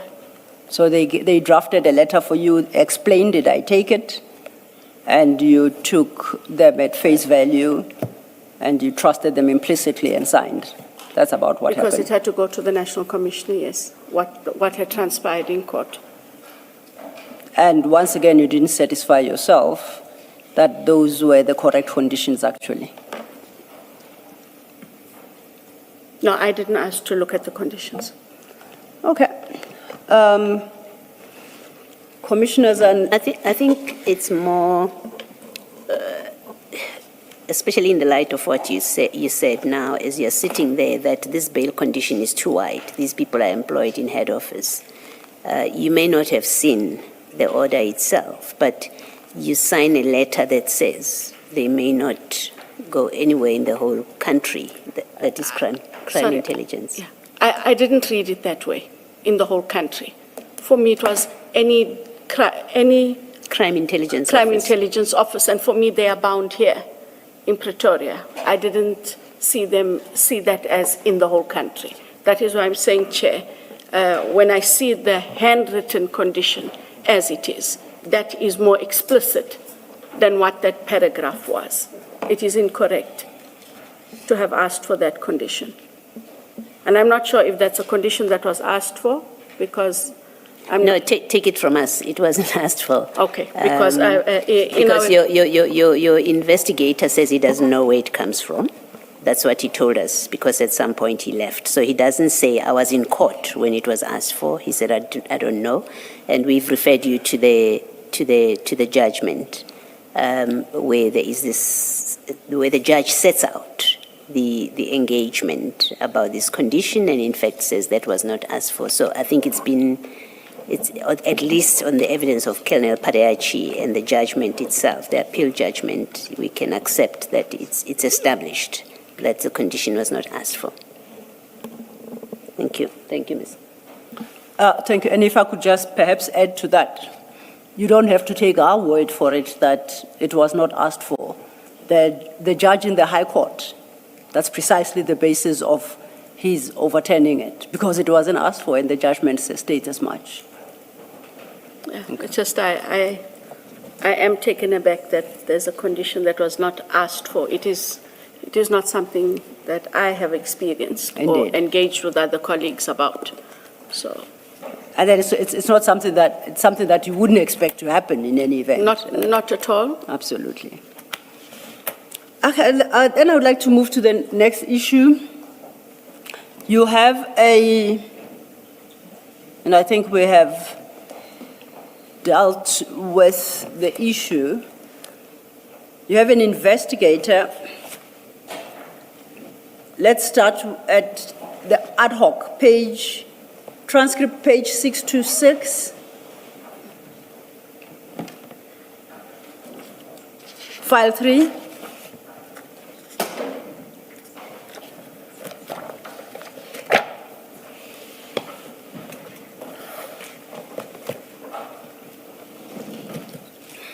You said file? File 3, the transcript, ad hoc transcript, page 626.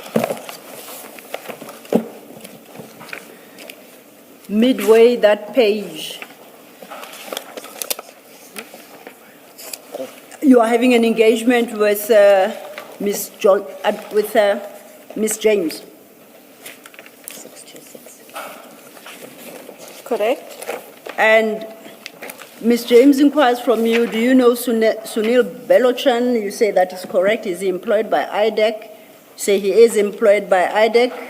He has not been arrested or convicted on any matter that we are aware of. I take it that that comes perhaps from some previous conversation or engagement with some other member of the ad hoc committee. So possibly it's not the first time that Mr. Belochan is being referred to here.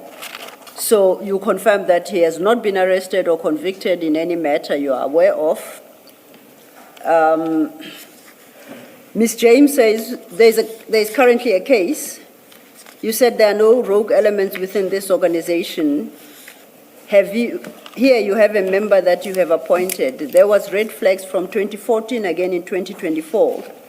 You said there is no rogue element. Whether he has been found guilty or not, there is a pending case against him registered in 2024. Your response is, if you say so, I have not seen it. Then she inquires about vetting systems in place. If we go to page 6 to 7,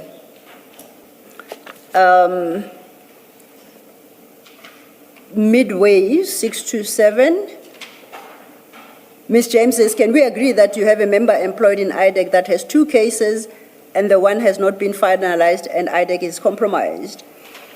Your response is that if there are cases, they will be investigated. Now, if you run ahead in the same file to CJC 376, that is an article at 678. 678, 678. page 678, yes. And this article, I think it's informed by comments by Pop Crew.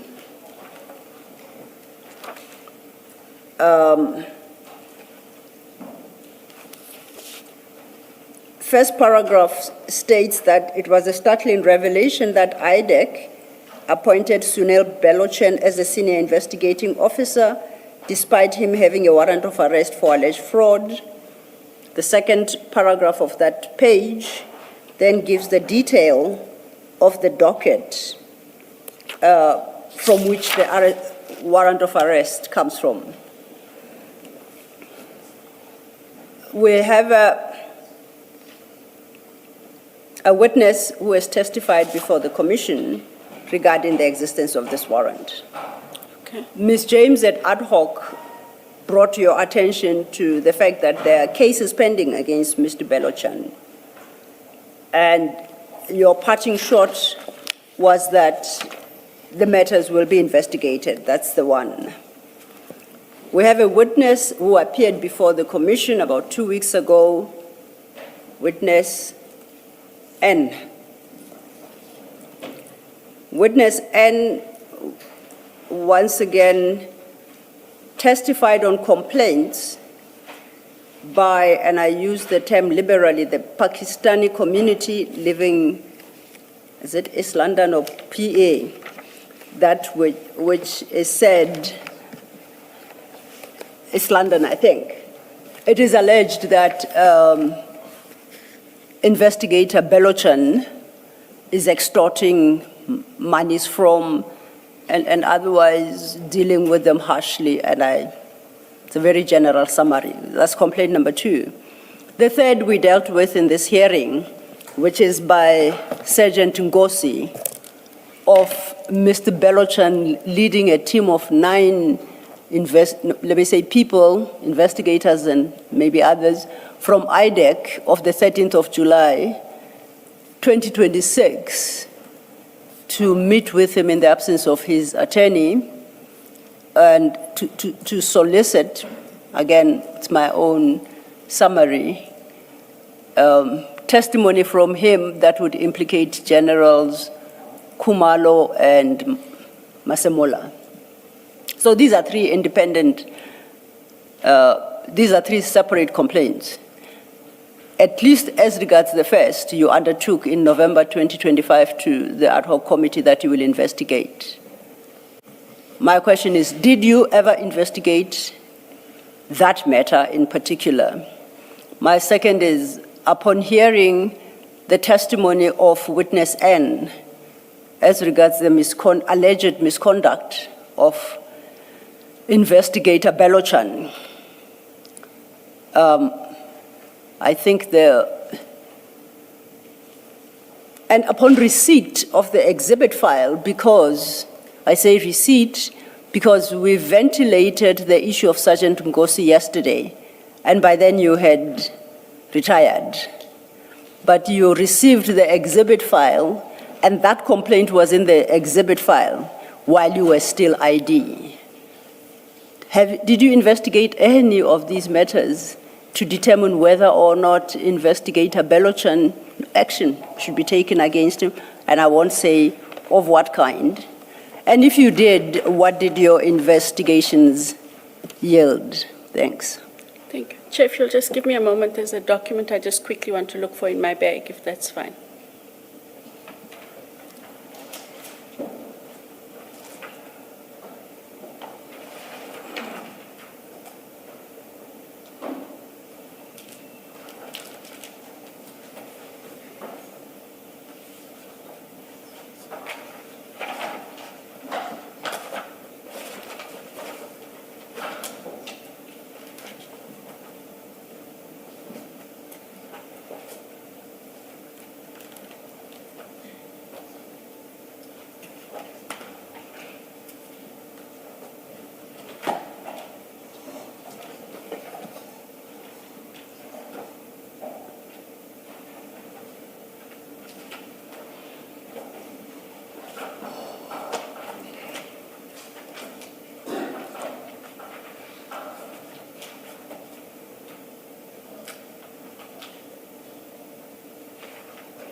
Thank you, Chair.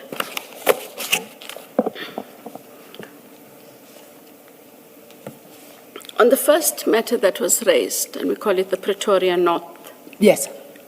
The Pretoria North or Pretoria West? Pretoria North. North, I think. I think. On the Pretoria North matter. Sorry, you're quite right. It's Pretoria West, case number 97/05/2021.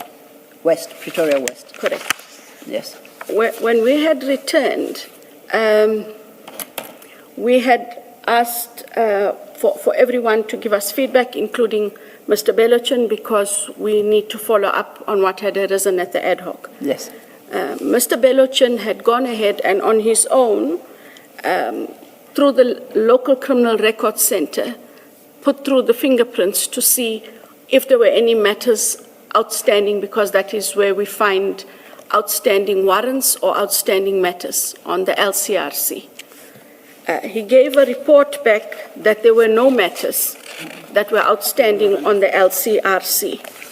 And it is on that basis that prior to Advocate Batoy leaving office, we had compiled a report, Chair, which said that there was no one in IDAC, or investigators especially, that had outstanding cases, previous convictions, or pending misconduct.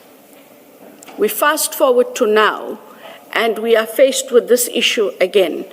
And I was faced with it about 2 Sundays ago in preparation for the commission, because I see then in the bundle of documents that are sent to me is a J50.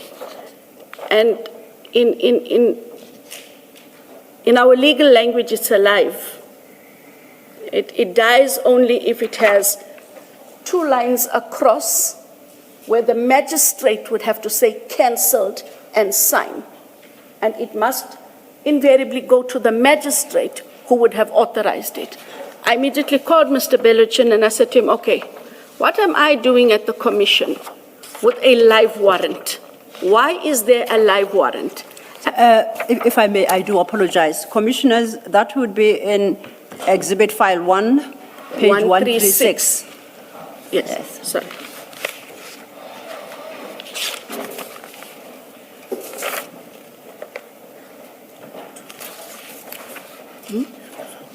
I got this one.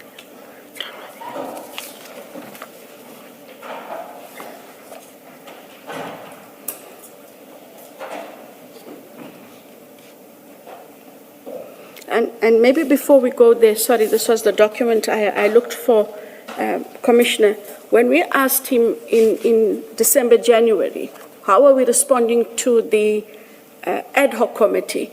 And he went ahead and on his own, got the report from the local criminal record center. It shows no illicit activity identified. It is on that basis we were able to compile the report, and I'm happy for this to become part of the record. We will share that. That is a copy. I'll give it as a pack for the Belochin matters, if that is okay with you. But the question is, he has an active warrant of arrest. Now, we ask, why am I looking at an active warrant? Yes. Mr. Belochin then indicates that this all happened prior my time, but it was in 2021. A case had been opened of assault against him. My predecessor, Advocate Hermione Cronje, had engaged with the Office of the DPP Pretoria. She had written to Advocate Mzinyati about this whole matter. And Advocate Mzinyati then responded to her. And I am prepared to share this as well. I tried to get what I could because I don't have a recollection. But on the 8th of June, 2021, Chair. What are you looking at now? No, it's a letter that I'm prepared to share that I had to find as support for what I say. Advocate Mzinyati wrote to the then head of IDAC on the 8th of June 2021, refers to the conduct of a prosecutor, Mr. Letwaba, that surrounds Pretoria CARES 97 of 5/2021, and that's the CARES number in question. I'll just read relevant portions as I intend handing this in. In respect of Pretoria West Case, 97 of 5/2021, I have instructed the acting chief prosecutor to request that the warrant of arrest be cancelled pending the finalization of the police investigations. I have further directed that the matter may not be enrolled without my written authorization to that effect. I will decide whether or not a prosecution will be instituted in respect of this case upon finalization of the outstanding investigations and the acting chief prosecutor's report. That is the gist of that letter that was received. If I may, I take that. That's what the prosecutor expressed in that letter. That is what the DPP of Pretoria expressed in that letter. You earlier testified what a cancelled warrant looks like. Correct. The warrant remains active. The warrant remains active. And that is really the issue, that he continues to be in office investigating, arresting other people when he himself is under an active warrant. I got a hold of that letter. I then engaged as follows, and maybe just to make this engagement shorter. I then asked him, but this was 2021. Why is Andrea Johnson faced with it in June, July of 2026? What did you do to go and find out if the warrant is cancelled? So what he had subsequently done after my asking, because he took the word of my predecessor, he went to ask at the police station on the CARE system if they could determine what had happened with the warrant and or the docket. According to him, the docket is closed, marked undetected, and this docket would have been closed in October of 2024. October of 2024 or October of 2023, but it was in that time that the docket was closed. I said to him, but that still doesn't help me. The warrant is active. Now, the reason it's not found, Chair, on the local criminal record center document is it is only found there if an investigator circulates his warrant, and that is when it is seen. I have no explanation for why the warrant was not circulated, nor do I have any explanation for why, despite there being an instruction that he cancel the warrant, finalize the investigation, take it back for decision, warrant is not cancelled, docket is closed, and docket is filed. This is a police warrant, and the police will do with this warrant what they do with warrants that are not cancelled. Okay. It's not my decision to make. It most certainly isn't. I think your decision was confronted with what you are confronting. One of your investigators has got an active warrant. He, in the course of his duties, is arresting other people. That is a problem for you as the head of IDAC. The warrant is for the police to deal with, to execute. But the question was, what do you do with that? Can he morally be permitted to be arresting other suspects out there when he himself is under an active warrant of arrest? I think. No. Yeah. This matter, the police must act as they want to act. And what does IDAC do in the interim? Well, this has to go to the judge, the IDAC judge, because this becomes one of those issues. Should it be a consideration to strip him, at least temporarily, of his arrest powers while he sorts out his own warrant? I just a thought. I'm not imposing it. I don't want to say anything lest the IDAC judge think I'm trying to be prescriptive in his independent duties. It would be wrong. You can't be. You're no longer a member of IDAC. You're just like me. Trust me. Every word I say, including if I breathe too hard, can be problematic. Okay. So I leave that to the discretion of the judge. Okay. Then you asked me about witness N. Witness N, yes. So witness N's testimony was quite harrowing, to say the least. And after that evidence, I wrote a letter to the National Director wherein I indicated that the witness has testified, the record should be available at the Commission, and that through the Office of the National Director, it please be escalated to the IDAC judge. And I did this a week ago, or a little more than a week ago when it came out. I'm given to understand that Mr. Belochin received a notice yesterday indicating an intention for him to be suspended. And I would assume it comes only out of that matter because, Chair, that was the first matter that I have escalated to the IDAC judge. So I took the steps that I thought should be taken in that time. Okay. The Sergeant Nkosi complaint,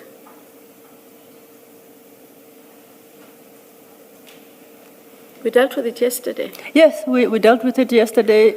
It's about the 13th, the events of the 13th of July. It's what, 2 weeks ago? Yes.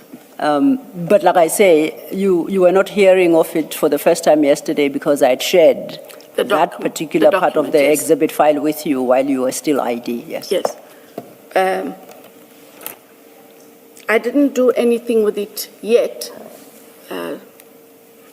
because I was coming here to the Commission. But I had, I did ask, I did say to Mr. Belochin that there is allegations against him by Sergeant Nkosi, and the allegations are serious. He has a version, but that version, again, will have to be dealt with through the channel of the IDAC judge. If I take that version, I am usurping the powers of the IDAC judge because what Nkosi is raising is not a labor issue that I can deal with. And so this matter, similarly to witness N, must go to the IDAC judge. And because it came to my attention in my time, last week or week before, as the ID, I would have to escalate it before the end of this week to the National Director for him to then take further with the IDAC judge, together with the issue of the live J50 warrant. However the police deal with it, but the judge would have to know about the warrant. Okay.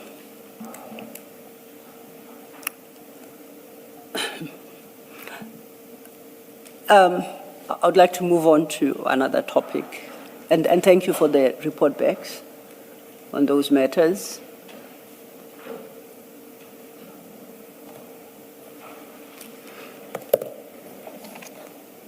In the course of consultation with the evidence leaders, we having, I think, thought that we understood the mandate of IDAC in terms of Section 7, Sub 1, capital A. A question was put to you whether or not IDAC is investigating, I'll call it generally, the Tembisa Hospital matter. And if so, where the matter was at. You had a response for the evidence leaders, and by extension, you have a response to that question for the commissioners. You provided a document which speaks to those matters, and you will address momentarily, but you highlighted the sensitive nature of that document and its contents, and requested that it not be made publicly available because it provides detail as to progress of investigations. That's a single page that now was circulated just after lunch amongst the commissioners.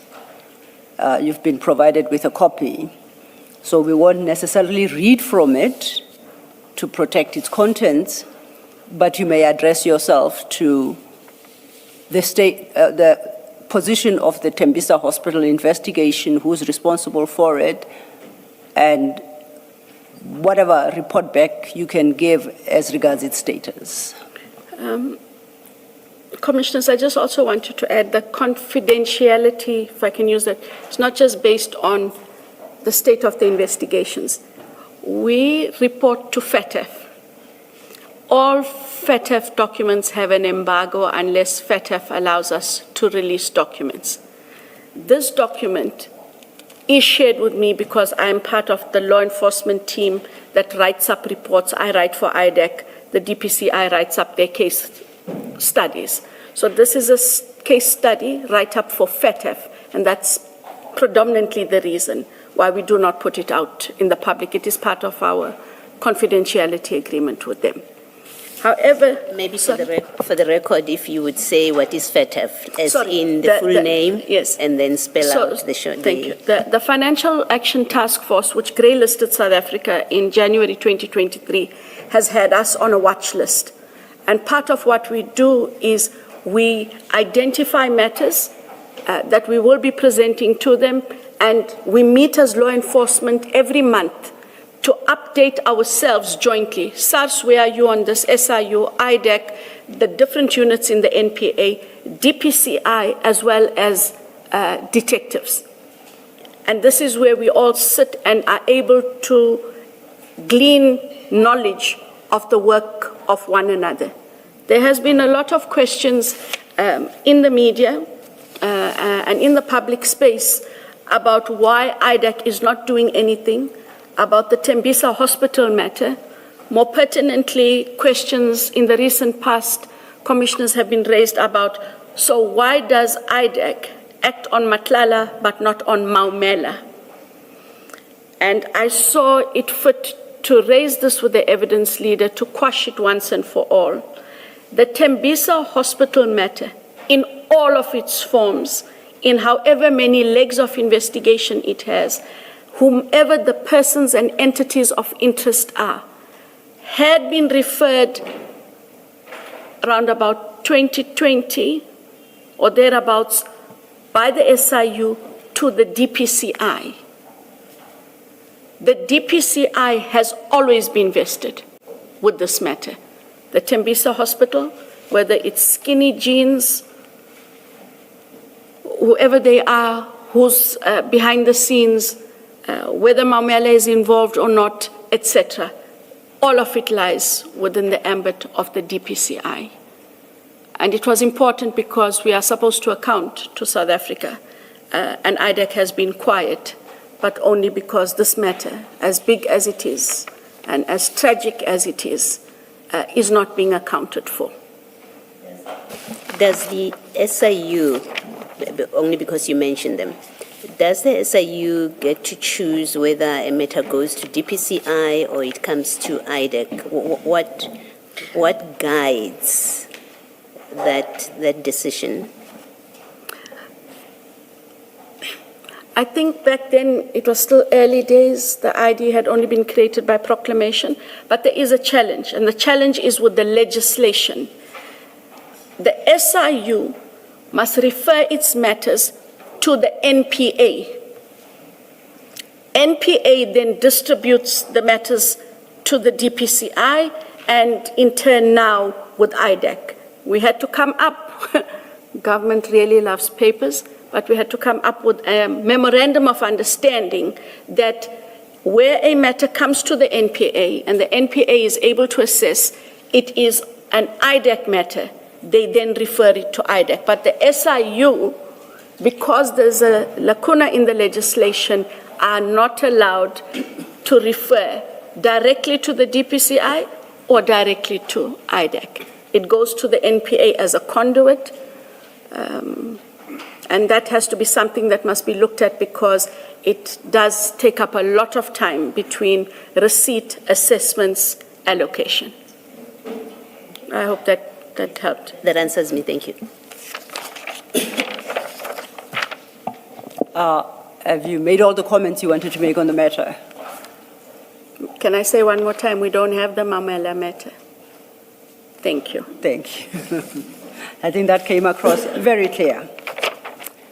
I think I'm ready to turn to my last topic. Yes, Chair. Ms. Solo, do we give this back to you? The commissioners could retain it for record purposes. Yes. It's just the question, I think the request is that it be embargoed, so it won't form part of our public record, but the commissioners may have regard to it as a response to that specific question that was put to Advocate Johnson. And maybe as a matter that then the commission may pick up with DPCI at the relevant time. Thank you. Thank you.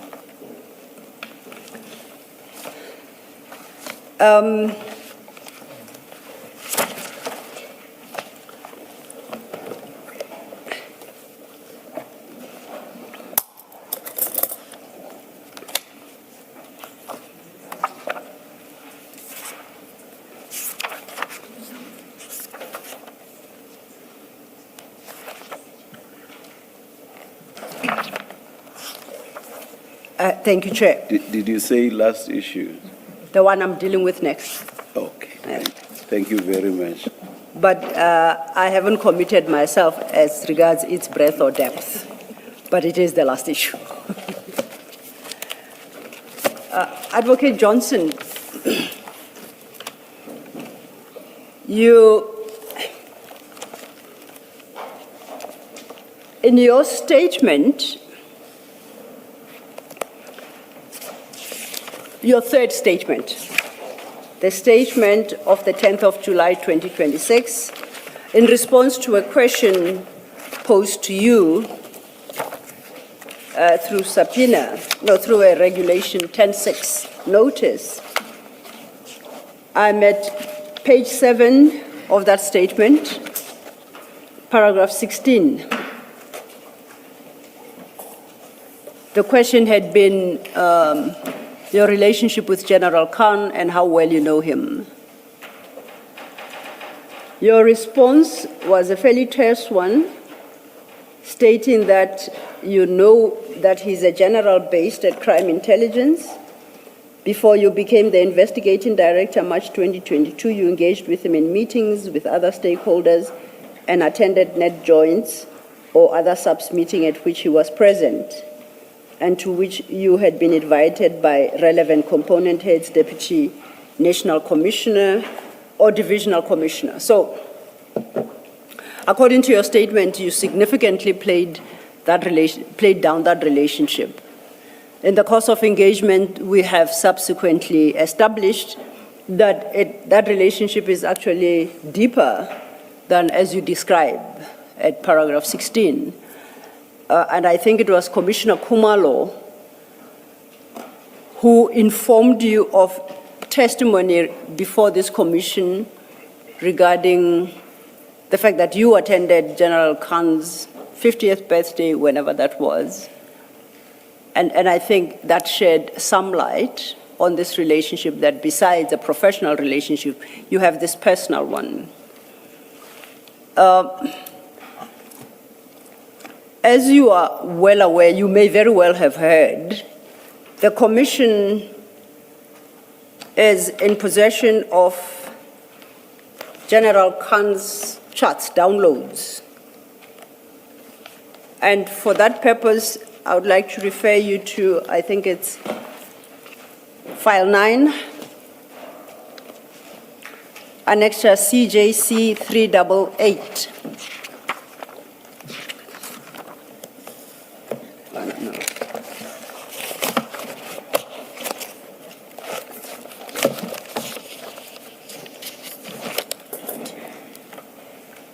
Sorry, Council, which page?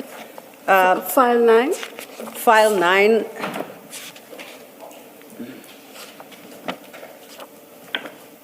The version I have starts at 1. Please bear with me, I'll find the page for you.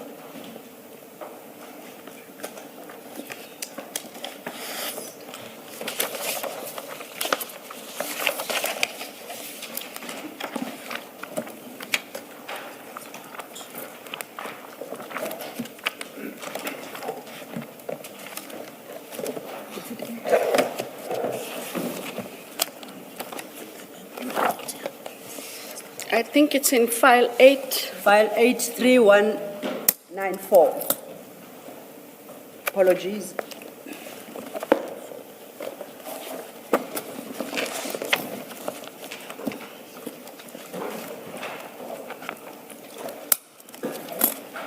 Three one 3194, Commissioner. And yes, I confirm marked CJC 388. Now, up to page 3253. These are the chats between yourself and General Khan over a period. Just as a general note, would you agree that those chats reflect a deeper relationship than just being invited to a 50th birthday celebration by a colleague? You have a personal and deeper relationship with General Khan. Would you agree with that? Yes, ma'am. I considered him a very good friend. A very good friend. And in fact, on reading of this, it sounds like you visited each other's families? No, we didn't. You have been, I don't want to flight them. Yes. Personally, I don't. Yeah, but I can indicate that there might have been an occasion where he would have invited us, Yes. but we have not, I have not gone to his home. He has not come to my home. We have not socialized. What happened to the you and General Khan had agreed that you, your family, together with your parrot, will visit General Khan, and you agreed what his family would cook for you for that day. Yes. So what, did that not come to pass? It didn't come to pass. But it's the kind of relationship where you have? Where we would talk, yes. I have met him for lunch once or twice, but not at his home, not at my home. And the first time that I attended a social gathering, Chair, was at the 50th birthday, and both my husband and I had been invited, and we attended the birthday. But I have never been to his home, and nor he to my home. I think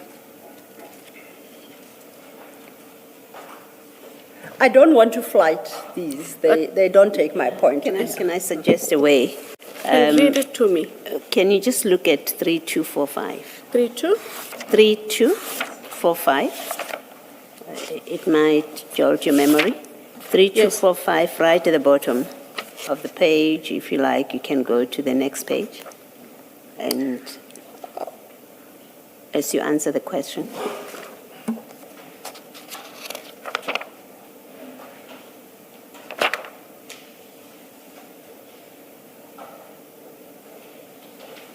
Oh, that for me was, that was for me saying, I can't remember what we had been talking about, but that was for me in jest where I said, I'm bringing husband, daughter, and parrot to your home for supper tonight, start cooking. We didn't go to his home for, if well, I could just use, it goes in the next page. Go to the next page. Yes.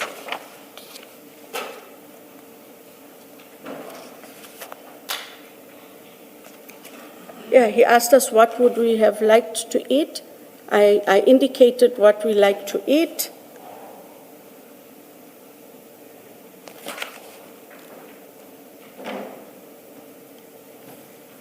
Yes, but we never went to his home. I'm dead serious, Commissioner. We did not go to his home. And we talked often like that about What's for supper? What you cooked? I'm coming over for supper, but you don't go over for supper. Sorry, Commissioner. Go ahead, Commissioner. Are we still on home visits? I Oh, wanted to- wait. 3249. Chat 7, and it continues all the way to 3251. Mr. Maybe while Advocate Johnson considers this, you should think about providing an explanation why you're not flighting this. We have flighted people's WhatsApp exchanges, and I think there has to be an explanation why. There are a number of messages where they are communicating about minor children, and we've tried to do some deductions. In some places, we end up with quite a lot of blacked out parts. And the purpose of my referring to the charts is to establish a very, very close relationship with between General Khan and Advocate Johnson.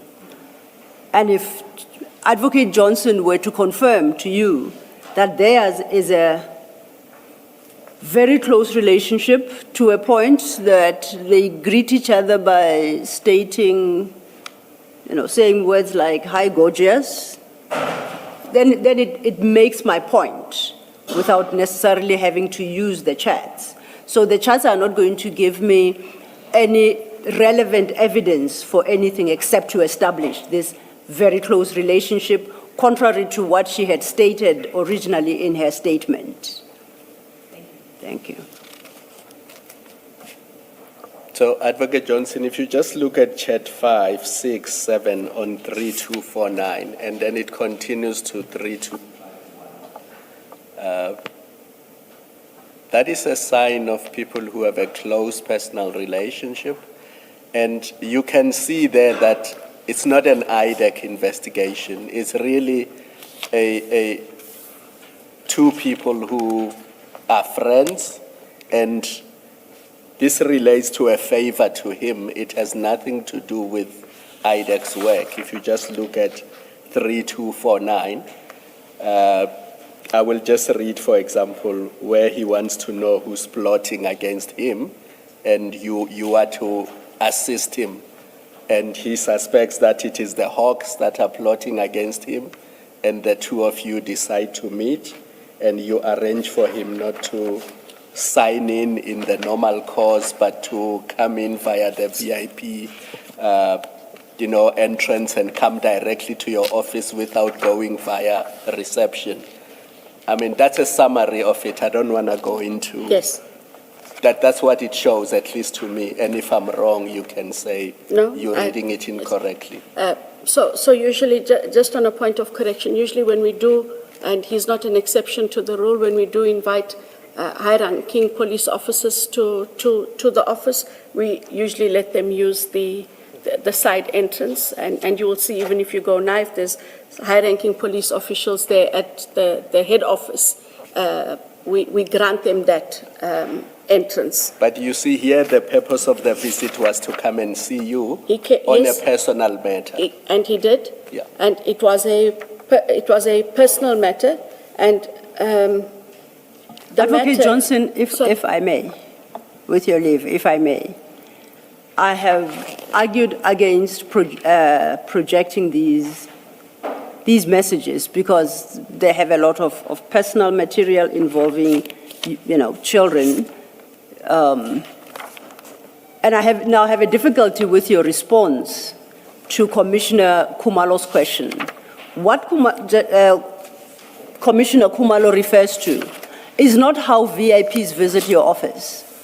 He wasn't coming in his capacity as a VIP. He was coming in his personal capacity, requesting a favor from you regarding suspicions that he's being investigated by the Hawks and the like. And from that conversation, you pick up one picks up that the two of you are planning at some clandestine meeting, you end up, because of diary issues, you end up inviting him to your office. And then to avoid a record of the visit, you suggest he use that entrance. I beg of you, please don't make me do it. No, I'm not disputing that he used the entrance. I'm telling you, ordinarily it was done. Here he did come to visit me. And unfortunately, when he did come to visit, it turned out it wasn't anything to do with the Hawks, but he had an issue about somebody plotting against him. It did turn out that it wasn't the Hawks. I want to make that clear. But it was... The point is, this is not a VIP visiting IDAC office. No, this was my friend. This is a personal visit by a friend. And when you say to him, come via VIP entrance and don't sign in, you're not doing that for a VIP coming in his official capacity. You're doing it for your friend who's coming there to discuss personal issues. I accept that, Chair. And that is the whole point, to demonstrate that you have a very close relationship and the lengths you'll go to accommodate one another. I referenced how you address each other at times, either calling each other gorgeous, you tell each other how much you miss each other, and that's yes, dearest. Okay, now have we established the relationship? It's a very deep and personal one. Yes. And a very close one. Correct. So then, can I just add that what also seems to appear from this personal relationship is you also discuss, as friends, close friends, you discuss things that have to do with your work. For example, you've mentioned the Hawks issue. I'm looking at page 3243, where he wants you to tell him who said something, and you say, I will tell you when I see you. For now, be smart. And it's this second part that I'm reading that can be a source of concern. You say, for now, be smart about who you trust at work. Please don't say anything to anyone about you had someone is out to get you, because you could be talking to the culprit. So you and him are discussing matters that have something to do with what's happening in his workplace, and you're advising each other and you're reporting to each other. That's what that message is. Okay, thank you. and if I then may conclude on that note, it goes further, and one picks up from the charts that both of you have a very close relationship with General Sintumule. Yes. Well, I don't know how close his relationship was with her, but I had a very close relationship with her. No, you must be aware, because when General Sintumule, according to this chart, was down with COVID, you and General Khan were planning what you should cook for General Sintumule,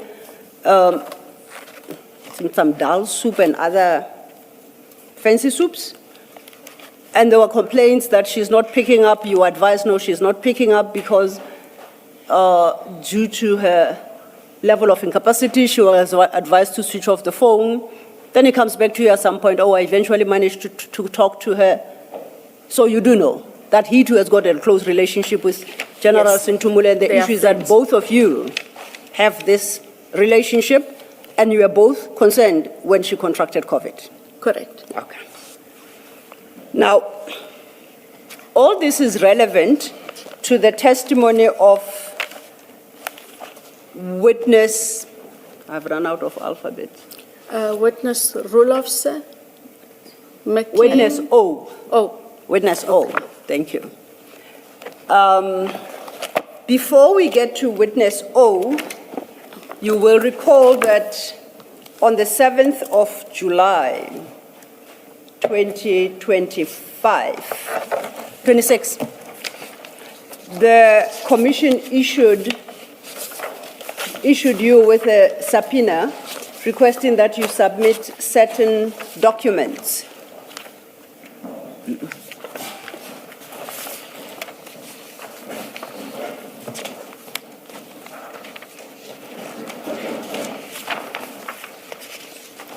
And that subpoena is dated the 7th of July, 2026. I think you've been provided with a copy. The request there concerned certain dockets. Firstly, it was 1.1 recopying an affidavit received, a copy of that affidavit received by IDAC regarding Brigadier Mkhwanazi's appointment. The second was all emails and or other written communication between yourself and witness O, stationed within the Division Crime Intelligence on or about the 4th of July 2018 regarding the complaint lodged and criminal case opened by Brigadier Petle against General Feroz Khan for an alleged assault. The third request was in respect of dockets into the investigation of Mr. Inabath Kistia. I apologize if I mispronounced. Ibanat Kistia. Is it ma'am? Ibanat Kistia. Ibanat Kistia. Thank you. And the last was dockets in respect of investigations into General Masemola's and General Mkhwanazi's alleged receipt of the Louis Vuitton bags from a sub-supplier. So those were the documents requested of you. You were able to provide all the documents requested except for the emails and the written communication between yourself and witness O regarding an incident of around July 2018 involving General Khan, in which he is alleged to have assaulted Brigadier Petle. That is correct. Your explanation for failure to provide that information was that this goes back to 2018 or 8 years ago, 8 years ago, and that your emails do not go that far. My Gmail. Your Gmail doesn't go that far, and therefore you are unable to retrieve any record of communication between yourself and witness O. I then informed you that witness O has made available certain documents and emails, and I gave you her complete bundle regarding this matter, which is what she testified to, and I asked you to consider whether, upon consideration of these documents, is there anything you dispute, that you take issue with, that although you don't have your own, you do not recall being correct and accurate. And you led me to understand that you have no basis to challenge the accuracy of the documents provided by witness O. Am I reflecting your position correctly? Correct, because I didn't have my own emails and I didn't have a recollection. I can't dispute what she had. What you recalled was the act itself that witness O testified to, and that was the act of your sharing the docket in respect of Brigadier Petle's complaint with General Khan. You recall? You admitted at least having that recollection. I had a recollection, as I explained in our consultation, that I had shared documents with her. It is when you showed it to me that I realized what it was that was shared. I just wanted to correct. I didn't dispute what was shared. Yes. I could not recollect what was shared, and because of her record, I was able to look at it and confirm.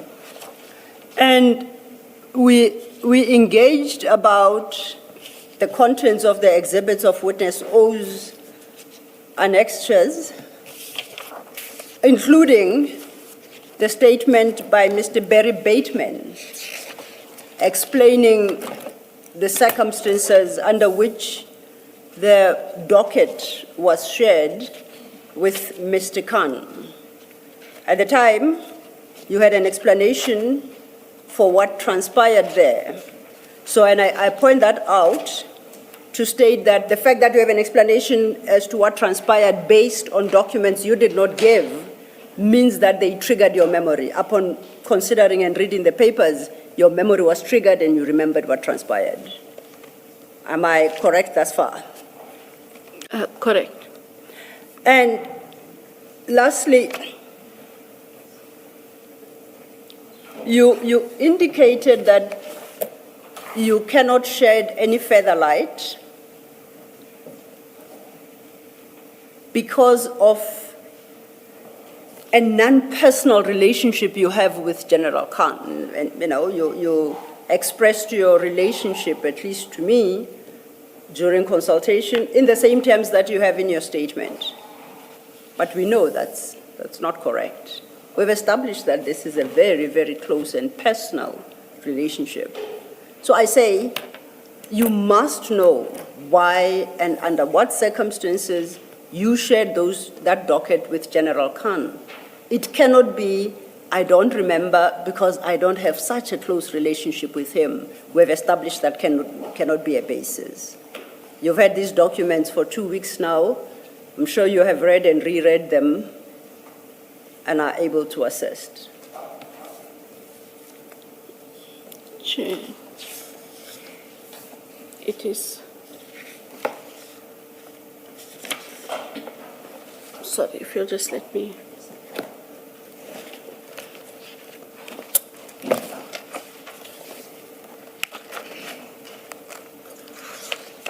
Oh, if you are looking for the documents, it's Exhibit 1, CJC 368, starting from page 1. Yeah. Now, I was just looking for my supplementary statement. Your supplementary state to the Commission? To the Commission. Have you located it? We have located it. And Commissioners, it is in File 1. And I do not wish to belabor a point. I have read this into the record. And at the stage where we are, and I'm expected to perhaps respond and answer a question, I just wanted to indicate, Chair, that and it would be on, there's a red number 2. On the page, and it would be the supplementary dated the 20th day of July, Chair and Commissioners.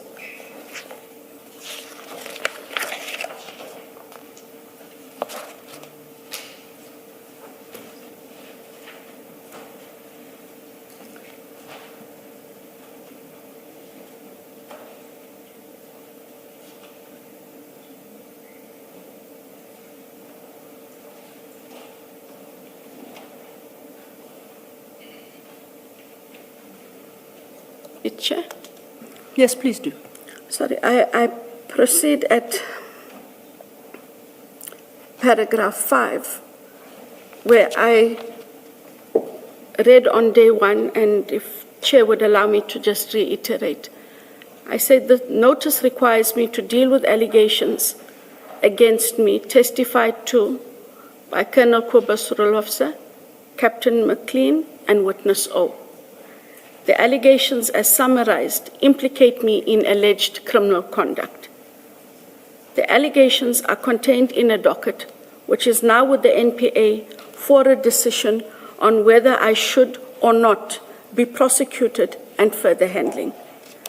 That this is so, Chair, was confirmed by the NPA on the 10th of July 2026, as well as by the witness McLean when he testified on that day. Now that the matter is before the NPA on the basis set out above, Chair, for a decision on whether I should or not be prosecuted, various consequences emerge.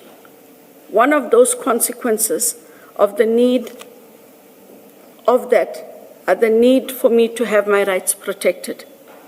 Thus, when I testify on those matters, should I be called upon to do so, Chair, I will humbly exercise my right not to incriminate myself under Section 35(3)(j) of the Constitution of the Republic of South Africa, read with Section 3(4) of the Commissions Act of 1947. These instruments guarantee my right against self-incrimination. If I could just read the last paragraph then, Chair. I hold the view that the Commission's fact-finding mandate does not override my constitutional protection against self-incrimination under any circumstances. And it is for those reasons, Chair, that this affidavit is submitted to place my position in regard to the testimony of the witnesses identified above formally before the Commission.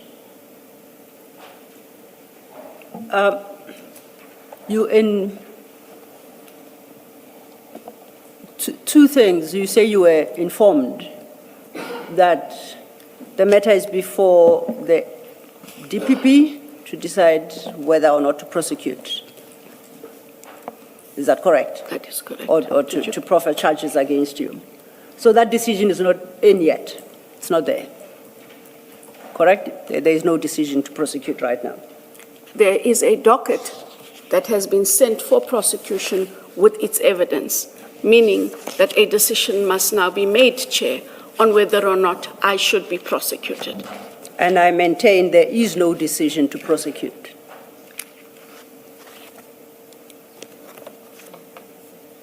There isn't. It's awaited. That's the first. And if the decision has not been made and you are not under prosecution, I'm sure you appreciate you cannot invoke the rights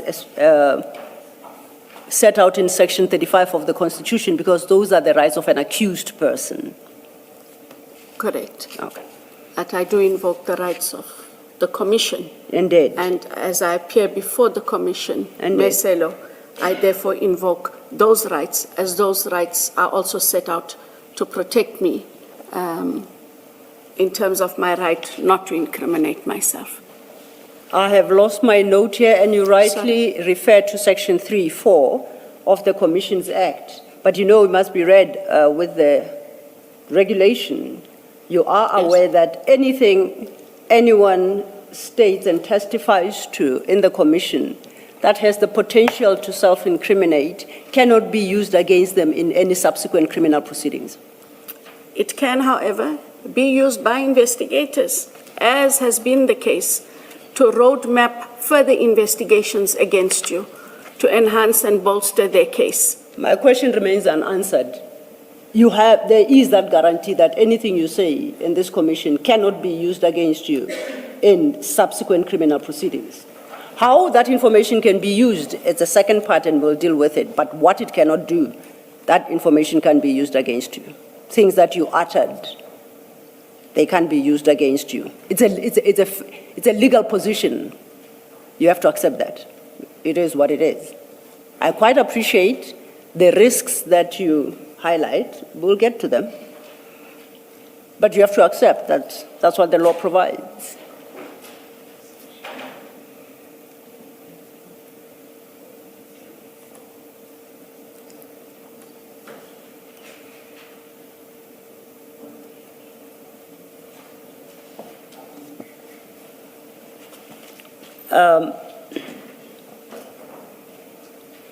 Advocate?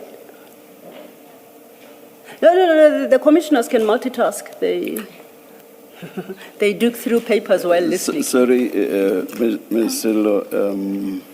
Yes, Section 35, 3J refers to an accused person. But does the issue of accused person apply to Section 3, subsection 4 of the Commissions Act with regard to the privilege against self-incrimination? No, I distinguish between the two. Yes. Here in her affidavit, she's raised both. Yes. Section 35 of the Constitution, and I say that doesn't apply in this case because she's not an accused. Okay. So she can only resort to 3(4) of the Commissions Act. And then you raise the issue that such evidence cannot be. But what about the point of derivative evidence? And I think this is... Which would be maybe quite prejudicial under certain circumstances, depending on what has been derived, even if they don't use what a witness may themselves have said. But which is the second point she raised, and I said I distinguish between her acknowledging that there are those provisions in the law. She mentions precisely the issue that it may provide a roadmap for future investigations, precisely to ensure a successful criminal prosecution. So I say that is the second leg.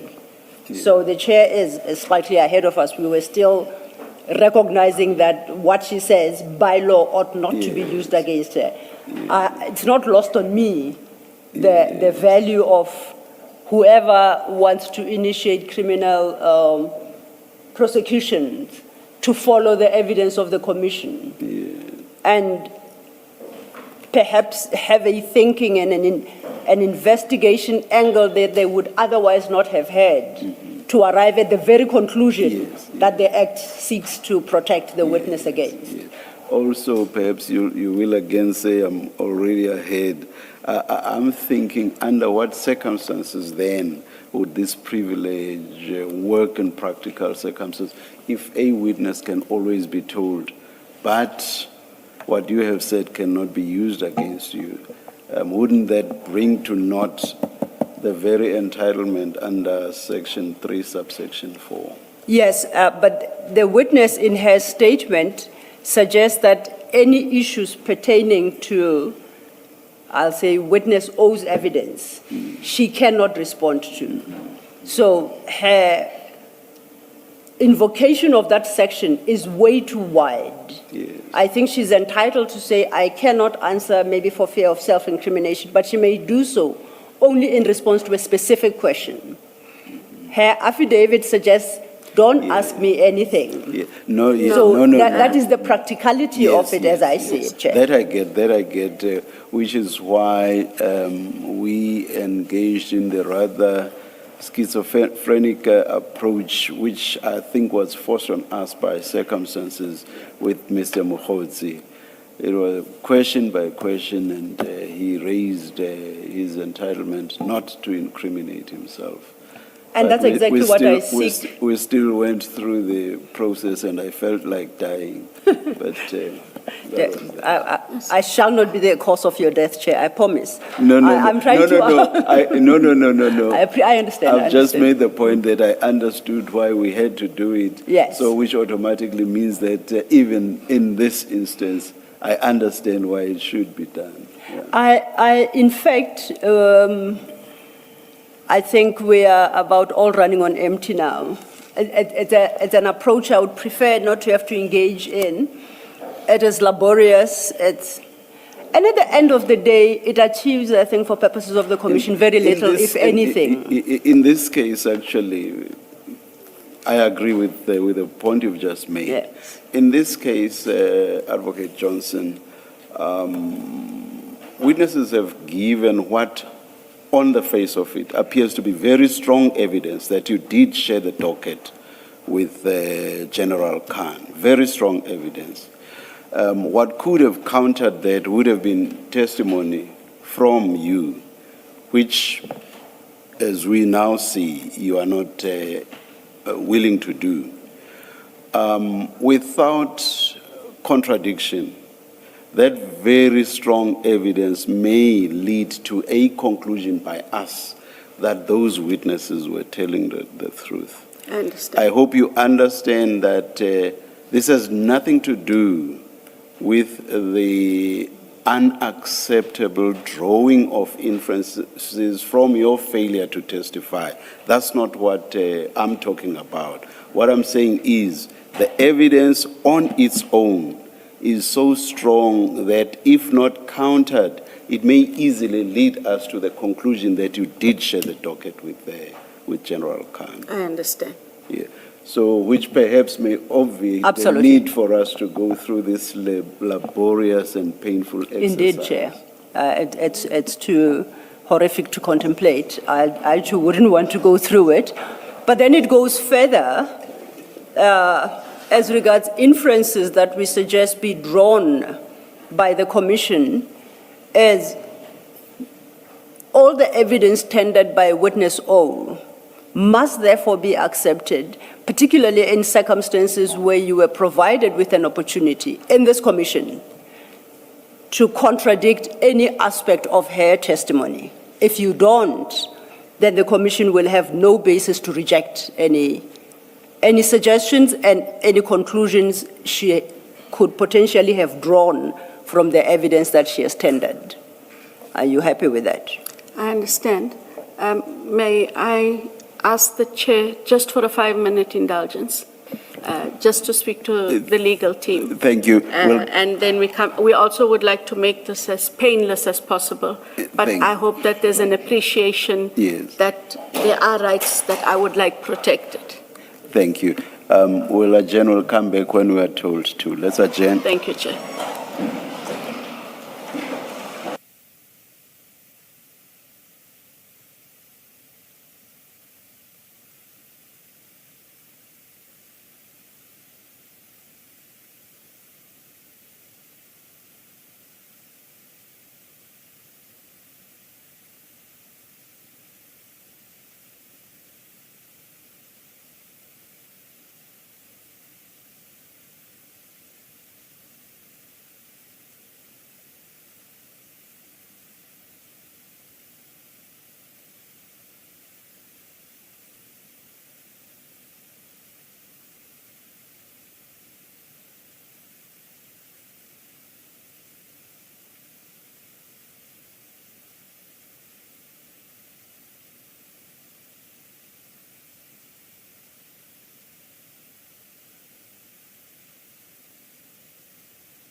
One. It seems we are ready to resume. Please make sure your devices are off. Thank you.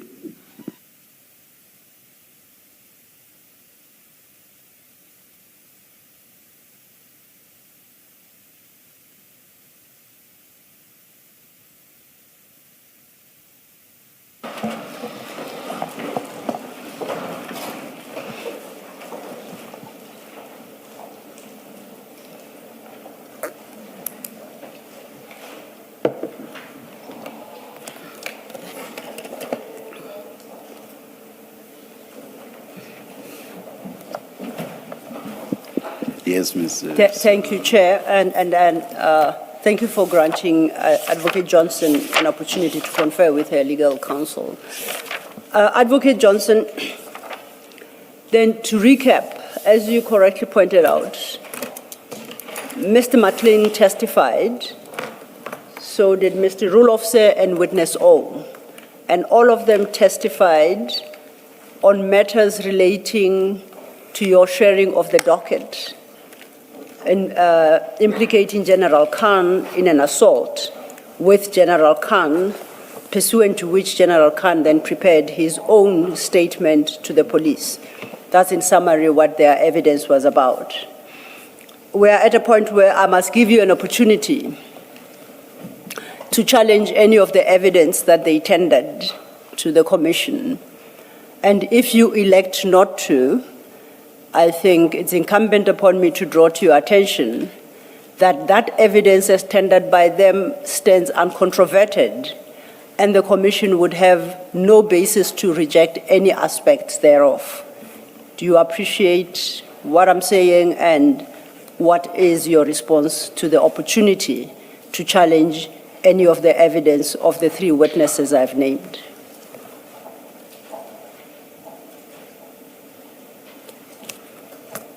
Thank you, Chair.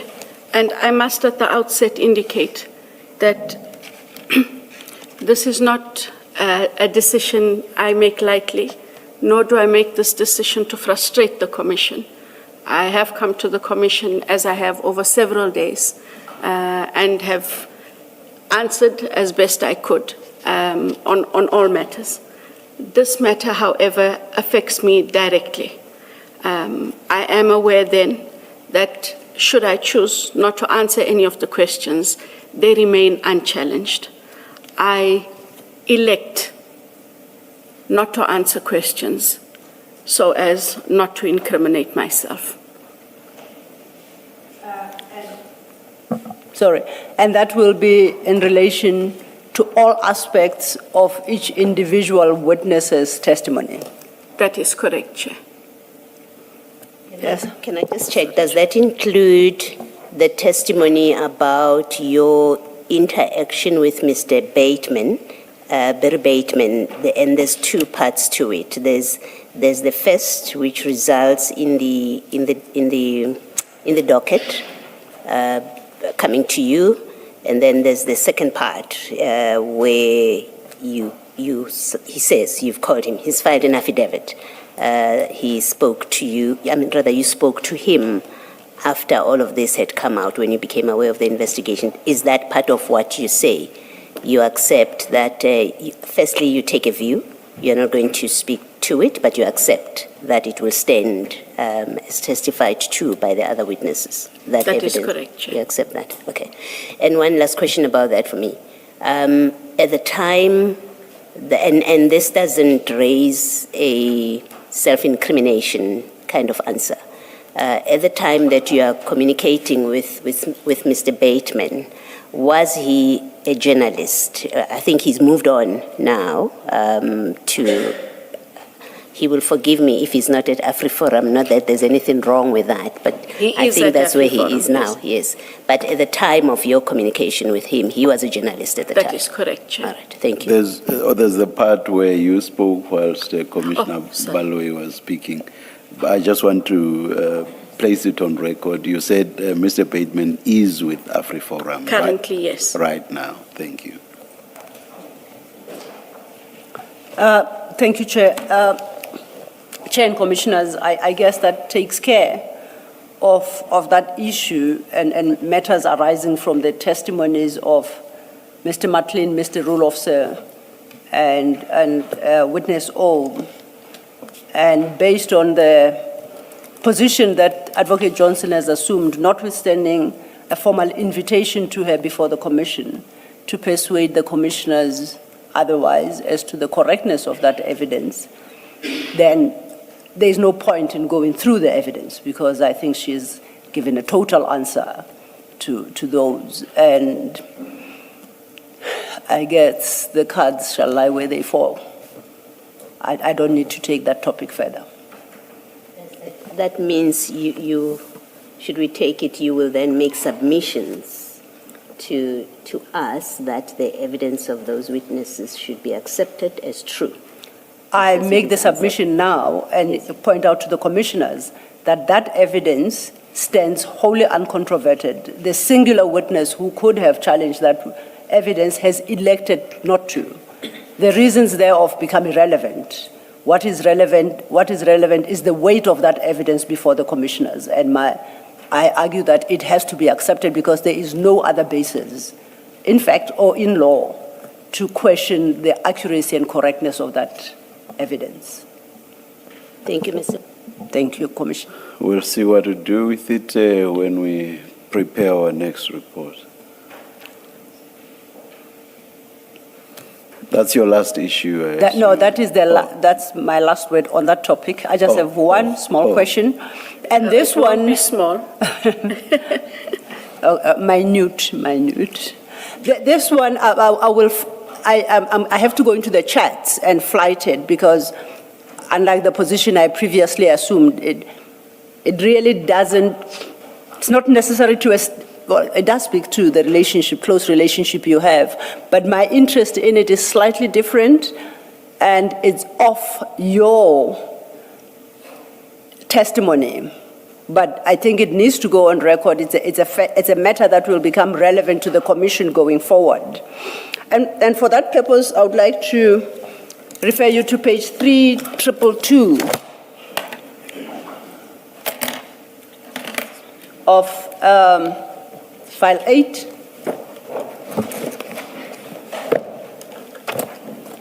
This is a message sent to you by General Khan on 7/9/2021. And that's on the 9th of July. We know the date is the American version. Now, my interest in this particular message is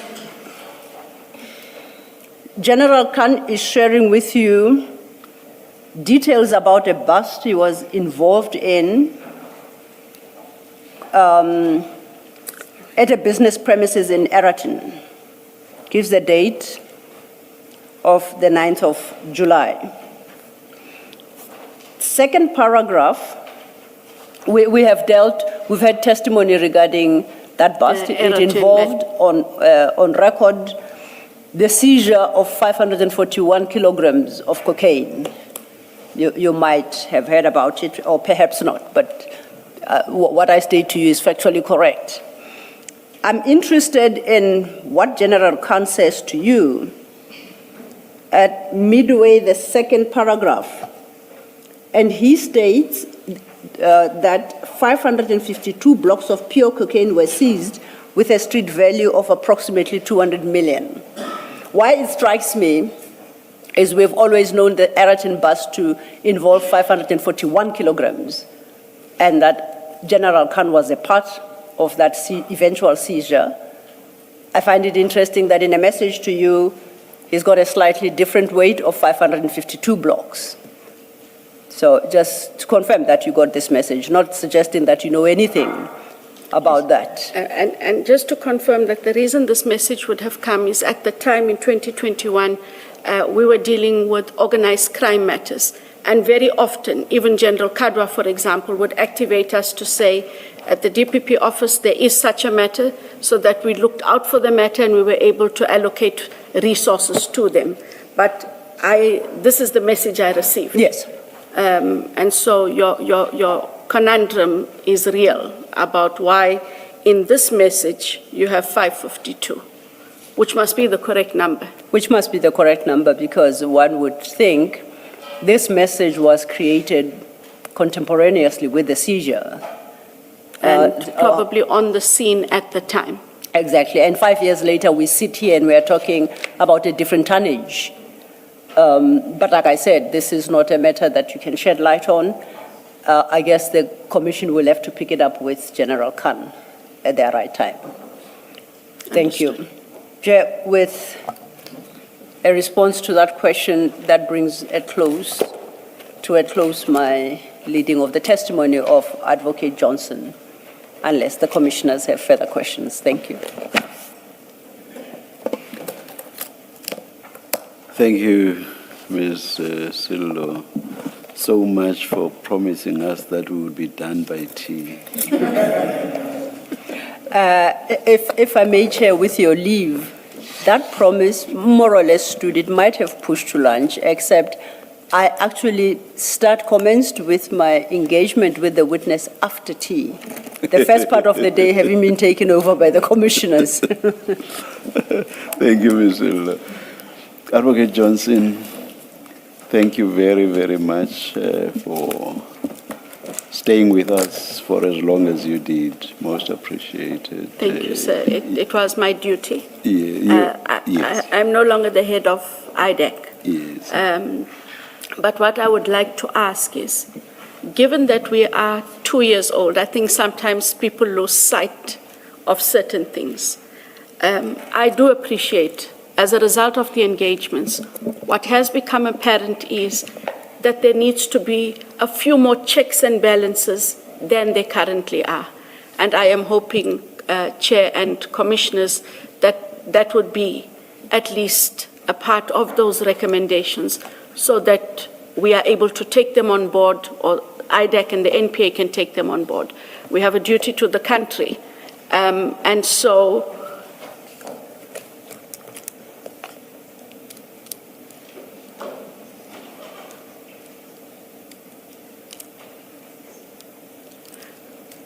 and because we have a duty to the country, we have to rely on sound minds as yourself to, where we have erred, at least point out our errors and hope that we find our space. It was created for a specific reason, and I'd like to think that that reason fulfills itself, even in my absence. And thank you, Commissioners, for the opportunity.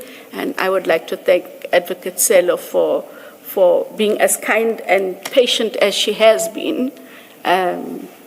We've had long days. So thank you, and to my councils as well. Thank you. Thank you. And perhaps something I should say is that despite what may have been a grueling engagement, you still found time to put in a few words of humor.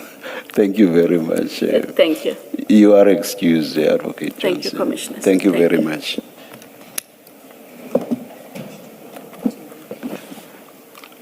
Let us adjourn and resume at 9:30 tomorrow. Thank you, Chair.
But sorry.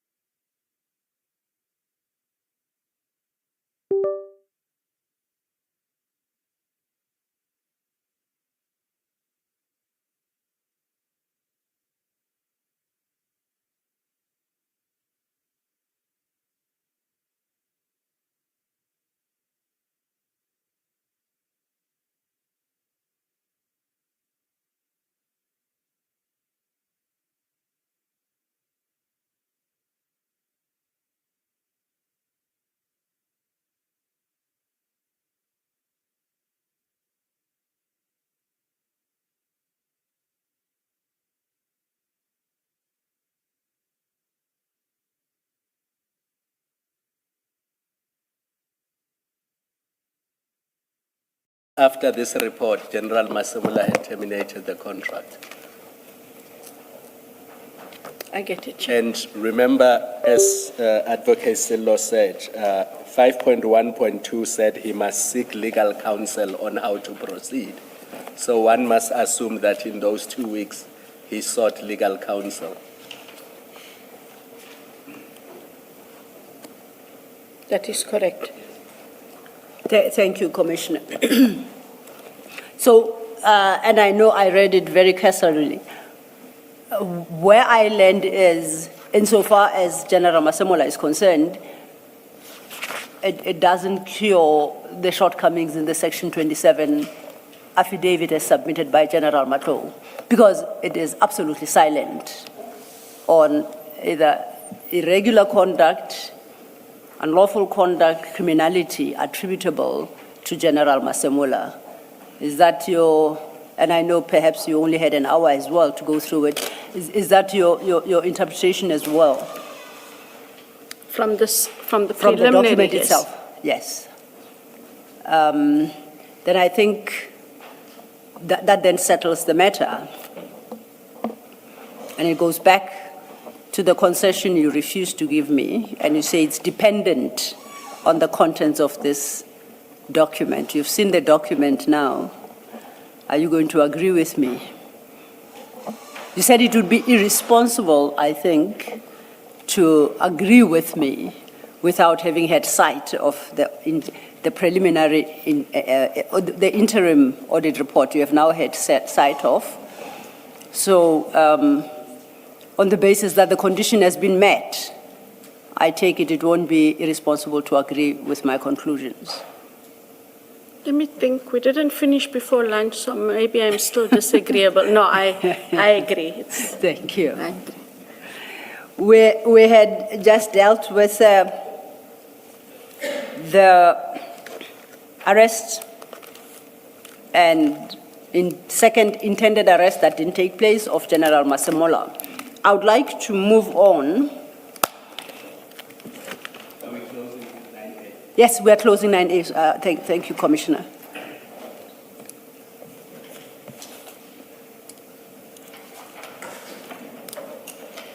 Chair and Commissioners are suggesting that I move on from the issue of the arrest of General Masemola and the intended arrest for June 18th, 2026, which was not executed. Sorry, it's Kumalo and Madondo. What did I say? I said Masemola. Masemola. I'm getting everything wrong today, ain't I? I just, my apologies. There was never an intended arrest for General Masemola, General Kumalo, and General Madondo.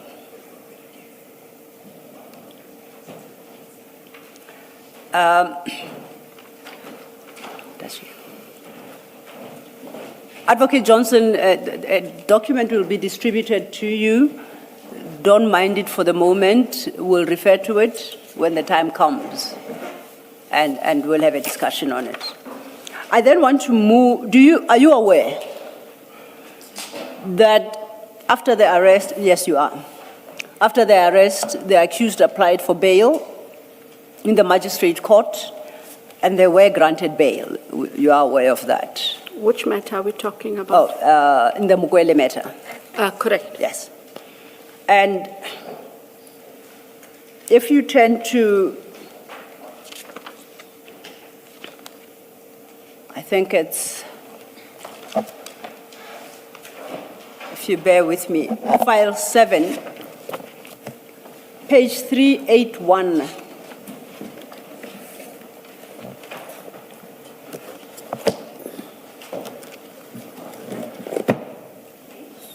Page 3, no, CJC 381, page 2948.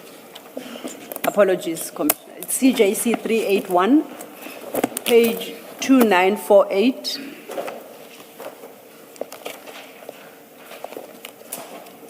Those are the magistrate's notes taken during the bail hearing.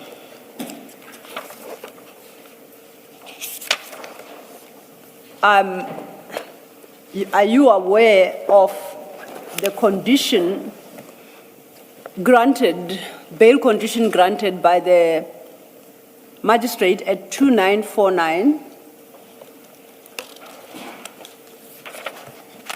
It's condition 3. That accused number 1, 3, 4, 5, 6, and 7 are prohibited from being at any premises of crime intelligence within the country, RSA, while the matter is pending. The fourth condition was Mr. Brian Padiachi will assist the accused with the collection of any matters or items of personal nature the accused may have at the premises, in the crime intelligence officers. I don't see everything there, but that's the gist of the fourth condition. May have left. Or may have left, thank you, Chair. May have left at the premises of any crime intelligence office. Now, you were asked about this condition at the ad hoc committee, you recall? I must have been. Let me see if my record keeping is what it ought to be. 3.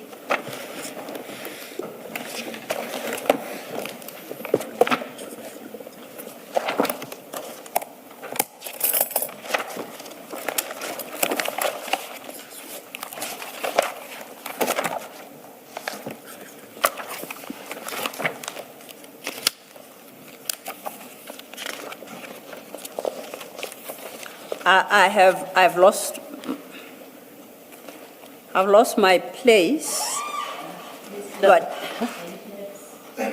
Are you perhaps looking for page 543? It might give you a sense of where you're trying to go. Could very well be, Commissioner.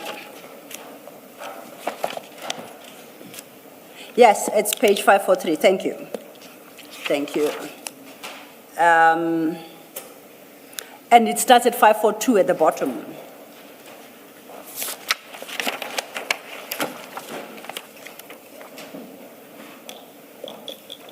And at the bottom, Advocate Arendse, referencing some of the complaints by Lieutenant General Mkhwanazi at the press conference of the 6th of July, 2025, states, now he being reference to General Mkhwanazi, makes reference to one of your investigators, Mr. Brian Padiachi. Let me put to you two allegations made by Lieutenant General Mkhwanazi made in his affidavit. He said, quote, a further condition is that the accused required anything, if the accused required anything related to their work, it could only be obtained through the intervention of the investigating officer. This is in relation to General Khumalo. Then at the bottom of 342, indicates that Lieutenant General Khumalo has applied for the bail conditions to be amended, but the hearing of this application to amend has been postponed on numerous occasions. Then you respond to this bail condition at page 543, and you state the assertion being that Mr. Padiachi would be allowed to have access to criminal intelligence is incorrectly interpreted, mainly because we have witnesses at CI. those witnesses had indicated that they had been intimidated and victimized. The condition for them not going to CI was to ensure that the witnesses were not intimidated. Mr. Padiachi would not have been allowed to access any documents from CI. If after that one identified that there were documents from CI, we would have had to follow the process we had followed initially, which would have been to issue a Section 28 subpoena to the National Police Commissioner. No one would have been allowed to go to CI, engage any personnel, or take any documents. It is Mr. Padiachi who, in fact, would call Lieutenant General Mkhwanazi to let him know that he's going to be in the province. There are a lot of points raised in your response. I will, for the moment, not deal with the issue of Lieutenant General Mkhwanazi and Mr. Padiachi having to call him, because I don't understand what he's got to do with this particular bail condition. I'm interested in the point you make that it would be wholly wrong to have a condition that entitles Mr. Padiachi to access to CI documents. That was your view, correct? Yes. Are you aware that when the Lieutenant General Khumalo, I think there were 3 of them who challenged this condition, that Colonel Padiachi filed an affidavit in opposition of the amendment of that condition in circumstances where you, as his leader, knows that that condition would not make sense because Mr. Brian Padiachi himself does not have any security clearance to access information that is within the CI offices. Correct. What's your comment to that? So, first of all, and that is why I said what I did at ad hoc. We have no right to enter those premises. And if, as per the bail condition number 3, that bail condition was way too wide because it talked about crime intelligence within the country. These were crime intelligence officials, chair at head office.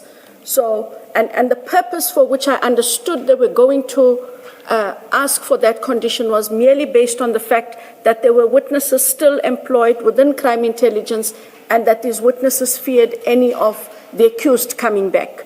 That part made sense, but not bar them from every crime intelligence office in the country. And that the only role that Mr. Padiachi was to play was to accompany them. They would take what they needed to take for whatever reason they needed it. That is how I understood the condition was supposed to work. Well, I guess that might be because you had discussed it in the office. Are you aware that such a condition was not even sought by the prosecutor? Even a watered-down version, as you put it, that they be allowed to go into CI offices but accompanied by Mr. Padiachi. Even that was never sought. Sorry, Counsel, I don't follow. If the prosecutors didn't ask, who made this condition? Sorry, say that again? Sorry, I didn't follow. If no, I missed your last point. Please repeat. You say that the conditions were not sought by the prosecutors. Who sought, then how would these conditions be imposed? Because, and please, I don't mean to be condescending. Yeah. As a career prosecutor, we always stand up and we ask. We will suggest bail, whether we oppose bail, we'll agree to bail, and the court will ask, are there conditions? And then we say, yes, and we've either agreed to the conditions or there's no agreement, but these are the conditions. You have to give the conditions to the presiding officer, who must either accept, reject, engage, and then conditions are set. So that is the purpose of my question, Counsel. I'm not doubting what, I'm trying to understand, how do we have conditions then? Well, that's exactly what we were trying to understand, and we put the question to Colonel Padiachi.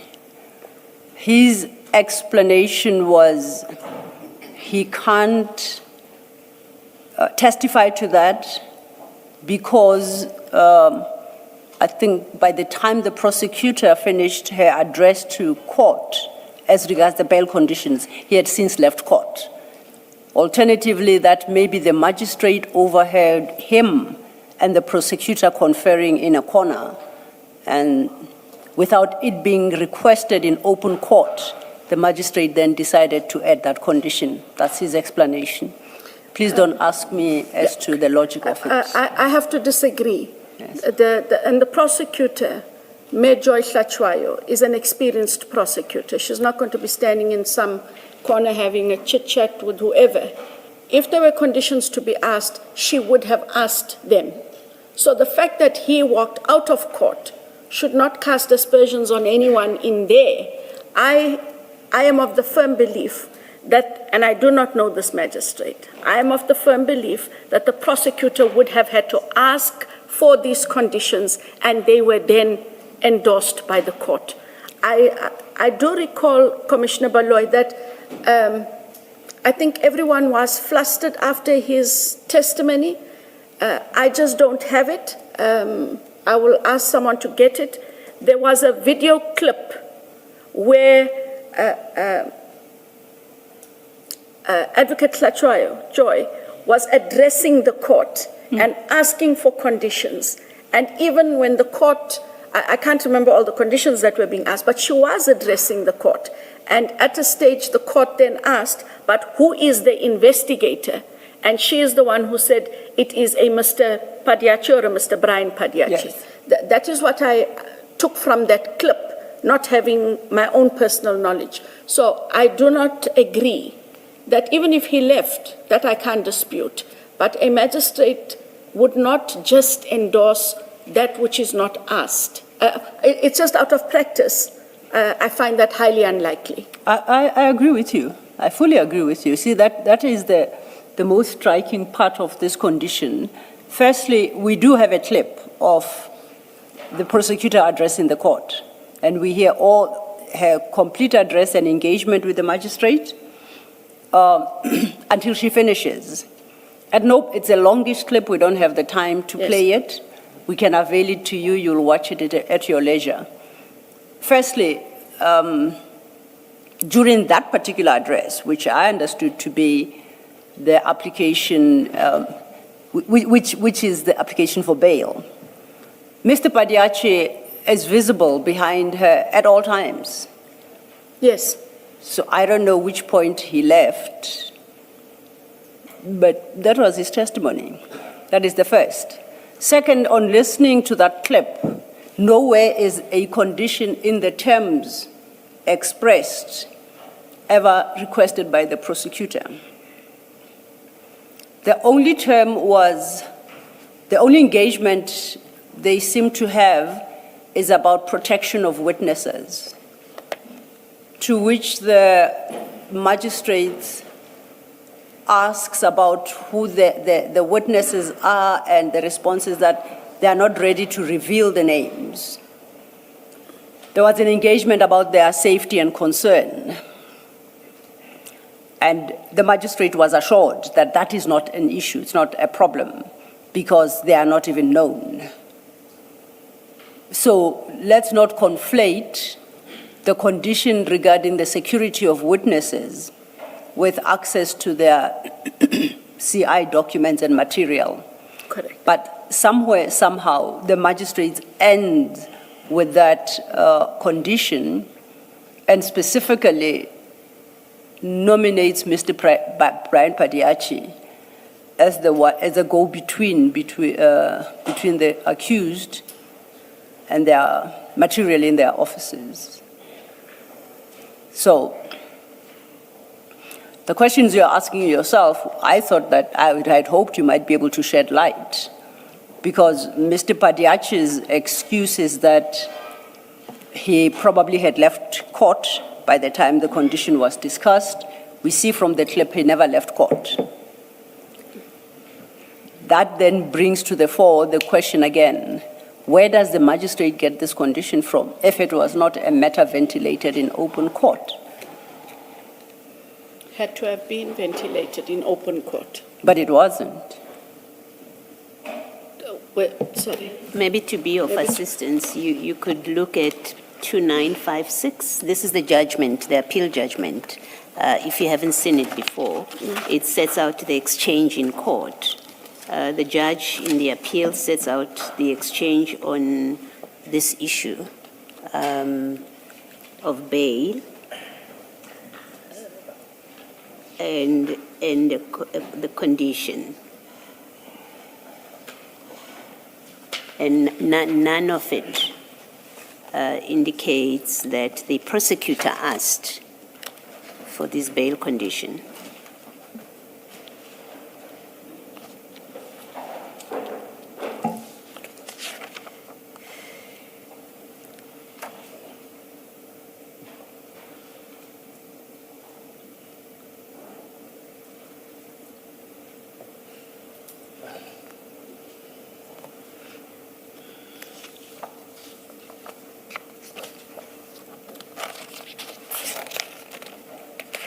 If I may, Advocate Johnson, Sure. I think it might be helpful for you to jump to 2959, that is the judgment, under paragraph 19, where the judge, the High Court judge, then analyzes the appeal. Before you get there, 18.3, where both counsel agree that the court did not seek submissions from them about the condition it intended. I think that 18.3 wraps it up. I see that. And then the judge considers the appeal at 19.3, points out that the legal issue to determine in these proceedings, namely whether the magistrate erred in imposing the bail condition, must be assessed based on the material that was before him and the way he dealt with that information or evidence. And then from page 2960, he references applicable legal principles. And he concludes that at 2962, at paragraph 19.17, I'm unable to find any judicial basis on the evidence and submissions before the court quo for the bail condition that was imposed. In exercising his judicial discretion, the magistrate did not confine his assessment to the facts presented before the court.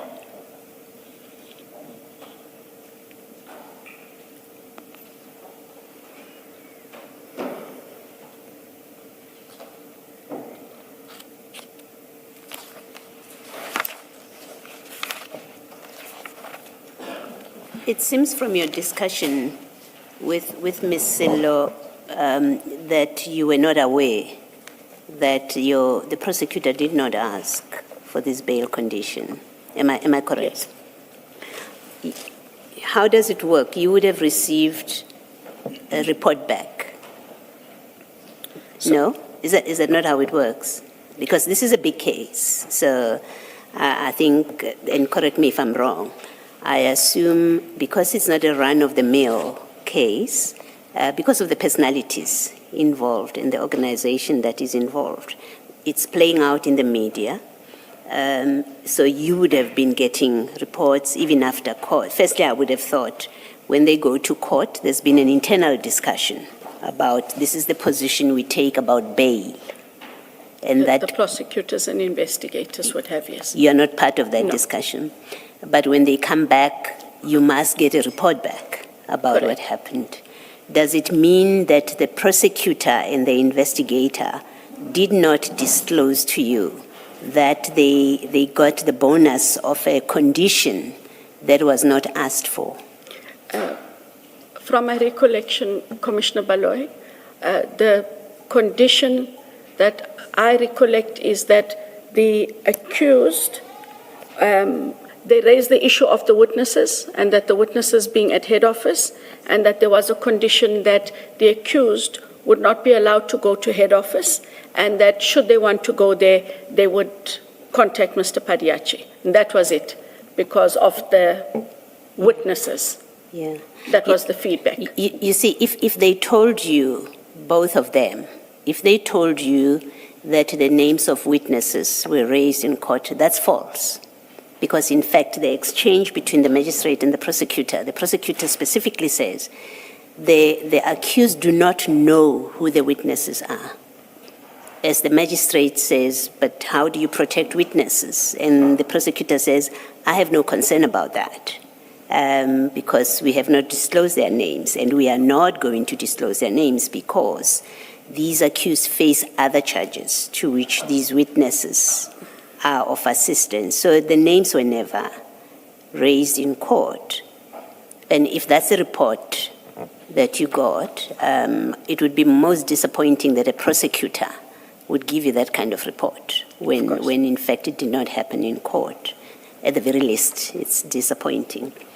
Had you known that this is a bail condition that was not asked for, what would you have done about it? Had Miss, I think you said it's Prosecutor Hlachwayo, I think that's the surname. Had she done what I think every officer of the court has a duty to do, is if things have happened that should not have happened, in fairness to the accused, as your code of conduct says, that prosecutors must be fair to accused people as well.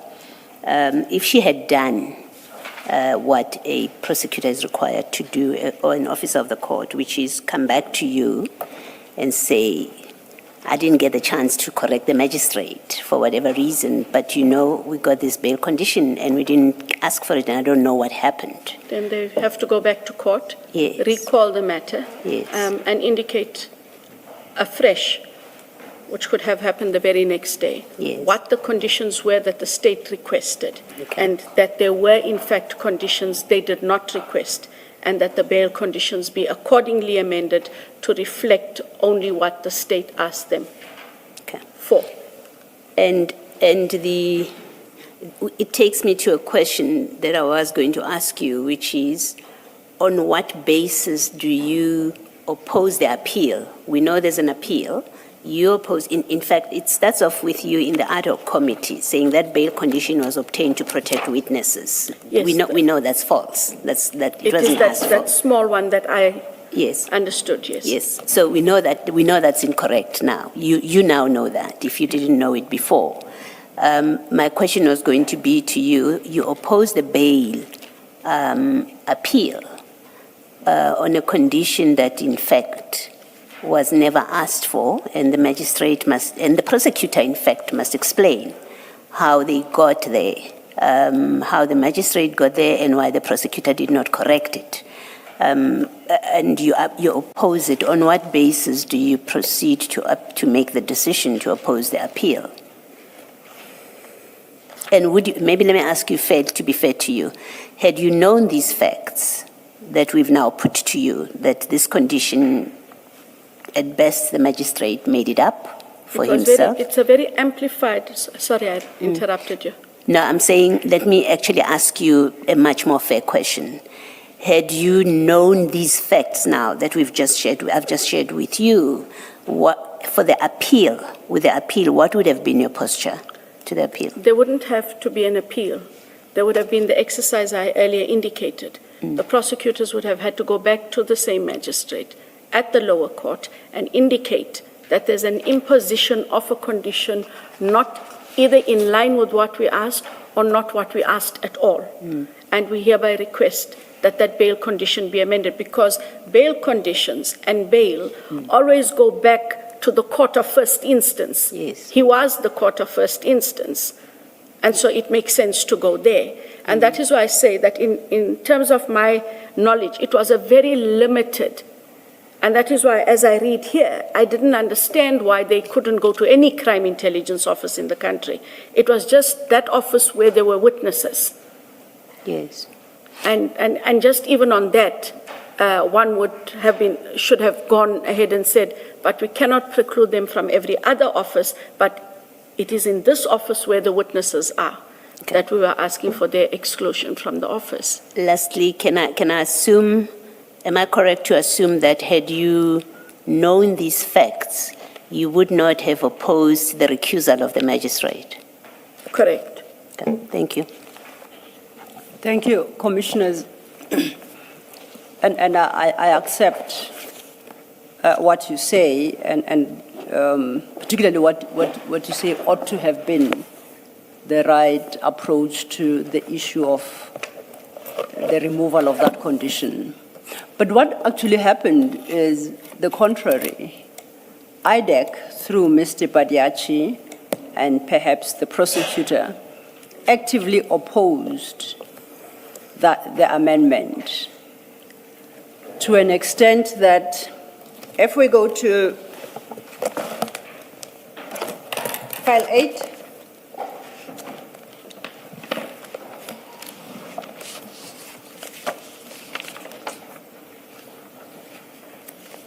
and at file 8, if we go to page 3028,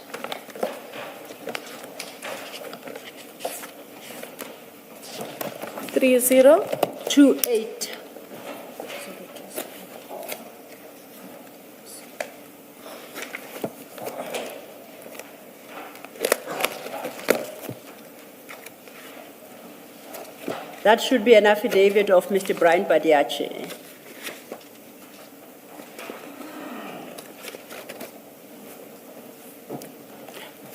I located it. If you go to 3029, paragraph 5,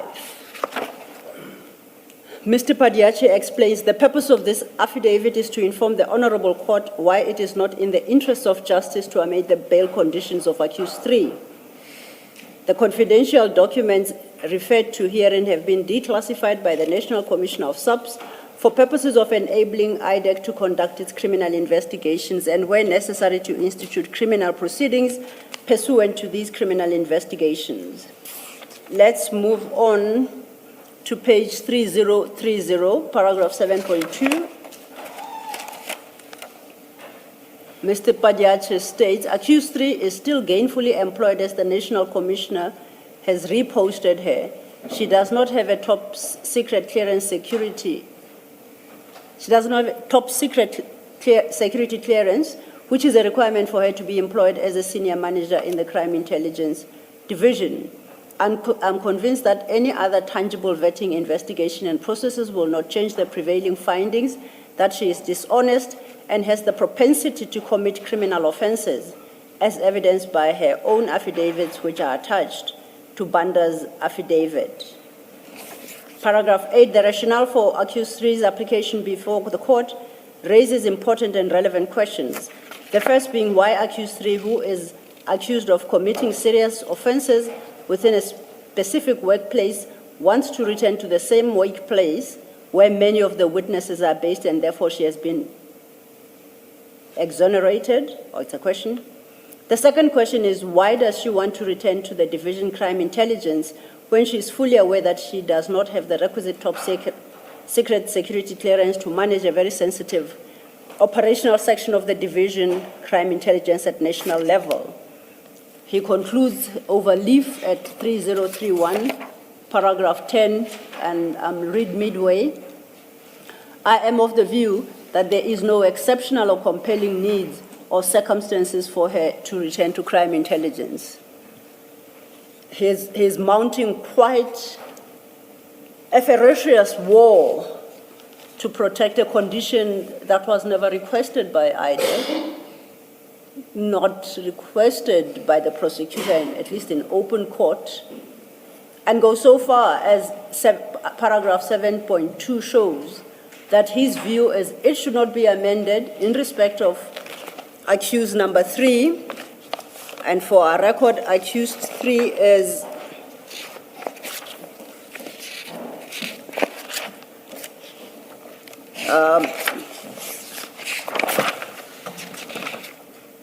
Mr. Josias Ligalakala. That's accused 3, and says, no, I might be wrong. that is applicant 3, this is Madondo, and says, it's accused 3 in the charge sheet, that she has a propensity to commit criminal offenses. That's okay. As if that was not enough, if you go to page 2985, same file. That is the affidavit of Charity Matlala Matlou. Yes, she is the Chief Risk Officer. You recall we came across her Section 27 affidavit in the SAPS Medicare contract. And she, at 2986 paragraph 8, she speaks of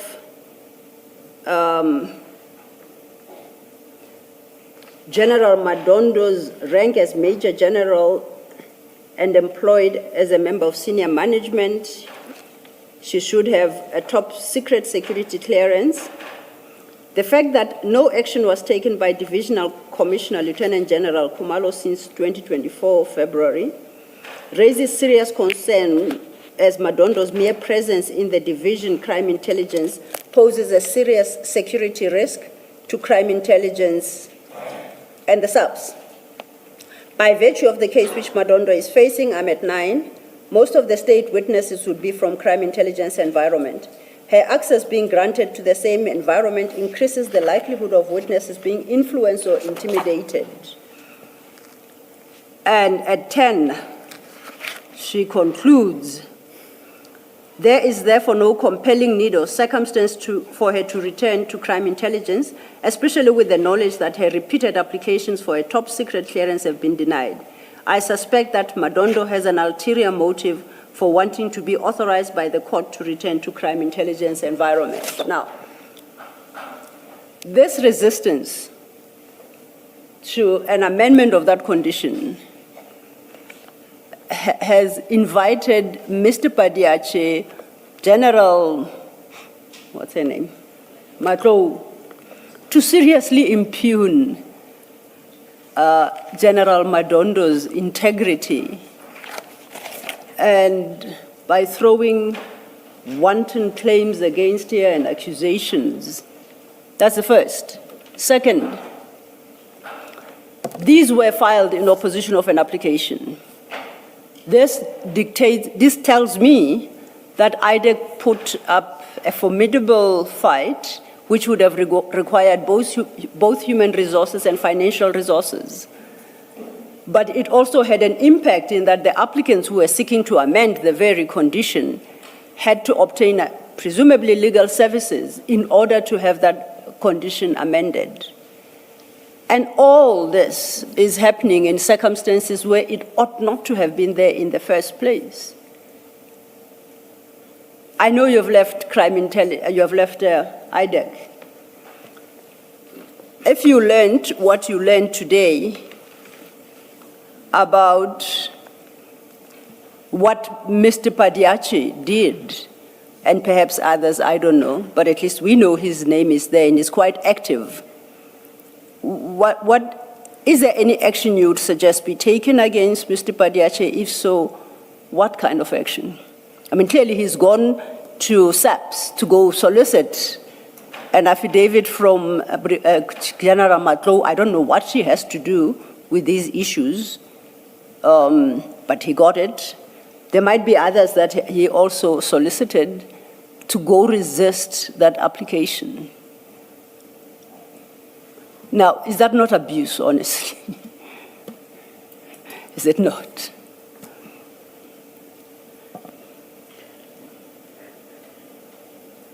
Out of my own personal experience, Chair, when we do decide to go to court after bail has, even the state, when we want to bring in a bail appeal, we can only go, as I know the law, and maybe someone else changed the law in the meantime, we are only able to go ahead and appeal on the bail record.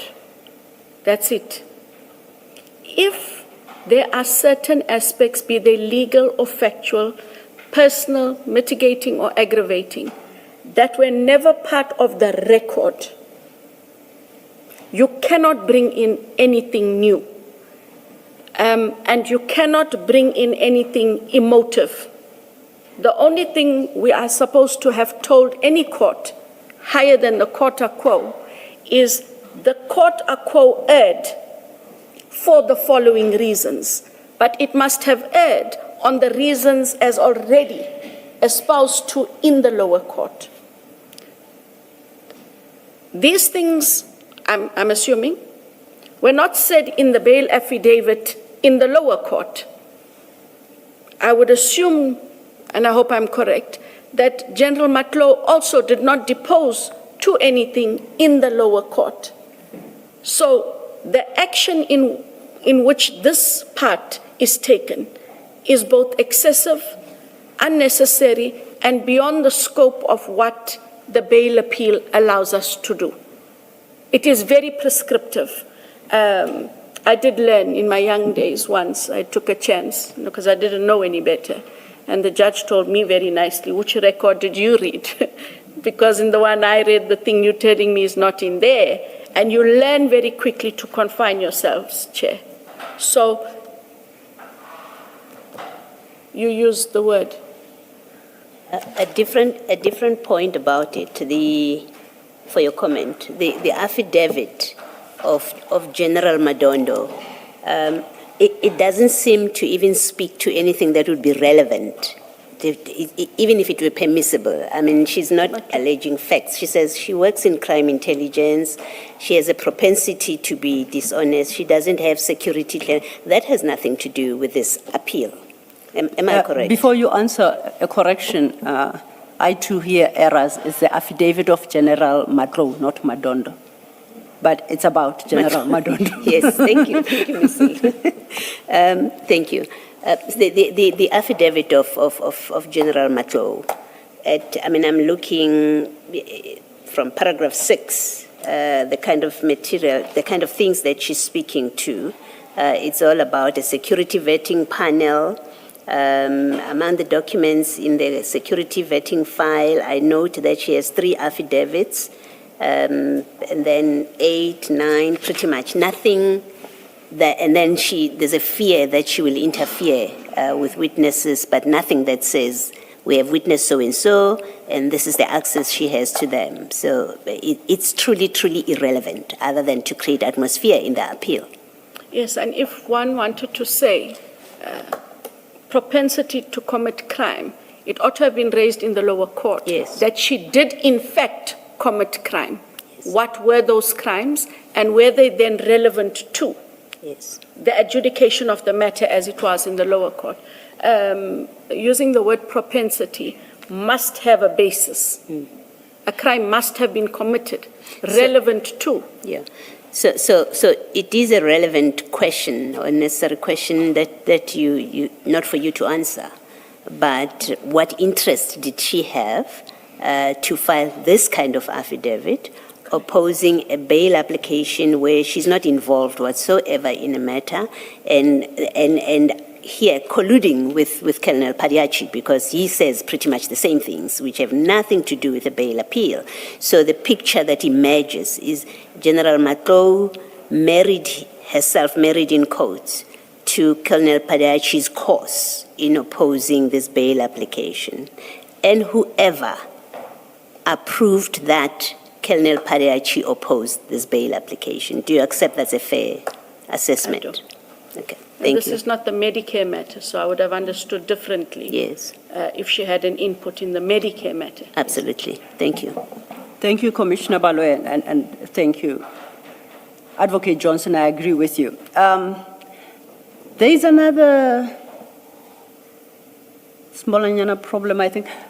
It goes back to your signing documents based on what your investigators tell you. On the 30th of June 2025, you penned, signed, and addressed a letter to the National Commissioner informing him that General Lushaba, General Kumalo, General Madondo, it's going to be projected here, General Lekalakala and General Gabela, as well as Nube, I apologize, I don't remember her rank, and Brigadier Mukwele. You state, and this, it's, if you go to the bottom, it's signed by you, it's dated the 30th of June 2025. And at the 4th paragraph thereof, you state, kindly note that none of the above named officers are allowed to enter any premises or office which forms part of the Division Crime Intelligence or have any contact with its personnel as ordered by the court. You then conclude that any further inquiries be directed to Chief Investigator Perumal, and you provide the email address. So, I don't know, perhaps inadvertently you are perpetuating this injustice. Was the letter prepared for you for signature? It was prepared for me by Chief Perumal because I wasn't thinking to the conditions, and I do see that problem of allowed any premises. Yes. Yes. Yes. So they would have put it in as the conditions as they then saw them there and had them. Okay. Yes. So you would have had to work off a court order. Of the court order, or at least the summary that they gave me. So you are not seeing for the first time here in this hearing that actually there was this condition? No. I see for the first time in this hearing this condition as it is. That was the summation that they gave me for me to sign. It was not the actual order? It wasn't the actual order. So they drafted a letter for you, explained it, I take it, and you took them at face value and you trusted them implicitly and signed. That's about what happened. Because it had to go to the National Commissioner, yes, what had transpired in court. And once again, you didn't satisfy yourself that those were the correct conditions actually? No, I didn't ask to look at the conditions. Okay. Commissioners, and I think it's more, especially in the light of what you said now, as you're sitting there, that this bail condition is too wide. These people are employed in head office. You may not have seen the order itself, but you sign a letter that says they may not go anywhere in the whole country. That is crime intelligence. Yeah. I didn't read it that way, in the whole country. For me, it was any crime intelligence office, and for me, they are bound here in Pretoria. I didn't see that as in the whole country. That is why I'm saying, Chair, when I see the handwritten condition as it is, that is more explicit than what that paragraph was.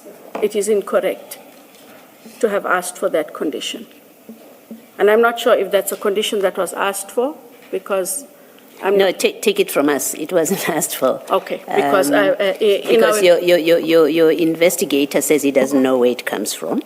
That's what he told us, because at some point he left. So he doesn't say, I was in court when it was asked for. He said, I don't know. And we've referred you to the judgment where there is this, where the judge sets out the engagement about this condition, and in fact says that was not asked for. So I think it's at least on the evidence of Colonel Padeachi and the judgment itself, the appeal judgment, we can accept that it's established that the condition was not asked for. Thank you. Thank you, Ms. Thank you. And if I could just perhaps add to that, you don't have to take our word for it that it was not asked for. The judge in the High Court, that's precisely the basis of his overturning it, because it wasn't asked for, and the judgment states as much.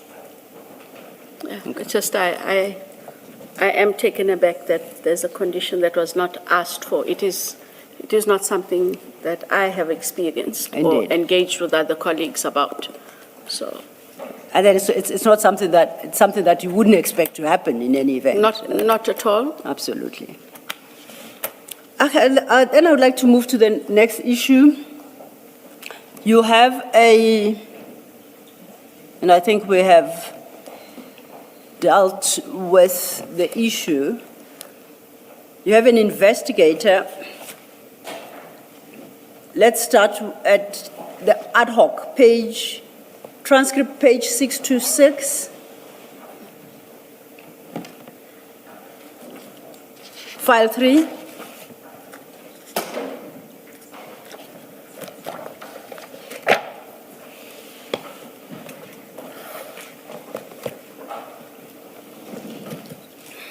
You said file? File 3, the transcript, ad hoc transcript, page 626. Midway that page, you are having an engagement with Ms. James.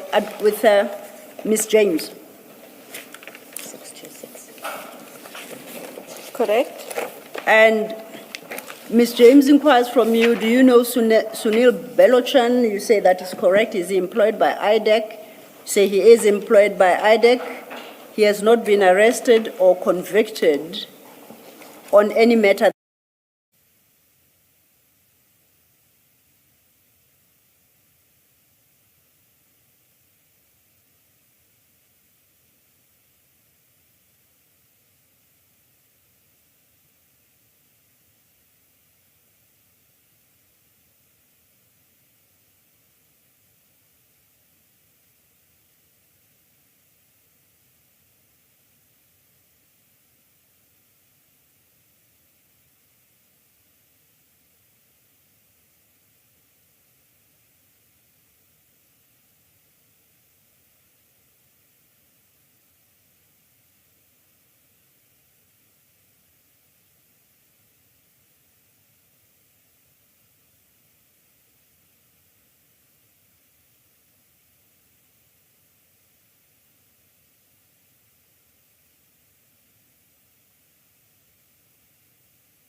1, 2, 1, 2, 1, 2, 1, 2. 1, 2, 1, 2, 1, 2.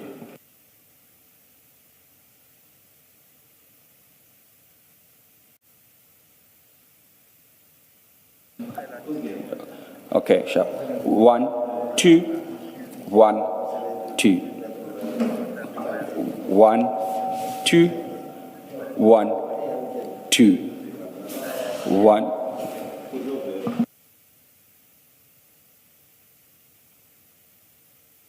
1, 2, 1, 2. 1, 2, 1, 2, 1, 2, 1. Okay. 1, 2, 1, 2, 1, 2, 1. 1, 2, 1, 2.